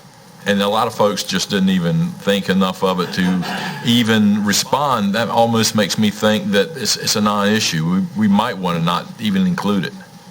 Well, I think, in one of the responses was very detailed and had a lot of arguments that said, no, you do need to know that because what if I had an employee who was carrying and they were with another crew and they took their handgun because they were getting ready to do something that required really close quarters, and so they locked it up in the truck, and then somebody else went to the truck because they had to go back to the shop to get a piece of equipment. Well, then all of a sudden, that person driving that vehicle may be in violation of the law because there's a handgun in there that's not theirs, or So their point was, you really do kind of need to know who it is, although what we say in the policy is it's confidential, and I can tell you that, or it's my anticipation, is that whether we have it in the policy or not, the majority of people who are carrying, you're going to know whether they are or not. I just think you will, because I think somebody would say you're going to see it. Well, no, you're not supposed to see it. It's concealed. But you will. That's not the case. I just think that most folks will kind of know that because it will kind of slip or something. But this formalizes it and says, yes, you will let us know. And again, it doesn't matter to me one way or the other. It doesn't change the calculus on how I deal with it, how I'm going to deal with an employee. So it doesn't matter to me. I think the 2 department heads that said, yes, I want to know that, were clear and made arguments why they wanted to know that. The 2 that said, I don't want to know because it doesn't change anything for me and I don't want to have anything to do with it. But they got to abide by the rules and I don't want to know. And then the other one said, well, however it is. But I know, David, I don't know if you want to speak to any of the thought about whether that's something that we probably ought to know, whether we don't want to know. Anything you want to? Well, here again, because that's beyond the personnel policy. Why don't we do the resolution, vote that up or down? We've already got a motion. Any other discussion as it relates to the resolution only? Right. Okay? All those in favor of the resolution, raise your right hand.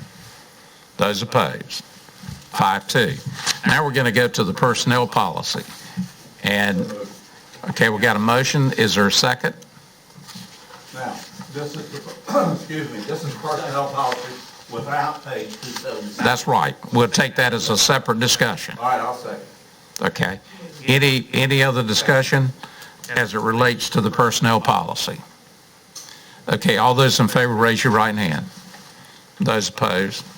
Votes 5-2. Okay, now we're going to discuss whether to add this paragraph on 276 to the personnel policy. That's for us to make that decision, so. Well, I agree with the manager. It's sort of, I'm sorry you brought it up, because it's a plus or minus thing. I can see situations where supervisors need to know, because I can see somebody getting hurt on the job. I can see a situation developing where if the supervisor knew about it, it would go a whole lot different than what it would if he didn't know about it. But on the other hand, it's the kind of thing that, as a supervisor, having been a supervisor, I would probably want to know, because I could protect my employee and the rest of my employees better should situations arise, because you wouldn't want that to, I wouldn't want that to become a real surprise of, oh my goodness. And also the employee may be coming one morning acting irrationally, and you're saying, my gosh, I know the guys, maybe I better do a little something here. So, yeah, I think I would vote for it to turn it in at the end of the day. I like the idea of the supervisor knowing it and stopping there. It's put in the personnel file, the supervisor knows it. I don't think it's necessary to take it one more step and notify the manager. Right. Well, I mean, I think you got to notify the manager in here, though. If the supervisor knows about it, I think the manager should know about it.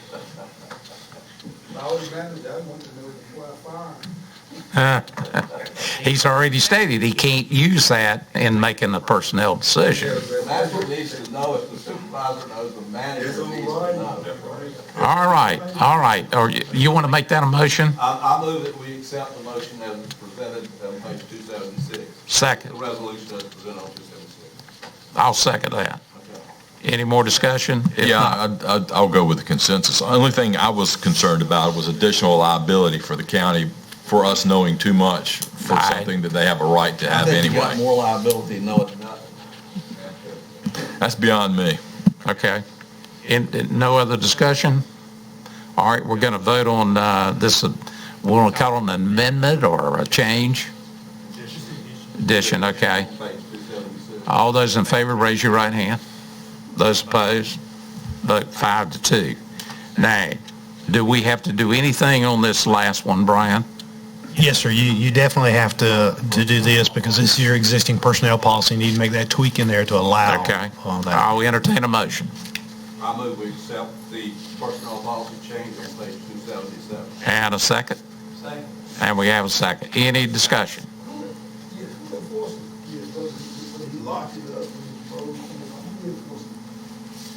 That would be under the personnel policy, so it would be a supervisor, it would be a responsibility of the supervisor to do that and to take appropriate disciplinary action if there was a violation of that policy. Any other question? All those in favor, raise your right hand. Those opposed, 5-2. So, Mr. Chairman, if you'll give us just a little bit of time to get all the paperwork together, to get everything in and get folks notified, can we set a date for this to be effective? So that, give us a week or two to get everything straight and get the process right, get everything printed up and get out to everybody so we can get it signed and back in and say April the 1st. That'd be great. Well, that's a motion that this take effect April 1st. Okay. Motion, second. Any discussion? All right. Let's have a vote. All those in favor, raise your right hand. Those opposed, 5-2. Brian, is there anything else on this one? No, sir. Thank you. All right. We're down to the next item. Randy? I kind of got filled in tonight a little bit. I think we're a box or something away from actual live stream. Tonight's not being live streamed. And then my other question was, and since River Street's here, it'd be a great time to ask, would you have the ability to receive our live stream signal and put it on whatever channel live? It could be worked out. Okay. We have a public service channel now that we broadcast. Right. It's in a tape delayed format, so we could most likely just investigate what technology would be needed to incorporate it. I'm understanding that this is being, going to be put out to all the social media abilities, supposedly. Yes, so just for the first question, we are almost there. There was some work that was done today by Auburn AV to where they were able to get into the box, the streaming box is there, get it configured, get it right. We just got to Sherry's got to do something on our internal network so that it was being blocked. So it's got to be able to get out to the internet to be able to jump to our Vimeo account. And that'll happen in a couple days. So we should be set by next meeting to be able to do that. We've had conversations with the city about plugging through directly into their public access channel, or feeding it out as directly into that. And so I think you'd get it off Vimeo would be the answer that you would need. So that would be great. Now, is this going to wind up on Channel 9 somehow? If you're live streaming, you ought to be able to send it over the wire to... They would have the same issues that River Street's going to have, but who do you talk to get them to do it? So that would be the question. You talking about Suddenly? Yeah. Right. Well, you said Channel 9, but it's Channel 5 is the Suddenlink. Is that the Suddenlink? Okay. Right. Channel 9 we're going to take care of with the city. Oh, okay. I got my channels reversed. Right. Well, we need to find out who we need to talk to at Suddenlink. So I don't know. How do we do that? They ought to be willing to talk since we've written a letter to the Attorney General to have them investigated. They ought to be anxious to provide some service.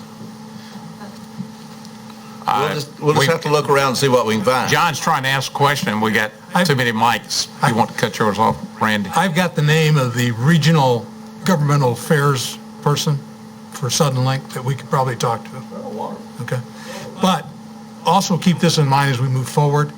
Okay. People are flying away from cable and doing live streaming, and that's not going to be available. I mean, if you sign up with AT&T right now, which I just did 2 weeks ago, you're not going to get this. Well, yes, you can, because they can go to Vimeo and watch it, bring it in that way. Gentlemen, we're getting way late, and we've still got some other items. We're close to having the live streaming. Okay? All right, Hood, we're down to your agenda items. The Brenda Hamilton investigation, I don't know whether the manager, you received an email in the last few days, about a week ago you got one though, did you not?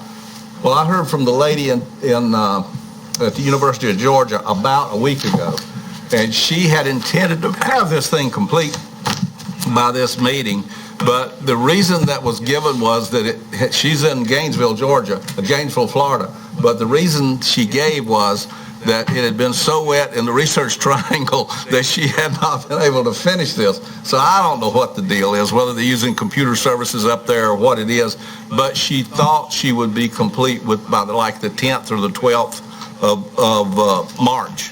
So by the next meeting, we should have something. I'll try to remember to forward you that email. I thought you got a copy of it, but so that's where we are with that. She still had some interesting information, but she has to prove it, and finding, from my understanding, what she sent me was finding enough DNA in the right places, and she had found some in some unusual places that might apply to this. And again, she'll be able to give us something more definitive when she finishes this work. She doesn't have a lot of good samples. Okay. Once that information is available to us, can we push that out to the family, to at least one of the daughters? We can. I mean, keeping the sheriff's office in the loop on how they've been dealing with the family and that piece. I'm not sure. I mean, we can give it to the sheriff's office and let them give it to the family.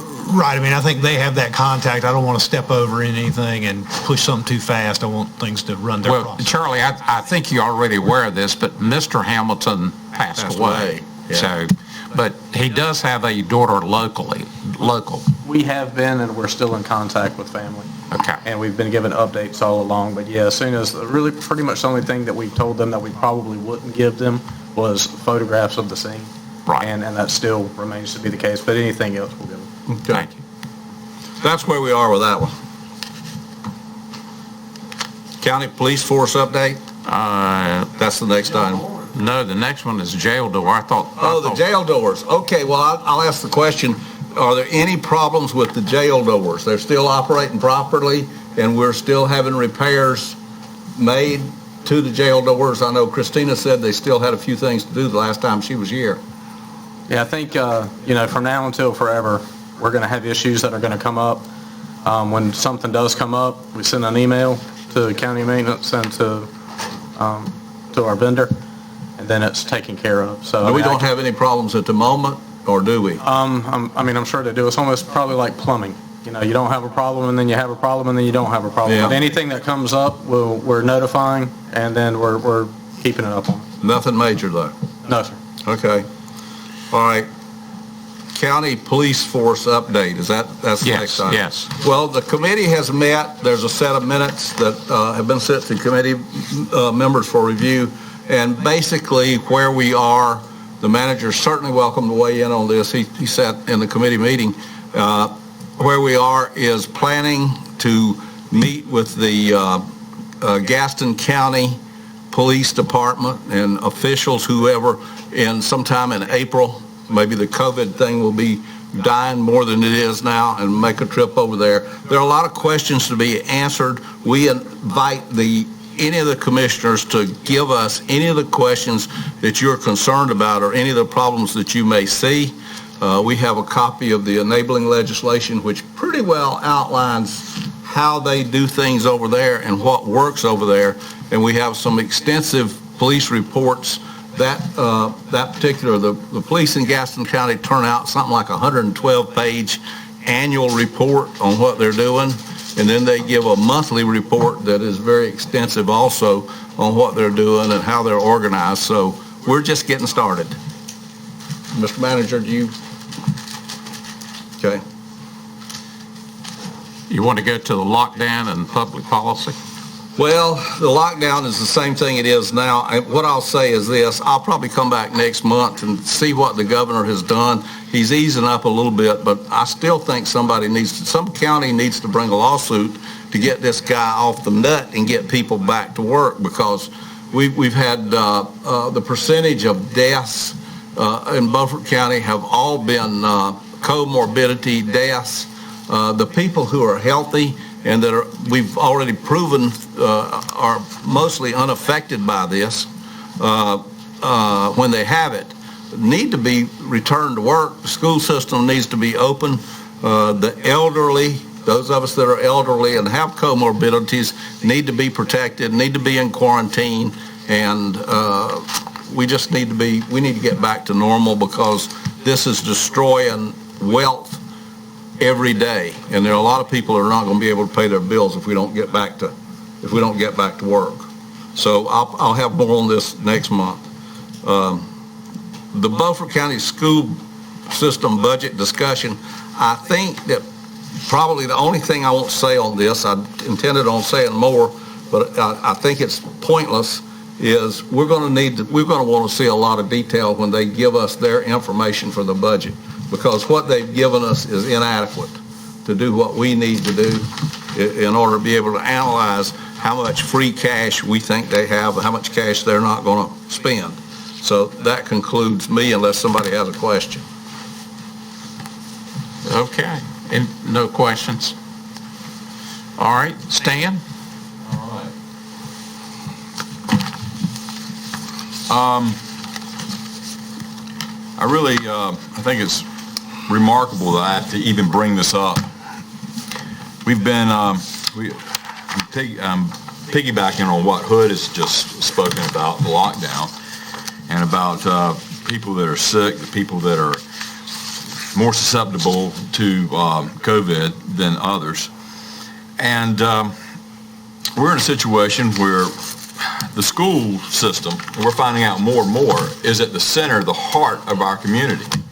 I mean, when I was going to school years ago, it was football on Friday nights and basketball Tuesdays and Thursday nights, and people came together. It was hard to find a seat. The community came together. It's not so much like that as it used to be, but we're finding out more and more when you close down a school, to any extent that it's closed, the community suffers, and our community has suffered. I'm an employer. I have few employees, but I can tell you our effectiveness has dropped considerably because I'm one of those employers that let the kid come to my office. So, what do? They are betwixt and between. Parents are betwixt and between. They need to have some kind of an understanding with the school system that they can depend on when their kid can go to school, when they can be there, are they learning, whatever. And right now, people do not have that understanding, that co-relationship that's so important between the individual and the school system. Now, I've long considered this to be a big problem, and when I envisioned and conceived this resolution, it was before I knew about Senate Bill 37. I probably wrote about two paragraphs, and then I did a little research, and I found out Senate Bill 37 had just passed. So I said, okay, there it is. In fact, I changed the title to Resolution Demanding that North Carolina fully open all public schools, ensuring every child has access to in-person education. I shifted some words around, but basically that's what Senate Bill 37 stipulates. Well, I kind of knew because of what's going on nationally, understanding that some people govern from the top down rather than the bottom up. You've heard that before, grassroots governing. Some people do it from the top down. It's almost like the Central Committee of the Politburo, so to speak. And we have that going on in America today. And we see that the teachers' unions have a lot of power.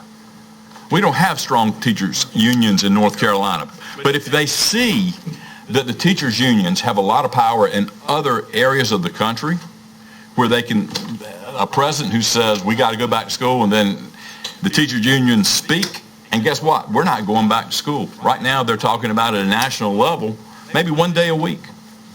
And in Beaufort County, they are meeting and going to school as much as they can. They're doing all they can. But they're being held back because of the state guidelines. And the state guidelines aren't going to change because what happened? The governor vetoed Senate Bill 37. He did it just, I guess, over the weekend. I got the news from Beaufort County Now today. And it's just been vetoed. So my resolution was written not knowing that the governor had vetoed Senate Bill 37. However, I kind of knew he would at some point. So I guess my resolution has changed. Now, Frankie, you have submitted some words, my words, and you've taken some stuff out. Yeah, it's basically taken away all the editorial stuff. The strident stuff that we all know that's going on. Yeah, and trying to make it, if you want my support as a corporate resolution, I want you to be right to the point.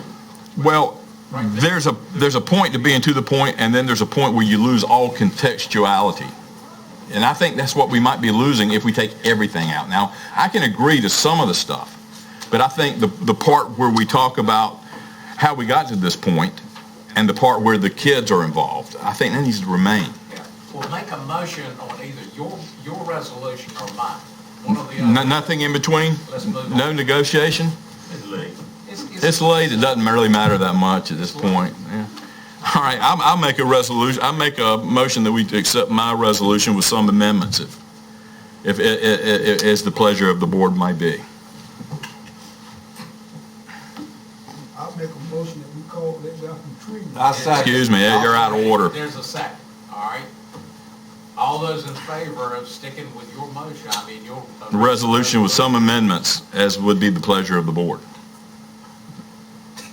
All those in favor of it, raise your right hand. I didn't do that. Okay. Those opposed? That was your left hand. Okay. Okay. All right. It's not important. Gotta go home. Well, wait a minute. All right. I move that we approve this resolution that I submitted today. Which is my words. Yes. Yeah, providing you're willing to acknowledge that you plagiarized Stan's resolution. That's not important. We took out the contextual part. I second it. Okay, we got a motion and a second. All those in favor of the... Oh, Lord. Raise your right hand. All right, I'm in favor of it. Those opposed? 5-2. I'll entertain a motion to adjourn. You got it. I did, didn't I? Yeah.